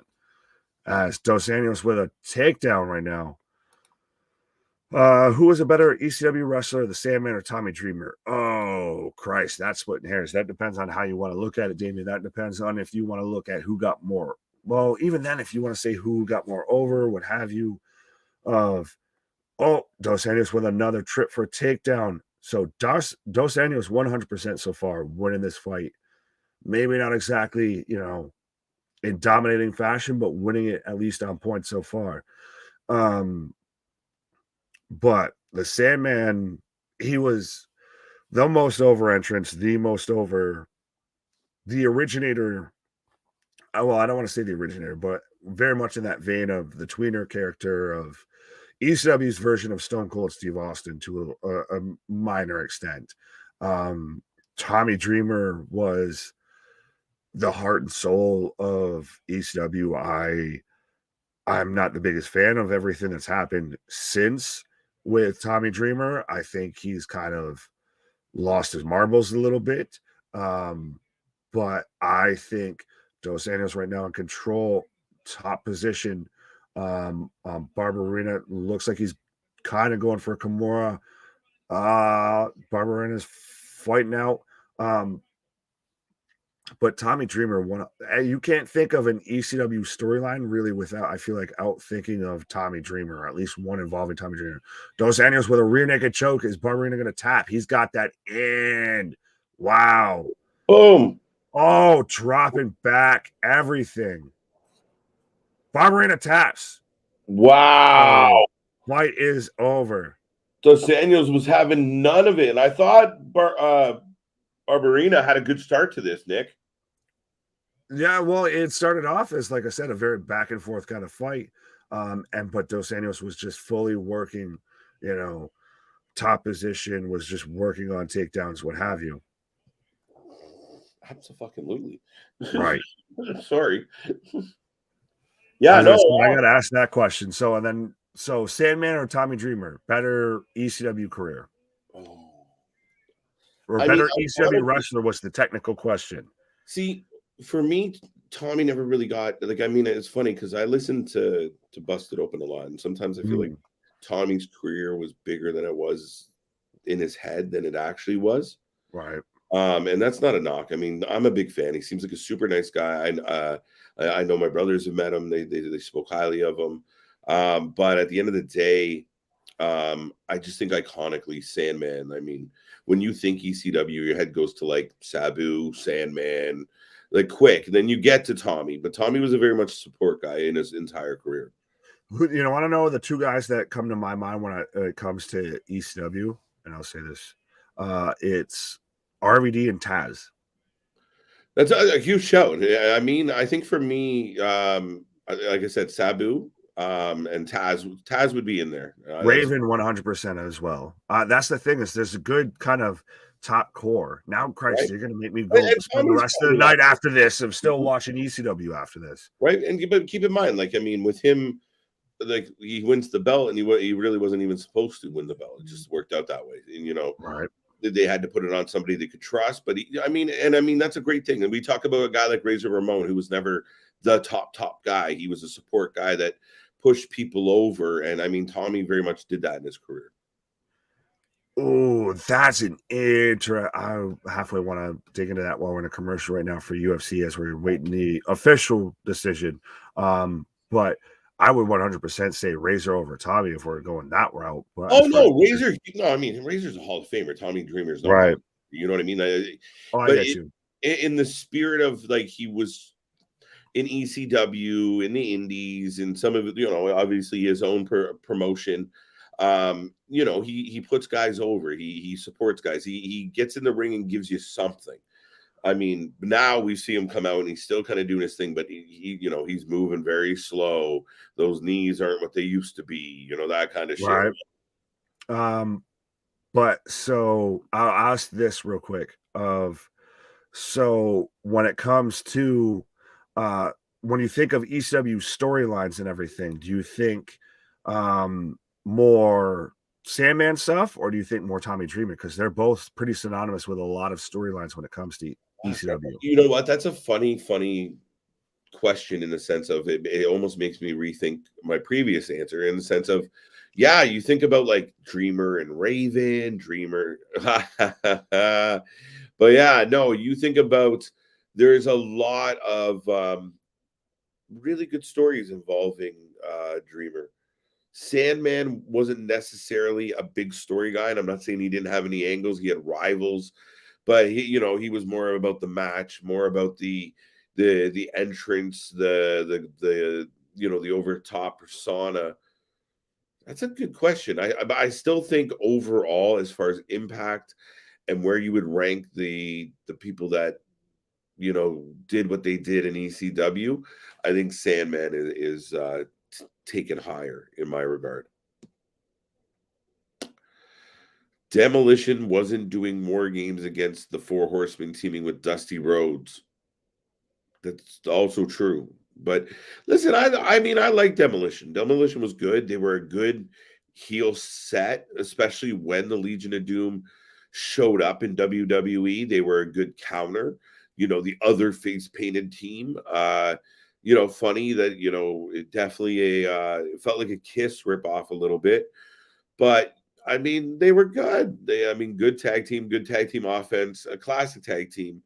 And they were a good counter to, like I said, Legion of Doom. At times, the Heart Foundation.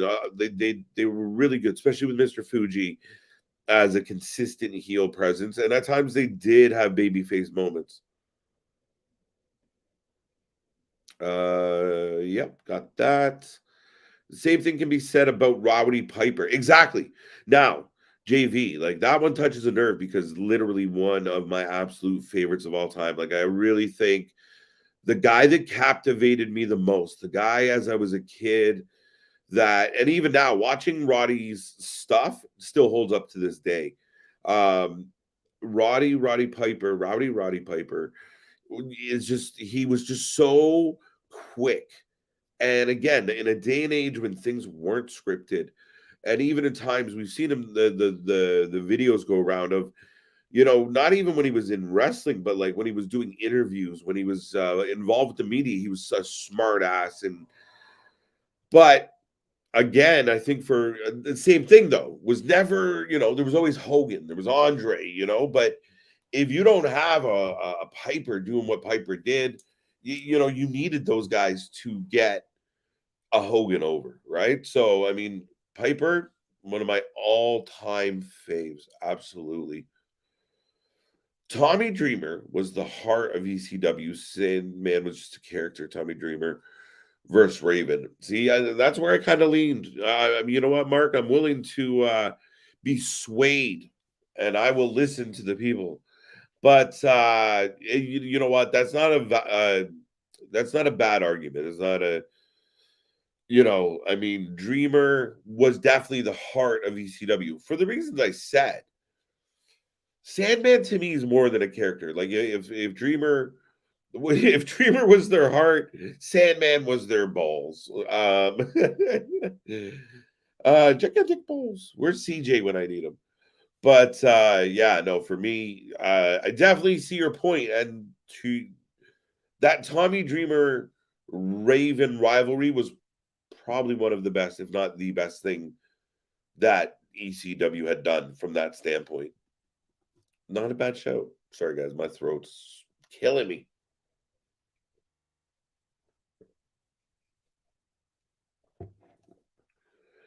Can you guys hear that? I should have hit the mute button, but I blame the sickness. I think Taz versus Sabu feud was most compelling story in ECW.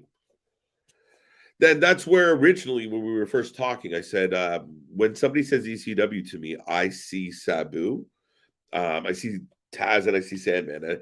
And you know what, Sandman is a little bit funny because to your point, I think it's because of moments of like, you know, he's taken on the WWE and they're crammed in that little facility, and one of, you know, an epic entrance, and he was so over.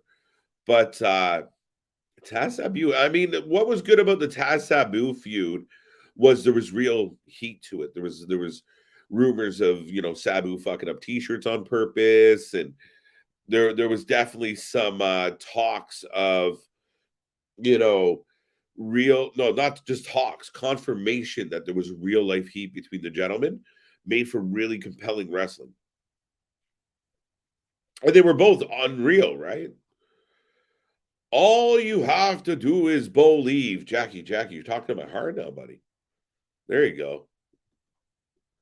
If you want to see a good Piper interview, watch Bill Martin. Yes, that was kind of one of my examples and one of my favorite clips. He gets Bill good, and Bill is one of the quickest smart asses ever, and Piper got him, like one upped him, right?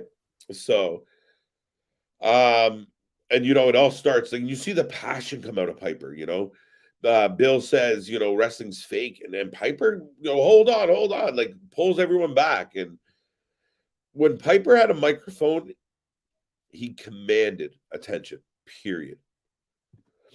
The Dudley, do you know what though?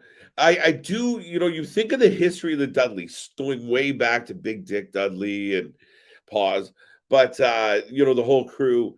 Yeah, I mean, one of the longest running, longest standing heart and soul fabrics of ECW.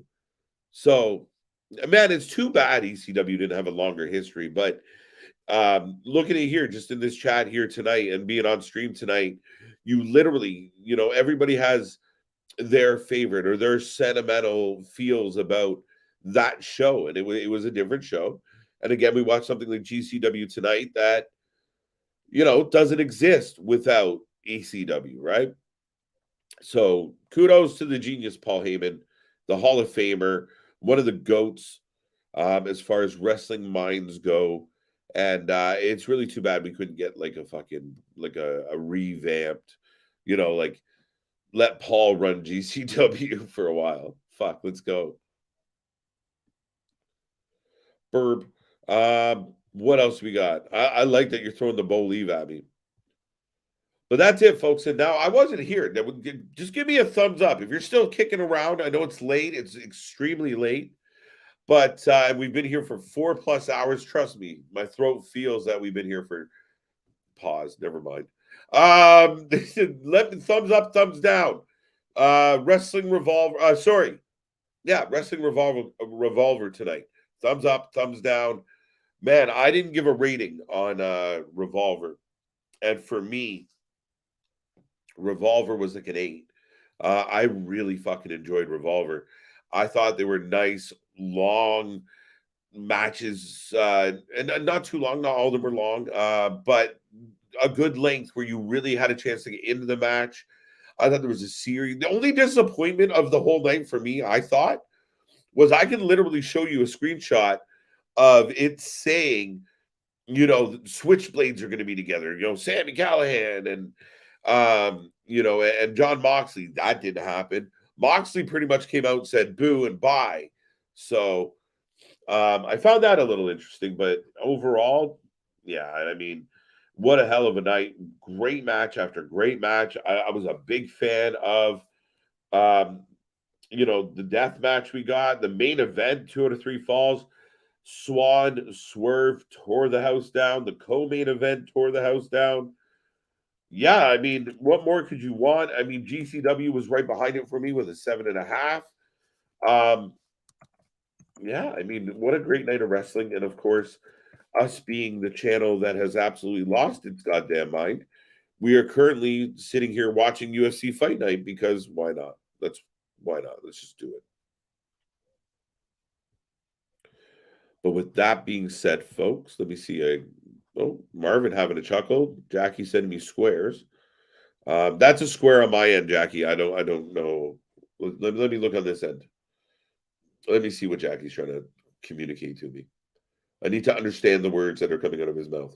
Oh, it's a laughing square. Okay, I was close. All you have to do is believe. Believe. What? Yeah, what? Welcome back, sir. All right, welcome back as we're kicking off right now for the main event. We've got Stephen Wonderboy Thompson versus Kevin Holland right now. As again, as the beautiful bearded man beside me has said, we're the wrestling channel that just won't go home. We're the home for all things pro wrestling, whether it be interviews, live watch parties, podcasts, We're here covering anything and everything. Christ, we're still trying to get somebody to sit here and just bring you the news live and daily, so you don't just have to listen to the watch parties talk about everything. Why? Dude, you popped me with that. That's funny as shit. Right.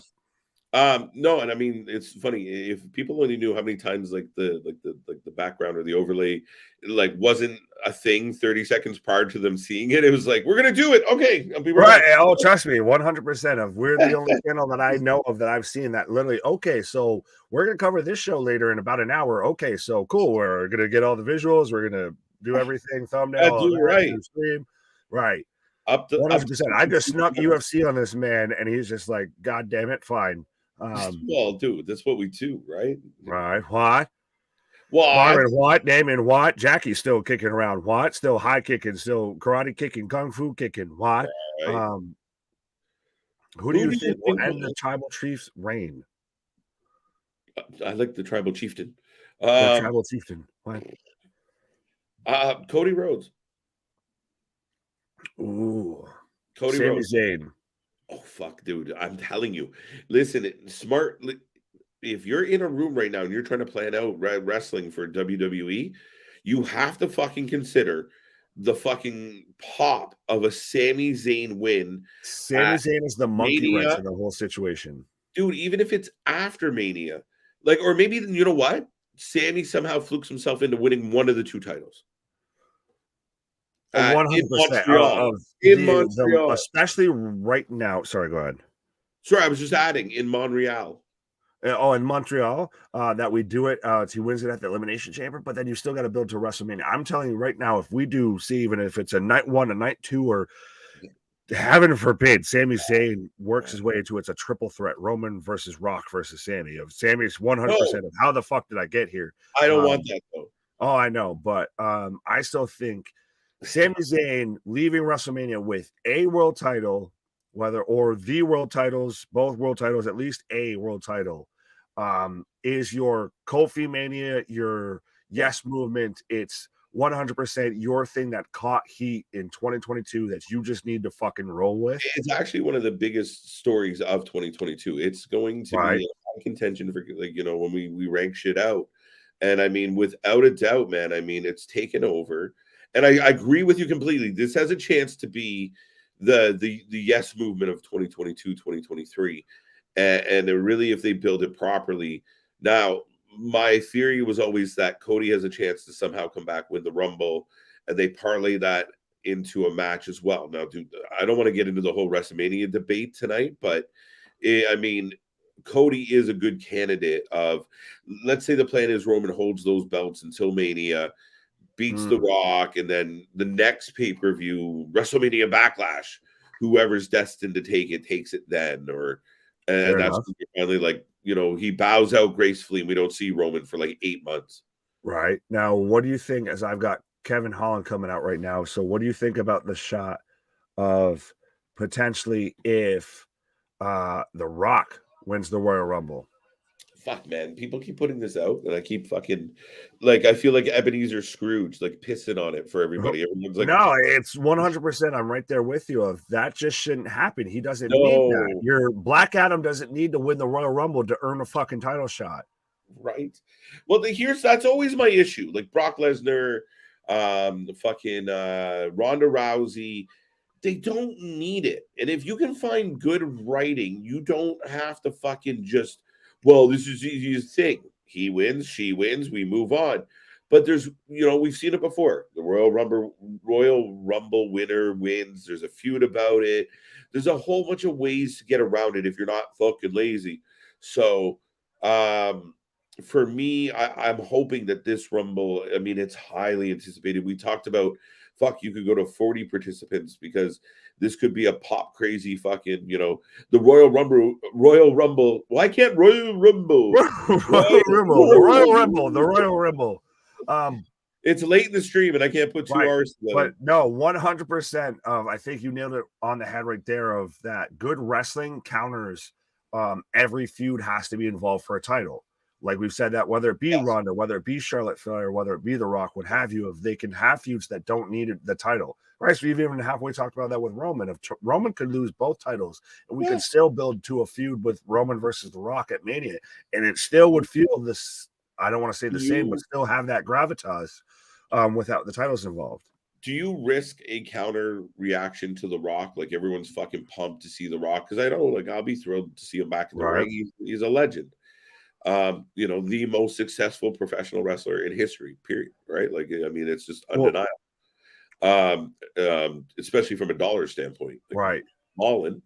Let's see what I did there. But to have him come and win the Rumble, it could have a backlash if people are pissed off about it. Like, we're absolutely.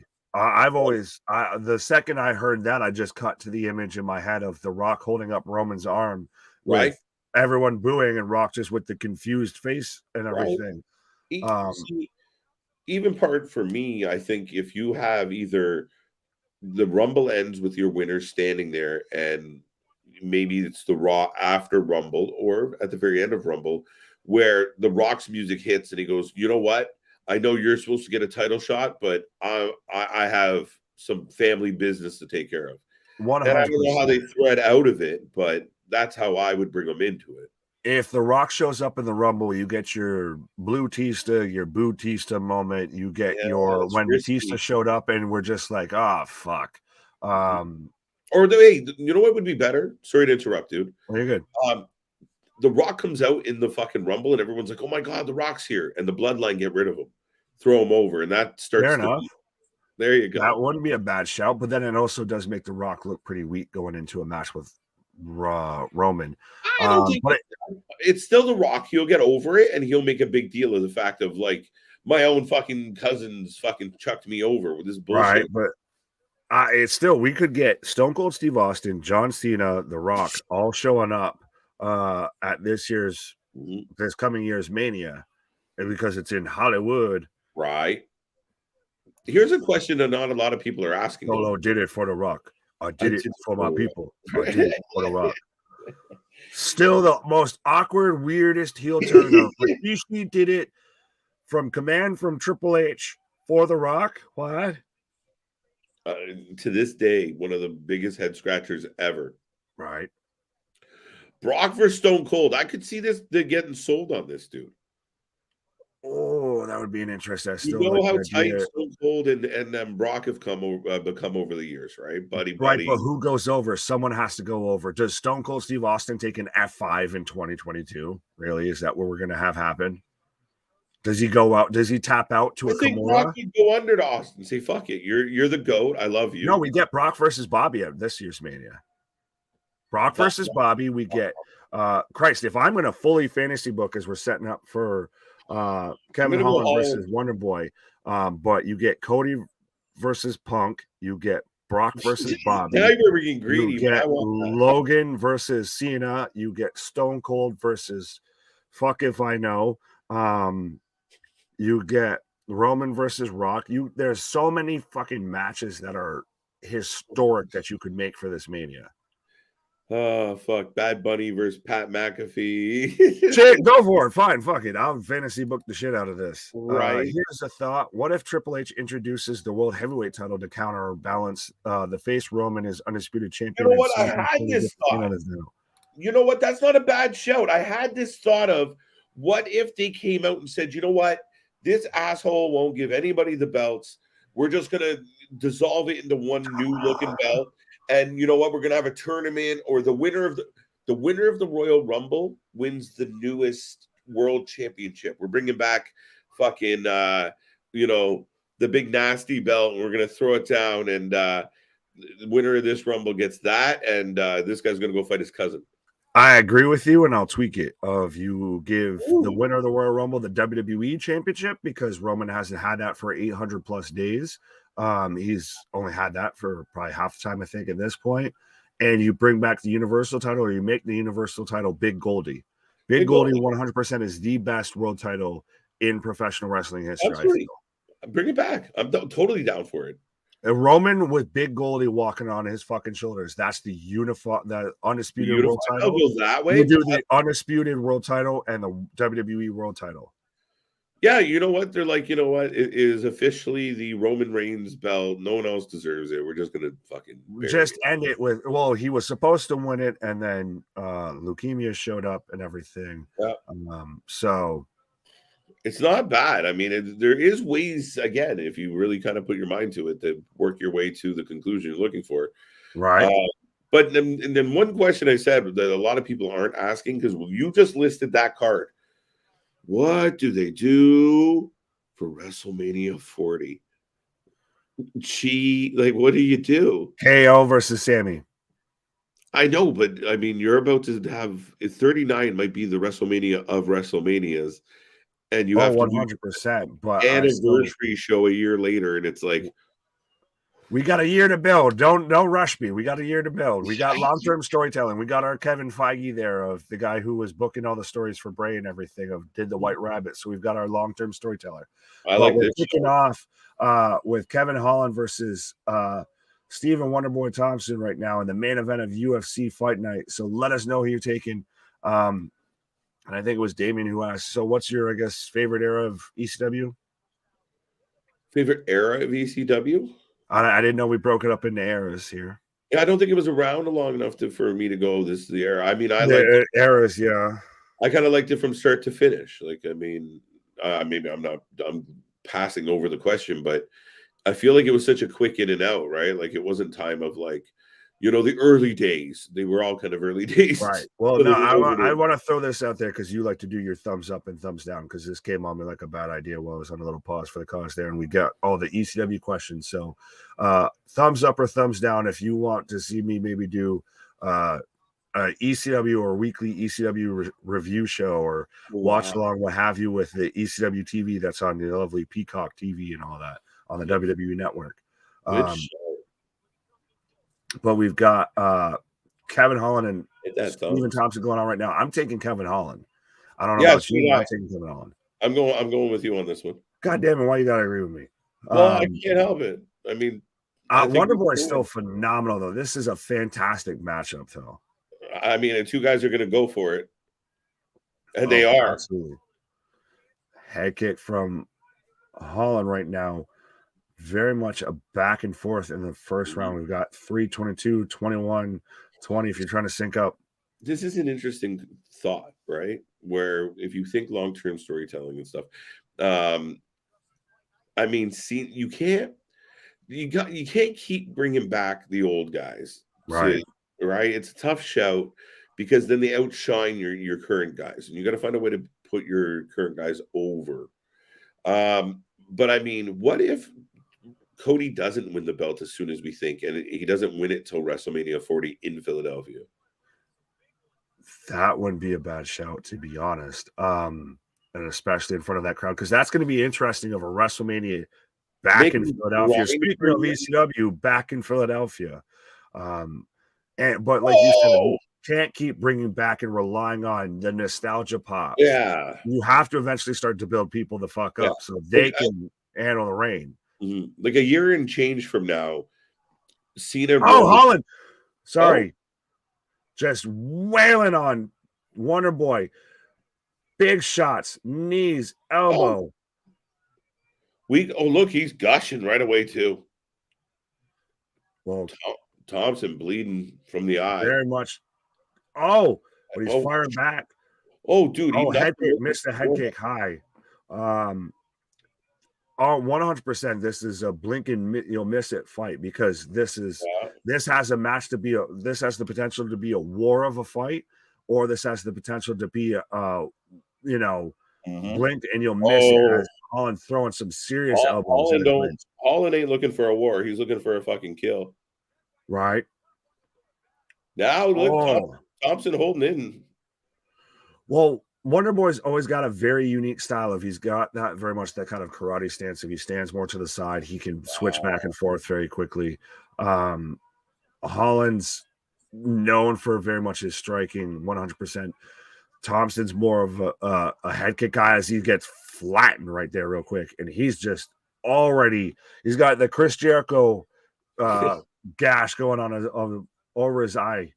Yeah. What was your favorite match for Bobby Lashley on ECW? That's an era. That's the era line. WWE ECW and actual ECW. Yeah. I guess that fair enough, Damien. Now when you explain it like that, I'm like, oh yes, sir. What we right. That's where we get Sandman and the Zombie. We get, Yeah, no. We missed the question there, because there's ECW and then there's that we do. There's WWE ECW. Elijah Burke and Kevin Thorne, Mordecai. Speaking of tying it all the way around, what comes around is all around. We had Kevin Thorne show up in the Lumberjacks on AW. Thanks, man. You're welcome. What comes around is also on KJ Sweater, I guess. Pause. How do you miss a mouth this big? Pause. I think Roman is already on Cena. He's at Cena like that. As far as the level of being over, the amount of merch now, I mean, John Cena is always going to be the record holder of merch movement and stuff. But yeah, I mean, he's the top guy in the entire wrestling industry, undeniable right now. 100%. Irrefutable. Well, it's again going back to like what we said about you have to give younger guys a chance to kind of take the reign. And I guess people missed the pun intended there of Roman Reigns. 100%. He's on that same level of The Rock right now, I think, with that. No, hold on. We're going to stay right here of he can turn stuff on the fly and make it work. It goes all the way back to, and it was still to me, a defining moment with the Cena Roman feud going into No Mercy. It's called a promo, kid. If you're going to be the big dog, you're going to have to learn how to cut one. And now that's night and day Roman Reigns. You would look at that, and it's like looking at yourself in a fucking Now that elementary school yearbook. we talk about that, I mean, you almost want like a Cena to return and go like, "Oh, aren't we, Mister? Oh, you finally found a spine. You finally found your balls." Like Right. that kind of shit. I mean, all right, I'm kind of getting talked into this. One more time. CJV broke it down for us. You have ECW, or TNN. ECW on TNN, and WWE ECW. Yeah. I want you to throw us off the air. Still the greatest Paul Heyman thing ever. Ever. That's a man who gives zero fucks. Right. That and clapping Jim Cornette upside the head with a phone. Right.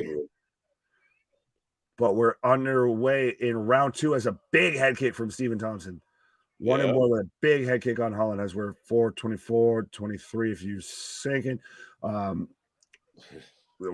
Thompson's very much controlling the center of the octagon, though, 100%. Holland won the first round, but it's not, a definitive win so far. No, not at all. I mean, he won the first round. He was definitely the aggressor. He landed more. But yeah, now we got Thompson coming back, and he knows, okay, I'm down a round. We'll see what we got. And he's throwing. The amount of kicks from both of these guys is always a high number. Right. But they're going after it. They're not fucking around. Oh, absolutely. We could be in for a 5-round war when it comes to this, especially. And I like that ECW made that UFC.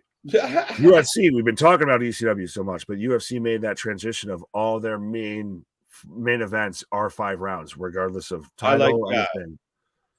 Because sometimes you do get to where it gets to the judge's scorecard, and it's a little. I want to see you still hash it out here. It's a little wonky one way or the other. I don't understand why they can't fix I know the commission puts people in place, but should there be a requirement of not to have your head in your ass to do the job? We could go through the requirements to be a judge on the athletic commission, but they'd be harder than the qualifications probably for McDonald's.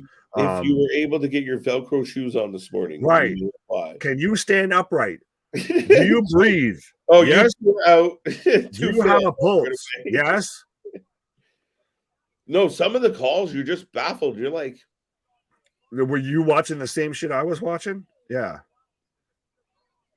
But what right now? Look, listen. We've been spoiled tonight with. Think about this. We had 2 fucking outstanding pay-per-views tonight. Death matches, excitement, technical wrestling, high flying, and the UFC that we weren't even planning to watch. Thanks, Nick. You're welcome. Hasn't gone to the judge's scorecard but one. I don't recall it going there once in the last. No, Christ. We were all pulling for finishes. And a hell of a main event. Yeah, we were all pulling for 2 of us, and he got dusted within probably 30 seconds to a minute. And we've still got a war going on between Holland and Thompson, as he's got Wonder Boy's lighting up Holland a little bit here. Right. But Wonder Boy's face starting to look a little bit of fucking ground beef. Right, but still at least Holland with a takedown, but at least he's got that cut patched up enough, or at least pressed enough so it's not gonna end up to where we could get a doctor's stoppage or anything because of impaired vision.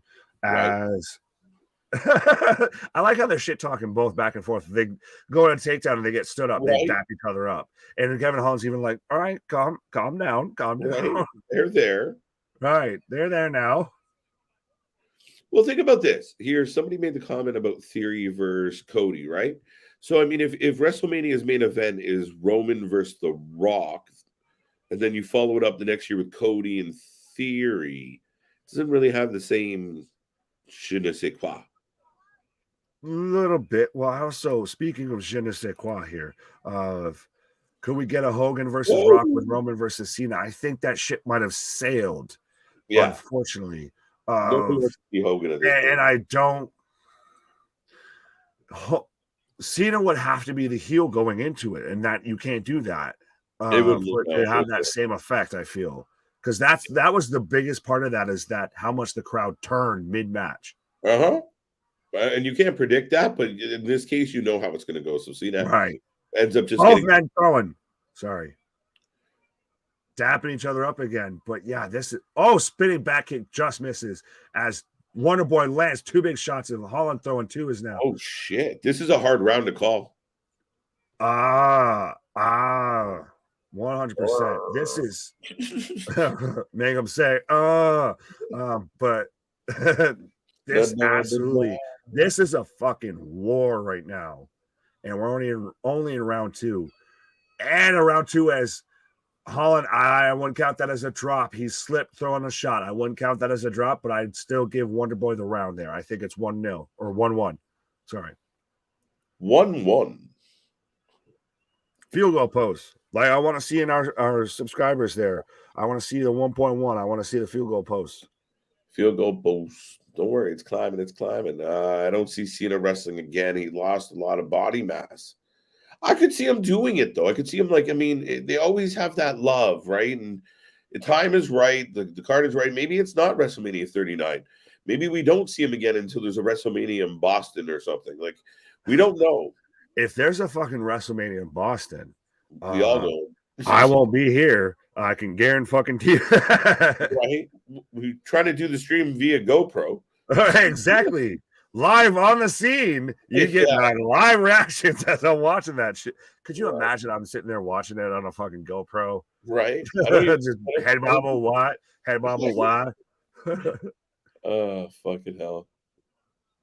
It's how you know it's late or early on a Sunday morning / late on a Saturday night. Right? We're about to have breakfast together, for fuck's sake. Oh, don't act like that's the first time we've done that. This is amazing. Yes, it is. It's good, a main event, welterweight division, and both guys standing in there. Well, Kevin Holland's very much a guy who you're waiting for him to break through and get his kind of shot at the title. I think he may have had one shot before, but you're 100%. He's the up-and-comer here. Wonder Boy's had his shot. He's been a constant in this division. So as he lands a big head kick there, but you're starting to wonder if maybe Wonder Boy's maybe one of those people that he's just the guy you beat to get to a title shot. He's no offense to say a guy like Robert Whittaker in the middleweight division he's a guy you beat to get to the title. True, very much so. Oh, Wonder Boy with 3 straight left hands, back to back, all landing. I always thought a Cena versus Cody match would be amazing when Cena down from Holland, sorry. Cody. Yeah, see, everyone's like, I think the Cena turning heel has sailed. It means nothing at this point. He's not a full-time wrestler.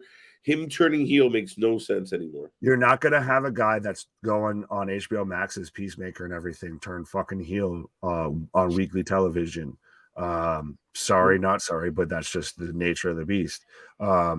Cody be the more apt to turn heel in that situation of he does what should have happened, honestly, in AEW, to where he realized, no, I'm the babyface getting shoved down everyone's throat, and he does like what they did with Roman, and you pivot, a la heel turn, and heel turn go down the I'm gonna just be the arrogant heel in your fucking face. No, absolutely. And I mean, I'm watching the classic match between Stone Cold Steve Austin and Triple H No Way in 2001. Listen, one of the underrated rivalries in wrestling was Stone Cold and Triple H. They had some good times. Well, Hunter just as a main eventer and as a world champion, I feel was underrated. What? I said Hunter as a main eventer and as a world champion, I feel was underrated. Oh, absolutely. I mean, he's my GOAT. Like, I mean, I'm like number one with Triple H as far as just his overall career. And I still think it's funny to say that, you know, he had the best plan ever of like, oh, listen, marry the daughter's wife or marry the boss's wife. Running things. Like, what the best fucking kayfabe move ever? The man lived the cerebral assassin gimmick 100%. He took over. He literally became the fucking storyline. Like, DX lived out what they said they would do and took over WWE. Right? Both men right now in a clinch. Wonder Boy up against the cage. That's got to be something we end up doing, is going through some of the old school, like, classic Attitude Era. Like, I still would love to rewatch, like, Royal Rumble 2000. So we get, like, the Dudley Boys and the Hardy Boys in a tables match. You get the Cena pop and everything. The return. quiet Sundays and drop on a fucking Right, we're live, going up towards the holiday season. We've got Royal Rumble coming up. It's perfect right? timing for that. I'm just throwing out all sorts of ideas of Listen, watching I some said old school everyone shit. asked me earlier what my favorite Royal Rumble is, and I think 1991 is my favorite. Kind of aging myself a little on that one, but No, you're good. that's the I Ric said I'm Flair. as old as the Royal Rumble, so Well, no, like likewise. right. So I mean, I would love to. I've watched it probably 17 fucking hundred times. Like, I'm all for watching any of those royal, like anything again. I mean, we'll figure it out. Folks, we'll figure it out. That was Be on the long. lookout for potentially ECW content, old school attitude era content, Like, I Royal would Rumble love to do. content, It would be all the really good if we. content, spinning back kick, Wonder Boy, Oh what? Go shit! ahead, sorry. It would be really good to like get the full match of like Foley's first title win, and yeah, The whole arc. Could you maybe that's what we'll go through and do is old wrestling story arcs and everything, like the three faces of Foley. Like I still love and I think you know him when Foley's talking to Hunter and he turns into right. Cactus That Jack. was one of the best things ever. One of the biggest pops ever. Right. We'll figure something out here. We're What gonna a go down the fucking nostalgia fight, lane. folks. What a fucking end to this night. As we're still round 3, and that's still you could call that either way. This is a razor thin fight Oh right my now. god.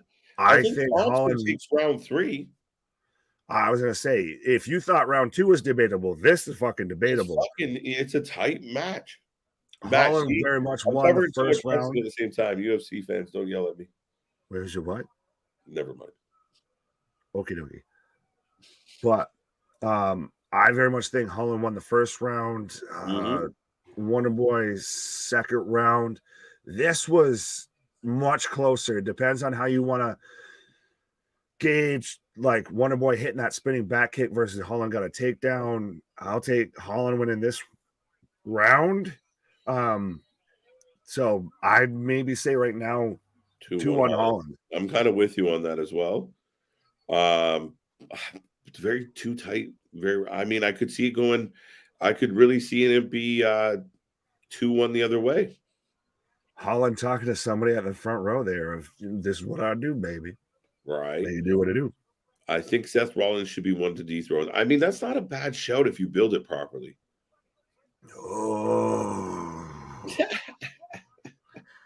I could see it, but when Nick doesn't still, I just have this weird feeling of, for whatever reason, and I get how much like the heist of the century of when Rollins cashed in and everything was such a huge moment. It's still always just never quite sat right with me, I guess. I think it was a great moment, but you can't recreate that moment. Like that was that moment, right? So I mean, but the idea that Seth is Roman's kryptonite, that he figures a way. He's the one guy that has the Achilles heel of Roman Reigns, right? They're the Rock Roman, maybe almost a little bit, or Hunter Shawn Michaels of they were in a faction together and then they split and they just somehow keep coming back together and Roman just can't get over Seth. Can't get over that hurdle. Right. What a fight. What a fight. As we're winding down on the 4th round here. What is your favorite John Cena moment? Wow. If Cena wins, we riot. Yeah. I mean, that's a valid one, man. Right? Seeing the crowd throw the shirt back at him and the giant black man of just and just the fucking litany of fucking chants and cheers and fucking they hit that man with everything. And I mean, people that kind of the John Cena naysayers, that's a tough night in the office. Right. Holland right now again pinning Wonder Boy up against the cage. This has so far been a lot of Holland pinning Wonder Boy up, but right now Wonder Boy's turning around, but Holland's kind of brushing at his eye, so maybe Wonder Boy got an eye poke. He winced at that body shot, Nick. Well, eye poke and a potential low blow. Oh, just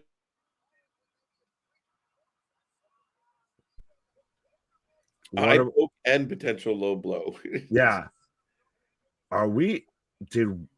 I hope we just got a timeout, but as Wonder Boy's gushing down the front of his nose, but we've got a timeout as we had a halfway protest on if that was a low blow. It's he already got poked in the eye too, so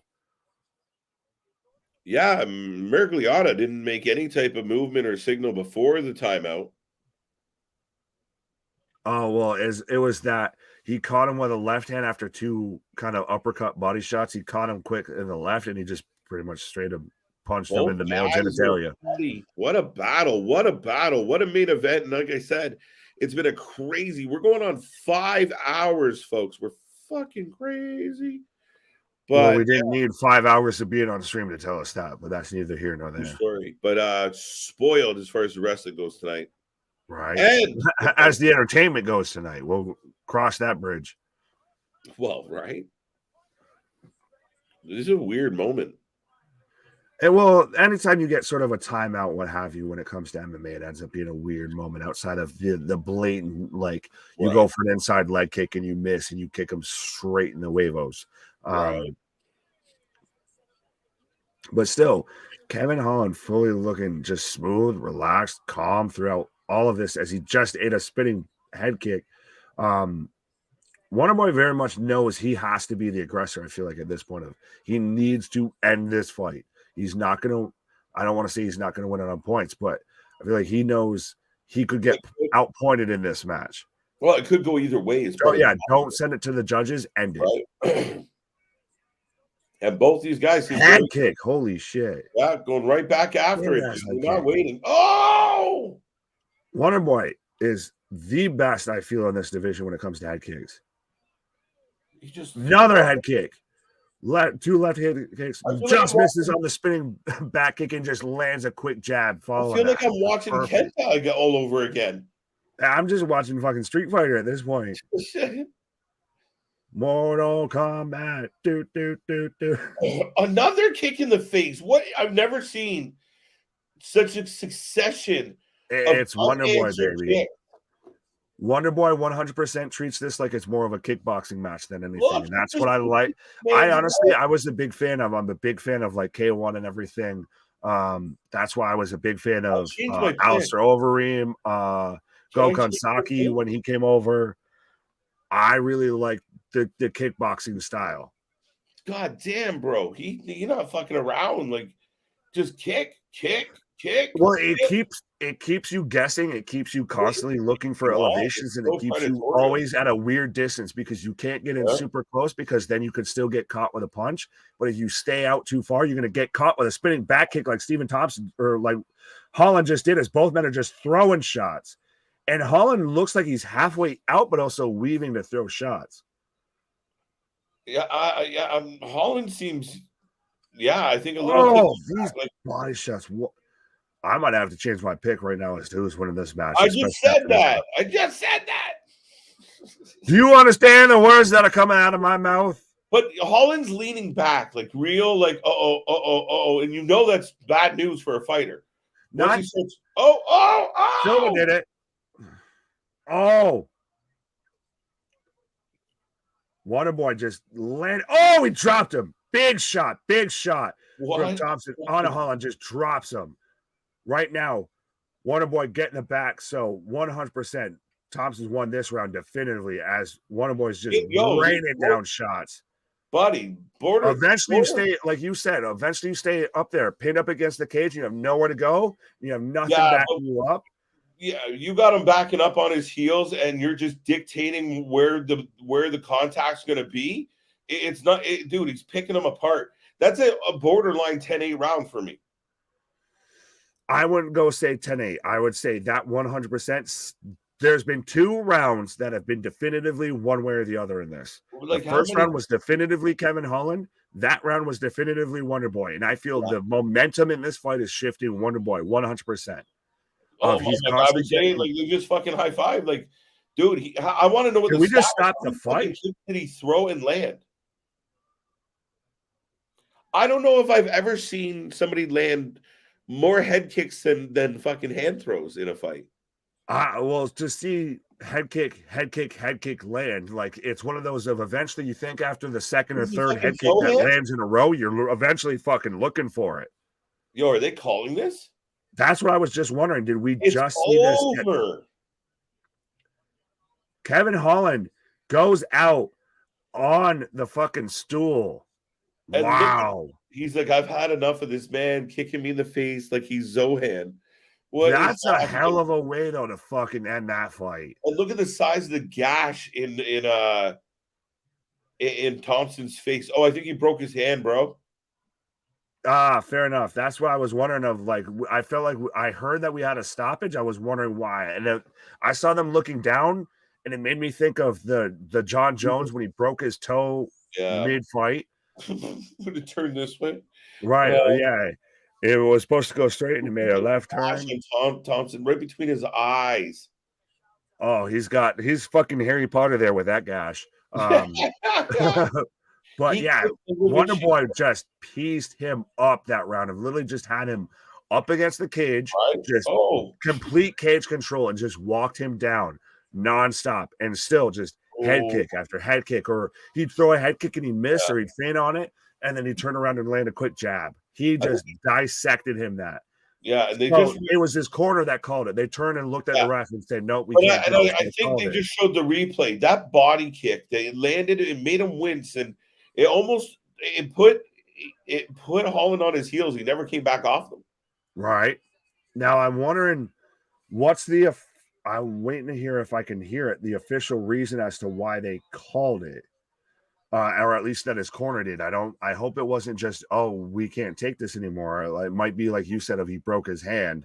I don't know. It looked like they were looking at the hand, but at the same time, maybe he was just looking at his hand all depressed. But the corner just was like, there's no way. But the way he's holding him his arm, it looks like his hand is not. Yeah, it looks like his hand, or I wonder if it might have been like you said that with that body shot or what have you. But I'm surprised. So Stephen Wonderboy Thompson, the man neither of us picked, picks up the win in the main event with a round 4 TKO stoppage. Right. I like Jamie's comment here. Stop spamming the same move, Mortal Kombat. Yeah, wasn't it like that? Like, oh, just kick. That man just put in the Konami code of up, down, left, right. Left, you're like, bro, stop, bro, right, bro, quit doing the sweeping leg kick. Fuck. Fucking the worst was the fucking freeze sweep. Oh, trust me, I've been there even with the misses of when we'll play Mortal Kombat or whatever. If there was one character on a Mortal Kombat game that had a stick and she called it her butt whooping stick, if she just used that because it was the only fucking reach fucking attack in the whole game. Right. And I'm just like, God, I can't get past this, motherfucker. Right. You're like, just jump. You're like, I'm trying to fucking jump.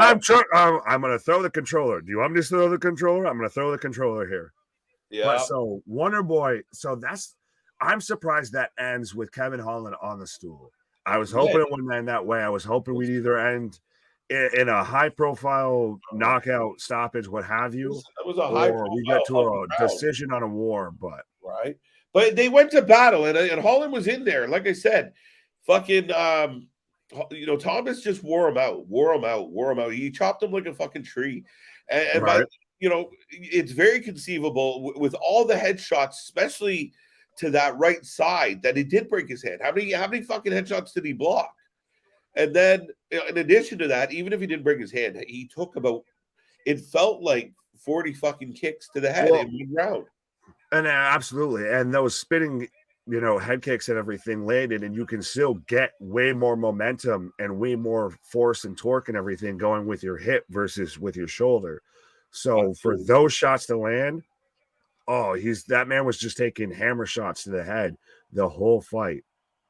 But so we got Wonder Boy interviewed, and now we've got DC interviewing Holland, still sitting on the stool. Yeah, no, he ain't feeling good. He's not, and even he asked the ref not to grab his hand. If you saw that, when they went I didn't catch that. No, they almost switched sides, and he's like, no, just grab my elbow. But yeah, he didn't want him to grab his hand. So that must have been it. And as far as, dude, he kicked, like, how many blocks can you make before your hand says now? Can I say this to me, and I say this respectfully to an extent of this seems a little bit like Kevin Holland gave up. He went out on the stool, and even when DC interviewed him, he's pretty much, it is what it is. Like, it sounded very much like he was getting his ass whooped a little bit and just decided, I've had enough of this ass whooping. Honestly, that was my first thought, was where he was just like, guys, I don't know what to do. He just keeps kicking me. But they're showing they showed his hand, and they were showing the blood and everything on his hand. So he did legitimately break his hand, but it did seem a little bit also like he kind of just said, I've had enough of getting kicked in the fucking head tonight.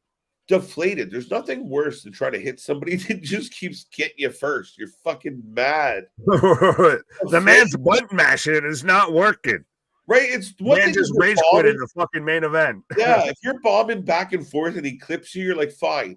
But when you can't get a shot off and you're just taking heat, it's a fucking rough night. You're bummed out. Right. Like you said, you break his hand and you're like, you know what? I'm getting kicked all over the fucking place. I might as well go home. Shit.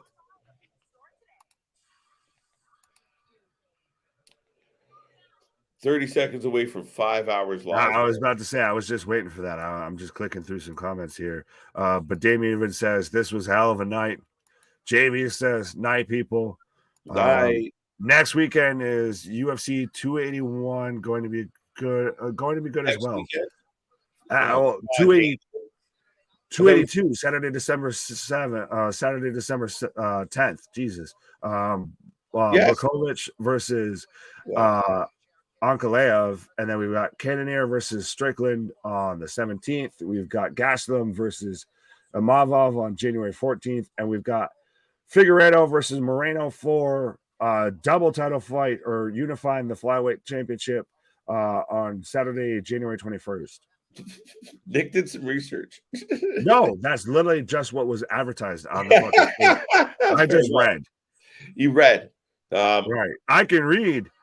Yeah, we'll see what we'll be back for. I mean, at this point right now, there's potential, and I'm not promising. I just snuck UFC on this man tonight, so we'll see, folks. We're a wrestling channel with some sneaky MMA coverage. As you can see, I'm a big fan, and it was a big tradition at my place for a long time of, we would all get, it was funny because a lot of times we'd do sushi on Saturday nights and hit up the sushi and some drinks and then rock out on the I can't do sushi. What? I don't like sushi. It needs to be cooked, goddammit. I mean, I like sushi. Anyway, the point is, you have your sushi. I won't have no sushi. I'll get my fucking pizza there. I'll be stereotypical Italian. I mean, yeah, we'll get into that later. But right. that being said, December 10th is shaping up to be like a marathon. XPW, Ring of Honor, NXT, UFC, fucking epic of all epic 2022 send-off shows that right. We might have to call in the troops for this one. Oh, exactly. That's when you'll get the guest hosts and the guest appearances, and you might see some more extended pauses and everything while we get co-hosts and so on. Yeah, smile mark. That's what we're saying. It's going to be a crazy one around here. Strap on and strap in, folks. What? Cuban sandwich? Is that? Are you being dirty? Don't do that. No, it's a goddamn sandwich. And now it just making me fucking hungry. I know, bro. I'm starving. Listen. God. So then, fine. Listen, let's call it. We're here. We're just past the 5-hour mark. I've got 5:02 on bullshit grease. It's like, I'm telling you, I'm getting out of the stream and find something. Right. But we're just past 5:02 on the fucking screen right now. We've covered 3 shows, supposed to be 2, snuck in a third.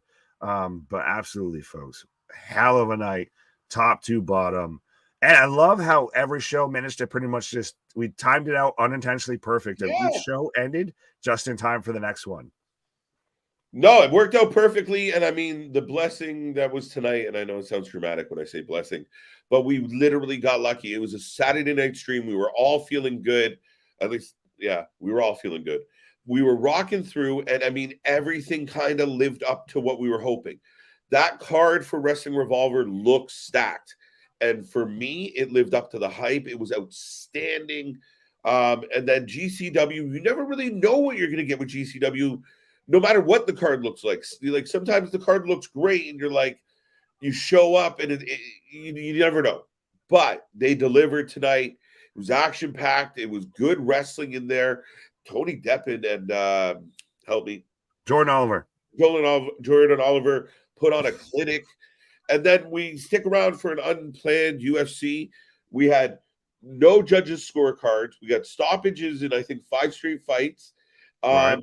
Couple knockouts, couple tap outs, and an upset at the end, maybe. I think Holland was the favorite to win that. Maybe I was wrong. 100%. And I'll get through these real quick just because Alexander asked nicely. I was watching WrestleMania 28 earlier, and Triple H versus Undertaker. Hell in a Cell was a banger.